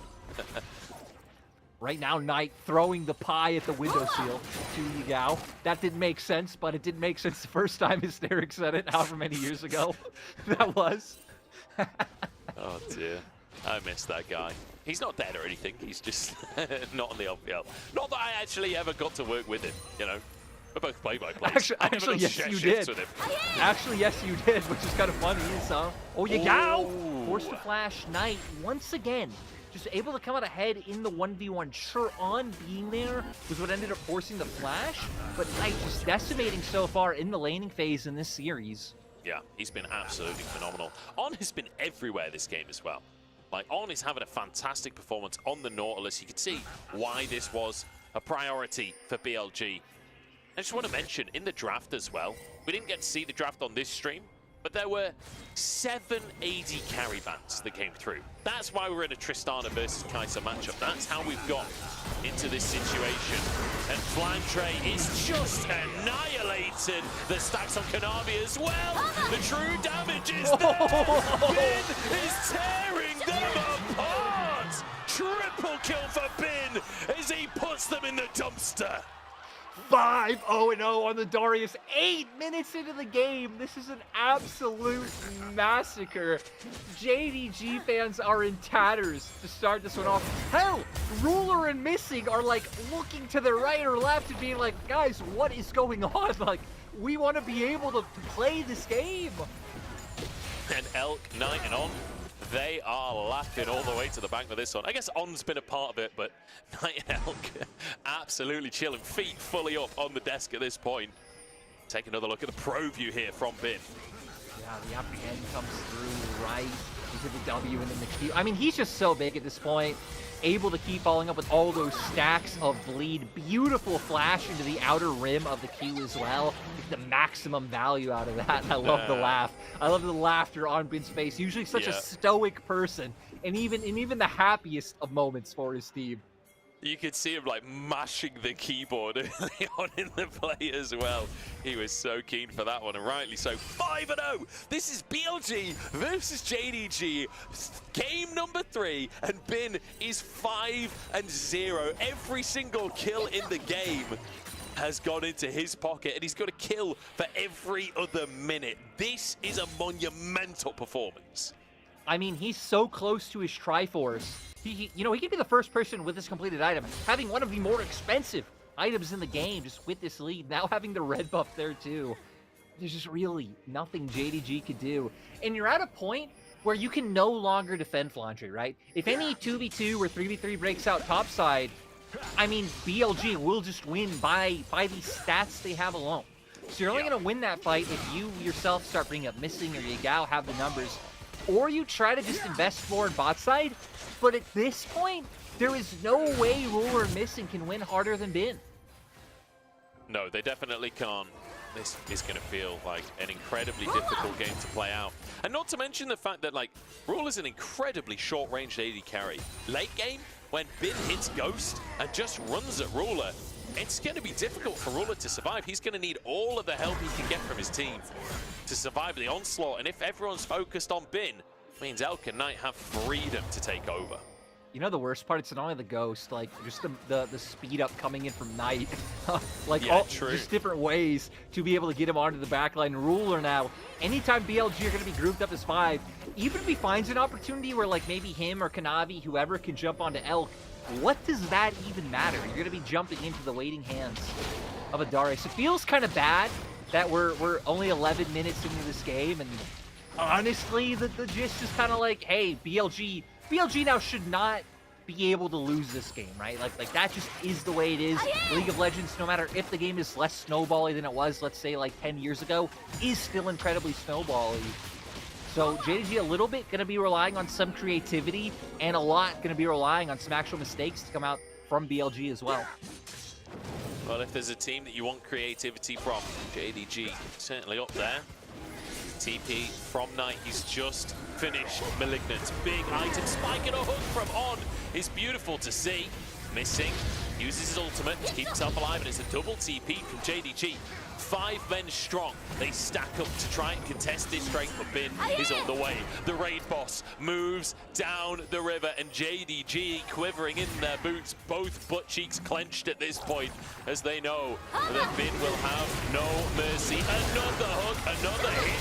Pop Blossom only onto the support, and now BLG can run rampant in this fight. It's 1 kill goes over onto On here, as Elk has to run away as well, and Bin can't actually close the gap onto anyone. No, still though, it doesn't mean JDG can just run forward freely with his presence there. I think they're still even able to just posture and contend for this objective. What a shutdown in his way to Ruler's pocket. That is insane. 1 kill goes over tonight. At least there's some kind of answer. Flandre burnt down, but the heal comes in, and Elk's jumped in as well. Gets the reset, bounces back over the wall. Knight getting damage down as well. And it's absolute chaos. What a play from Kanavi. His Lee Sin is insane. Much that play happened so fast. Even seeing it in real time, my mind couldn't even keep up with what was going on. Kanavi, my God, what an angle. Neither team gonna be able to take Drake off that, but we're gonna see here, right? BLG feeling confidence because their raid boss Bill is in the area. Yagao getting a little space with the Pop Blossom. But actually, it's actually On who ends up going down from the damage put up by here. And then it was this, I gotta see. He just lands a Q, gets the hop in there. R flash in, and having enough damage, right? No one able to follow up. He might be a fed Darius, but it still doesn't mean that 4 people aren't going to be able to absolutely annihilate him. Yeah, his Q on cooldown as well, so couldn't get the sustain on. I think if a Q goes off, it suddenly starts to get really scary for JDG. But it didn't, and that means, like, total gold, still pretty heavily in favor of BLG. But considering how in favor it was before, this is an absolute godsend for JDG. And the fact that Ruler gets the shutdown, he gets all of that gold straight into his pocket. He's a Kraken Slayer and a BF sword. Yeah, I mean, Ruler now a force to be reckoned with still, though. Malignant's picked up now for Knight. That's going to be able to really hit hard, but maybe we shouldn't talk about Knight for now as Yagao might actually be the one in some trouble. All 4 members of BLG on their way. He's like, wait, they'll dive me if I'm Kai'Sa. I'll be Alistair instead. That way they won't go for me. It worked! It worked! He's a genius. The camouflage paid off in the end. Does take a chunk from Knight underneath the tower, but I think BLG realizing that the rest of JDG were on the way. Let's also remember that Yagao is like the OG Nico Mind Games player. Like, he is the one that has all the funny clips of him being a minion or him being a Krug or whatever else, like waiting and fighting those engages. Engage from JDG. They've found Shun here. Will be able to protect himself a little bit as Elk jumps into the play as well. Ruler needs to be careful. He's going for these kills, but he's low on HP himself. Is it going to be a trade? No, they get out on the blast cone. Ruler survives. Knight has to find a miracle here. Wait, Knight found a solo kill on Yagao while all of that was going on, but it means he's got no cooldowns, and Ruler gets a double kill. This is going disastrously for BLG. And at the same time, we have been trying to run all the way down to make something happen. He might be able to, but Flandre's being left alone, being given free time with the turret top, be given free time to try to catch back up and actually make his presence known in this game. Finn can't get there in time to punish anybody. He's got these 5 kills, but he's not been able to do anything in these last couple of fights. JDG finding ways to fight without his presence. Flandre gets the tower. Finn at least will be able to crash a wave. And Elk got that tower mid as well. Mantra Q starting things off into the W. Yagao, I mean, not having the flash to be able to get away, has the Pop Blossom, but it just doesn't mean anything in the end. Remember, Knight already having Malignance here, so able to dish out a fair amount of damage, but doesn't stop from the rest of the squad returning to finish him off, and now we're at an incredibly close game out of nowhere. And I'm glad, honestly. I was a little bit worried there that we turned this into a bit of a stomp, that we were going to see just Bin take over the game. It feels like JDG having their head screwed on today, knowing how to deal with the Darius, knowing how to stop that snowball. Well, maybe not stop the snowball, but just sort of avoid the snowball and hope it isn't a problem later. It's not quite as comprehensive as what I was suggesting before, but still. Still a strategy. Yeah. Gonna be able to pick up the Rift Herald for now. So BLG getting even more in their pocket. So I'm still kind of feeling decently comfortable with where BLG are at in this game. But I mean, you already pointed out, right? Ruler's quickly getting to a point where you can't ignore. And if they can kite out the initial ghost from Bin, I mean, they'll just be able to kite him out for the rest of the fight. So a lot still up in the air for now. And I'm just on my toes, Munch, because both these teams have shown that they're just willing to fight out of nowhere in this game. Constantly aggressing into the opposing territory, even with no objectives up. Just like this! And Na'Vi just goes straight onto On. Forces the flash over the wall as well. Yagao is there too. The shield comes out onto On. Can he survive the aftershock? Doing a lot to buy him time and space. Ignite onto Kanavi here. The pop blossom from Yagao is huge. Shun will go down. Knight desperate to try and turn this one around, but Missing can tank forever. Kanavi under the tower and Missing just dives underneath. Finally, he'll go down, but Knight is alone under the tower. Yagao will be Here traded. comes Bill! Finally arrives. Bill on the scene, and he wants some kills, but he's just being kited. He just ain't fast enough. Ruler flashes over. Oh my god, he actually gets out. Ruler, you are insane. What is this game? Both teams just showing off pretty much their mechanical decision-making prowess in these moments. BLG still slightly up in kills, but man, this is chaos, and sadly, our man Bill cannot find a way to bring his advantage into these fights soon enough.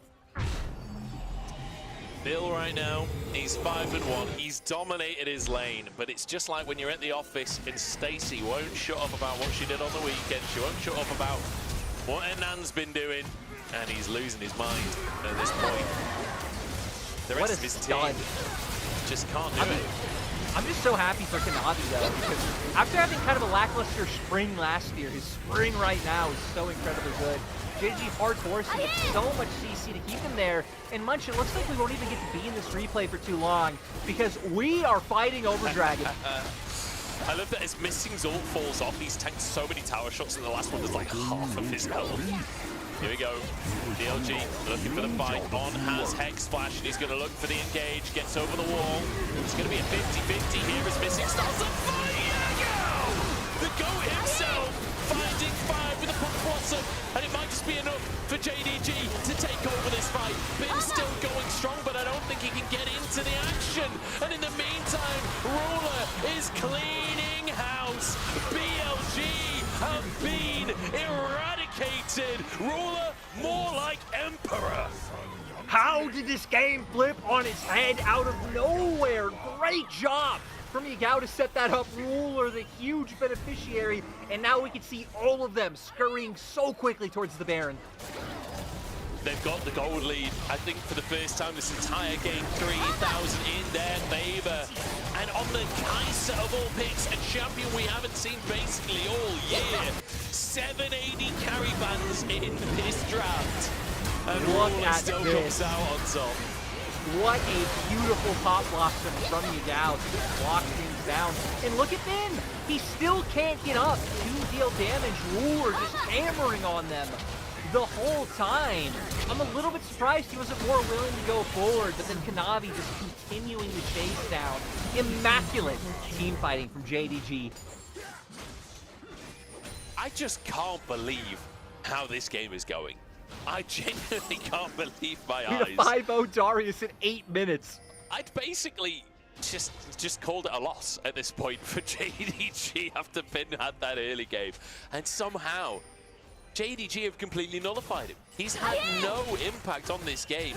Look at that swing in percentage. Like a 20% swing for the game over the last few minutes. On just gets absolutely chunked for even looking at Ruler. I know, I mean, Turvinus and Navori, he is dealing so much damage, missing, taking a bit of damage himself. I love that we're just scrapping every single time we see each other. Missing, goes for the play. Blasco back out, and he brings Bin with him. Bin on the back line, but he just doesn't have the sustain to survive it. He can't get onto Ruler, and Shun's ultimate times out. Another double kill. That's 11 in the bank. This man is on a mission, and Kanavi's Lee Sin has been insane today as well. Yeah, again, I feel like Kanavi's really been having a great split. Ruler missing him, been a bit more quiet, but they're showing up here today. Oh, Elk, great little ultimate to keep himself alive. Ruler tries to get onto On here. Flandre stuck underneath the tower. Another shot. Not quite enough to finish the job. On goes for a hook. I'm not sure this is a fight that they can win. The kickback is huge. And Knight gets a kill. Yagao down. Can Elk get some resets here? This could be huge. Health bars are low on the side of JDG. There's no Baron on the map because JDG already grabbed that. We are living in a world of chaos. This is the LPL we have all been waiting for. And again, one of the just best playoff advertisements there could be. These top teams playing against each other. BLG now finding some fight back and going to be able to get a bit for themselves. I wonder where we're taking this Herald at this point. Maybe just using it to retreat. On will get away with his life. We have a second to breathe. Let's take a look at this fight once more. Yeah, we're going to start off with Missing going for the engage. They've been so fearless with following in these Sonic waves like Kanavi setting it up. But great job by Shun there to deny the full impact from the Pop Blossom. That could have been where they really exploded. Sure, Ruler starts to find some kills for himself, but the craziest part to me, Munch, is the fact that the team fight devolves between two turrets. Like JDG just really don't care. Nice lockdown coming in from Knight there to make sure Flandre takes the full brunt of this damage. And then On is just so fearless to keep the fight going, but the snipe in the end guarantees another going over to BLG and making sure that they can keep this game close. I'm not sure how Yagao ended up tanking the tower there, but unfortunate for him, he ends up going down. Knight finishes the job. There was another turret shot on the way as well. Look at Ruler's scoreline right now. Plus 4,000 gold. 3.5 items at 24 minutes. His Knight just tries to clear it away if he's in danger of being dived right now. Kanavi, you don't get to see his Lee Sin often, but I genuinely think he's one of the best Lee Sins in the world. And he's looking on form today. Some of these kicks have been magnificent. I mean, the kick on Bin in that first River fight that shut down Bin in the first place really set JDG up to even contest anything. Yeah, it's really just gotten them to the place they are. We're going to see now if BLG can even walk in to attempt any fight. It seems like they're completely fine just ignoring JDG for now. How do you... I don't know how you win this as BLG now. And it's so devastating.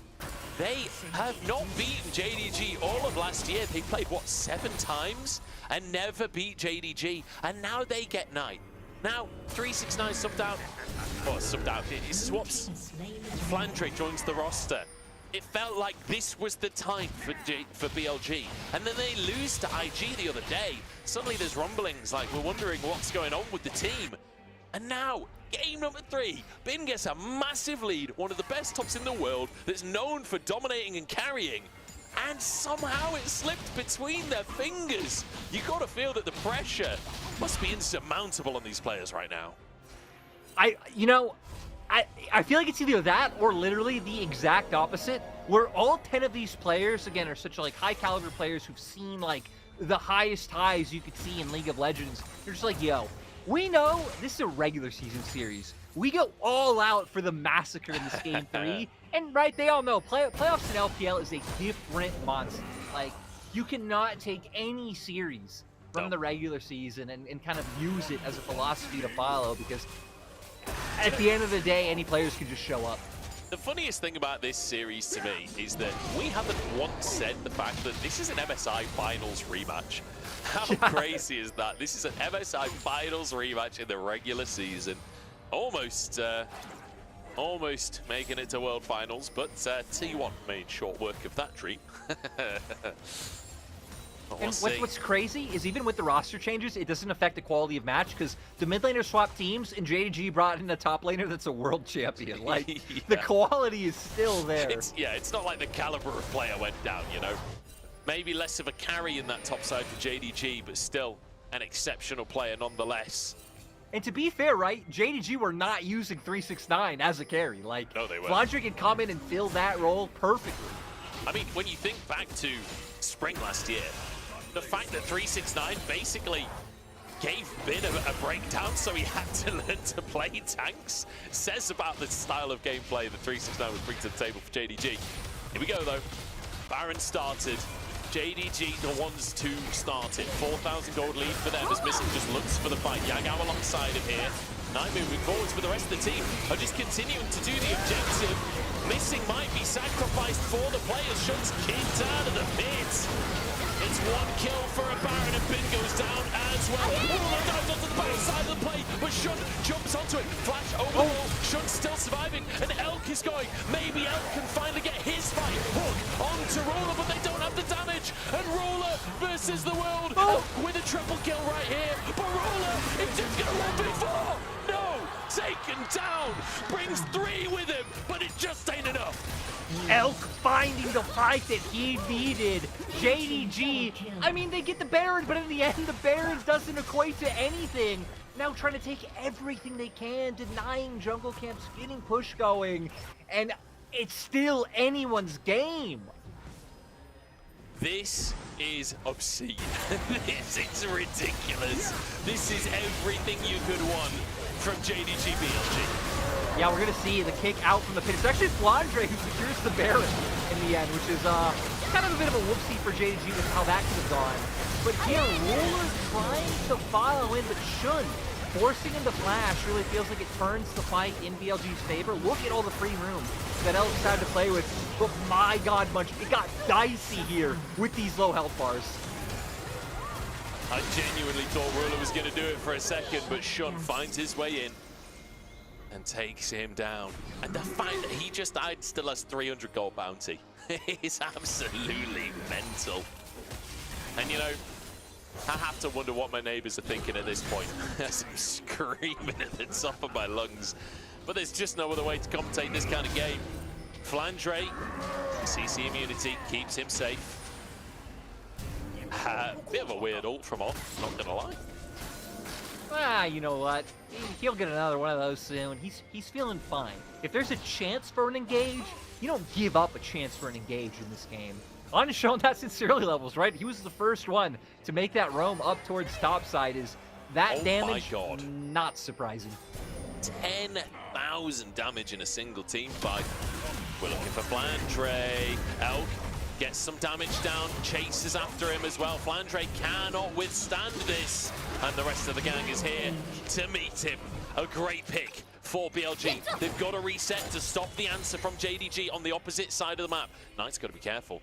Missing would love to make a flash play here. Has Hex Flash available to him. Drake spawning as well. Neither team on soul point, so not going to be the focal point for now. Yeah, so right now, going to be able to push this turret, but we can see, yep, there it is, Elk answering on the opposite side, and someone needs to recall. This is a Tristana. He's going to be able to do so much damage to this base. Right now, only sending Missing back. The TP actually comes out, forces a TP from JDG, dodges away from the room, and stays way too long. Elk, that was so disrespectful. Yeah, ends up going down. Still, they were able, JDG were able to pick up the dragon in the meantime. So find a pick, find themselves on soul point. There isn't an inhibitor exposed now. So will be some things you have to worry about. And I mean, right, there have just been so many shenanigans, so many more fights than what we would typically see. Like no objectives up, just looking for these picks. It feels so hard to predict which way this game will go. I guess for us and you know anyone else who's following here with the kind of live, semi not live English broadcast, the fun that we're here for, Munch. TP into the mid lane. Mid inhib tower is going to go down, and probably the inhib with it as well. Ruler needs to hit the tower instead of the minions here. This will be an inhib. Bin still just trading on the opposite side of the map, looking for a tier 2. I don't know if this is an even trade really for them. He does not have TP, so he needs to get this tower and potentially get out of dodge. He's going to get collapsed on here. Needs to try and get his recall off fast. Yep, I don't know if he's going to get it. If you get... Oh! Okay, not going to expect him to still be back in that brush, it seems like. Trying to predict that he would run away. Does not find it. Bin gets the recall off in the brush, so traded a tier 2. At least he got something. One tier 2 left on the entire map. It's up in that top side for BLG. 3 grubs apiece. 3 Drakes to 2 in favor of JDG. Baron back on the map in just over a minute's time. And honestly, at this point, it's anyone's game. Yes, Ruler is full build, but Elk's only half an item away as well, and that Tristana certainly has hit the late game spike. This Karma as well is going to do massive damage in an extended fight. Yeah, and for JDG side, we can think back earlier to the fight JDG won most dominantly. It's on what Yagao can find especially. You're looking at Yagao, you're looking at Kanavi to be the big playmakers. A big pop blossom onto 5 people like earlier is going to win the game. If Kanavi can step someone just walking a bit too far forward and finds that insect, it will be a similar thing. I feel so tense. I'm so excited to see how this one ends. Another chapter in the BLG versus JDG story. And yet again, it's an absolute bagger. I feel like towards the end of last year, it started to get more and more one-sided. It started to become a bit of a JDG fest.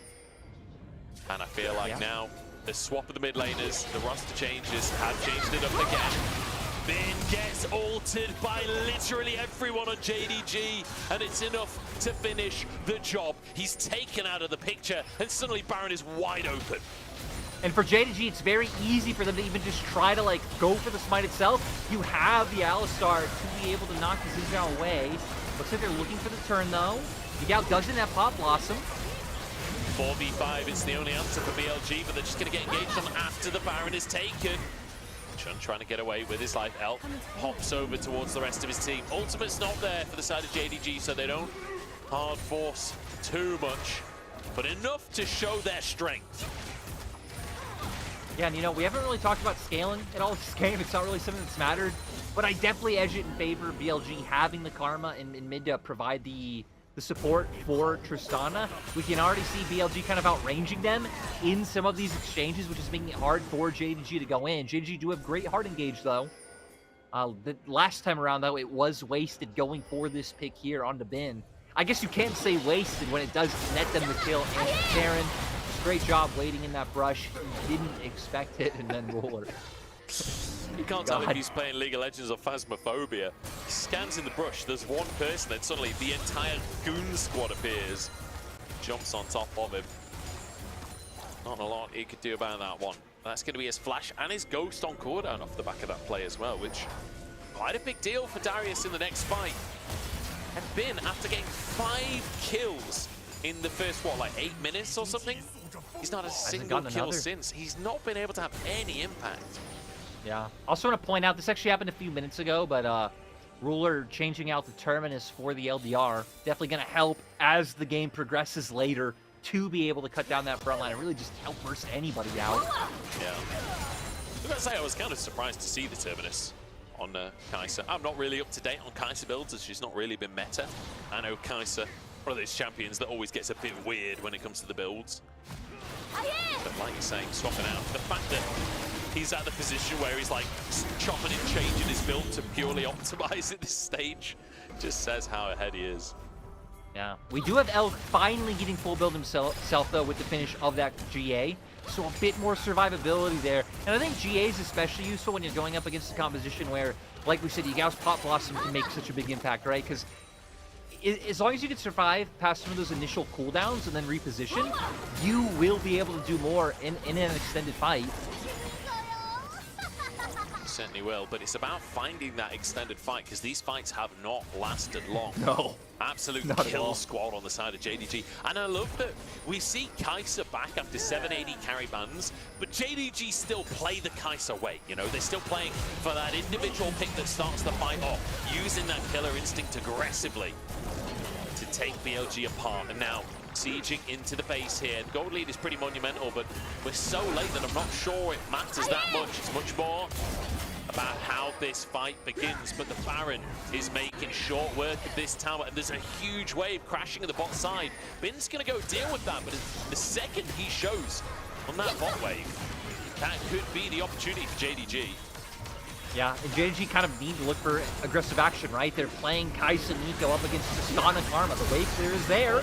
Missing takes a big chunk. Ruler knocked up as well. The Falcon Army! They've taken him down underneath the tower. Missing pulls the flash. BLG finally with a chance.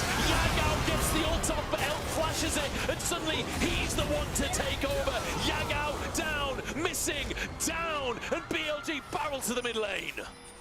Ruler still sticking around to provide a distraction, but I don't think it'll do much. We can just see, this might just be it, Munch. Can they actually end the game? This is a heartbreak for JDG if they actually lose. It was so one-sided at the start. The comeback was ridiculous, and now BLG charging down the middle of the map. Ruler literally versus the world, and the world is too much. BLG, after a year of being second place, a year of JDG comes to an end, and BLG rise to the top of the pile. What a great performance. Honestly, from both teams, it just makes me so excited to see this matchup again, potentially in the future. We've seen it so many times over the past year, but I can't get enough of it much.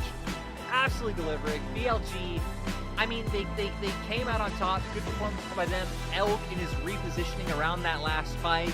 It was great, not getting caught out by the Pot Blossom.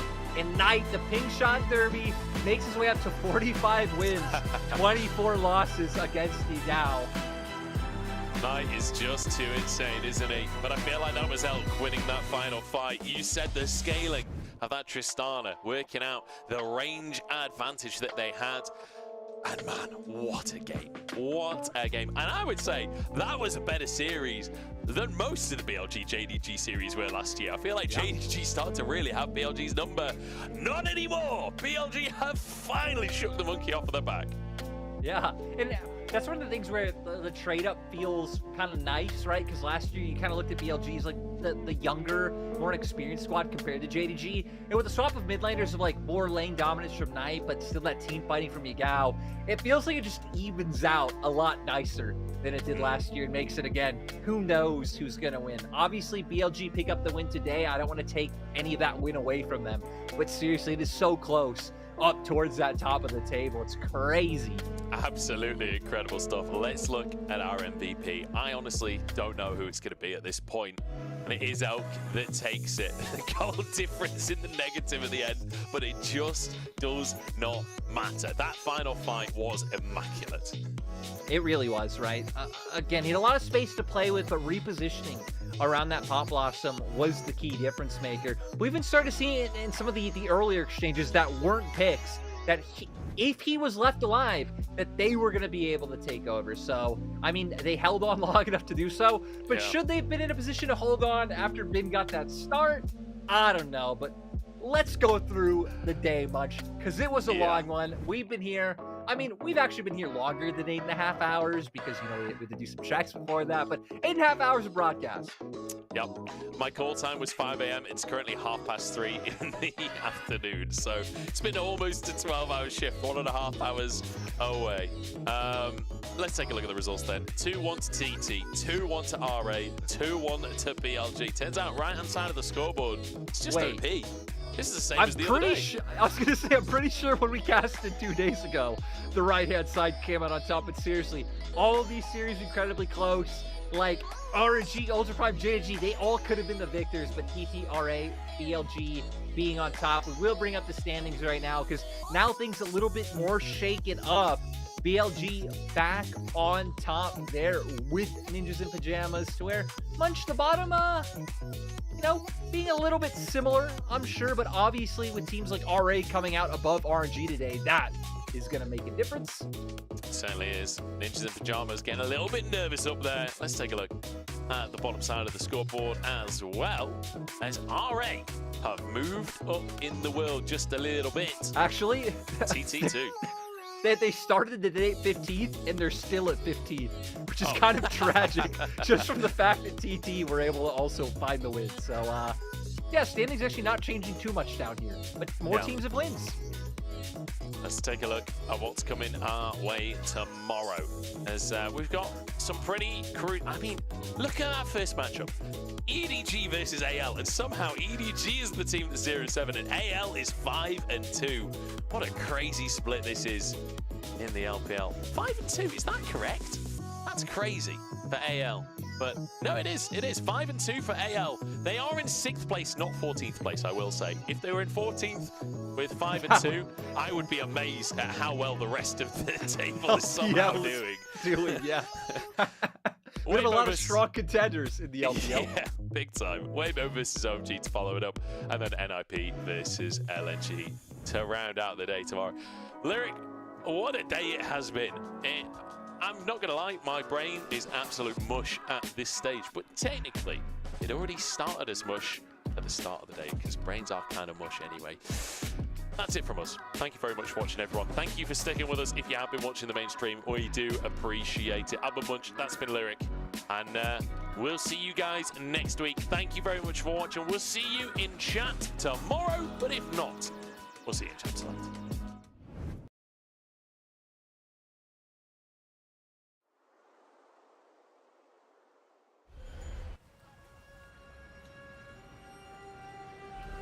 漫天的飞雪，璀璨的金光。真正的英雄，就是以平凡之躯，对抗着这个岁月的麻木不仁，让自己与更好的自己一遍一遍的在未来重逢。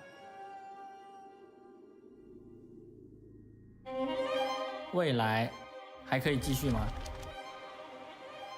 未来还有属于我的机会吗？未来还可以一直赢下去吗？8年前，我没有想过能坚持到现在。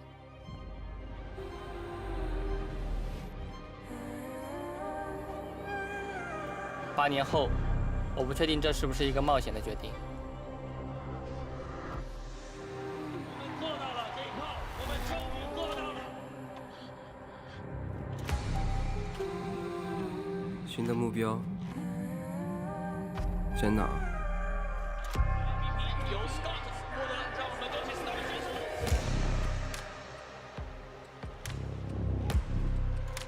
该停下来了吗？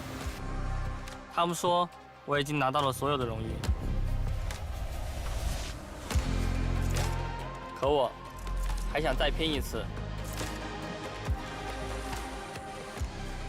因为还想赢。我回来了。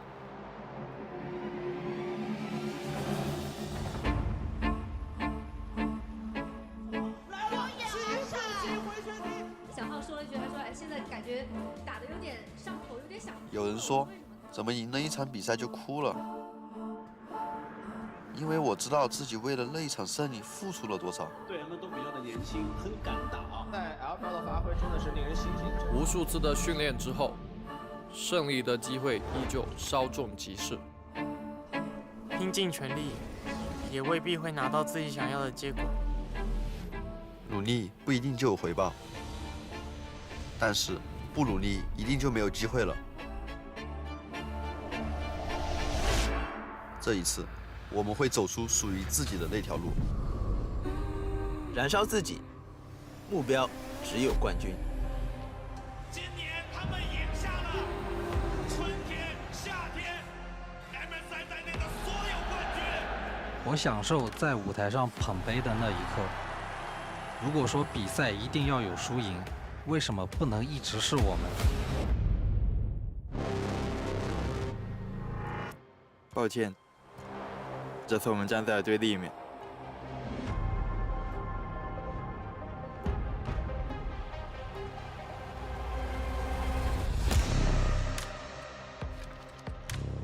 无人问津也好，技不如人也罢，不必让自己沉溺其中。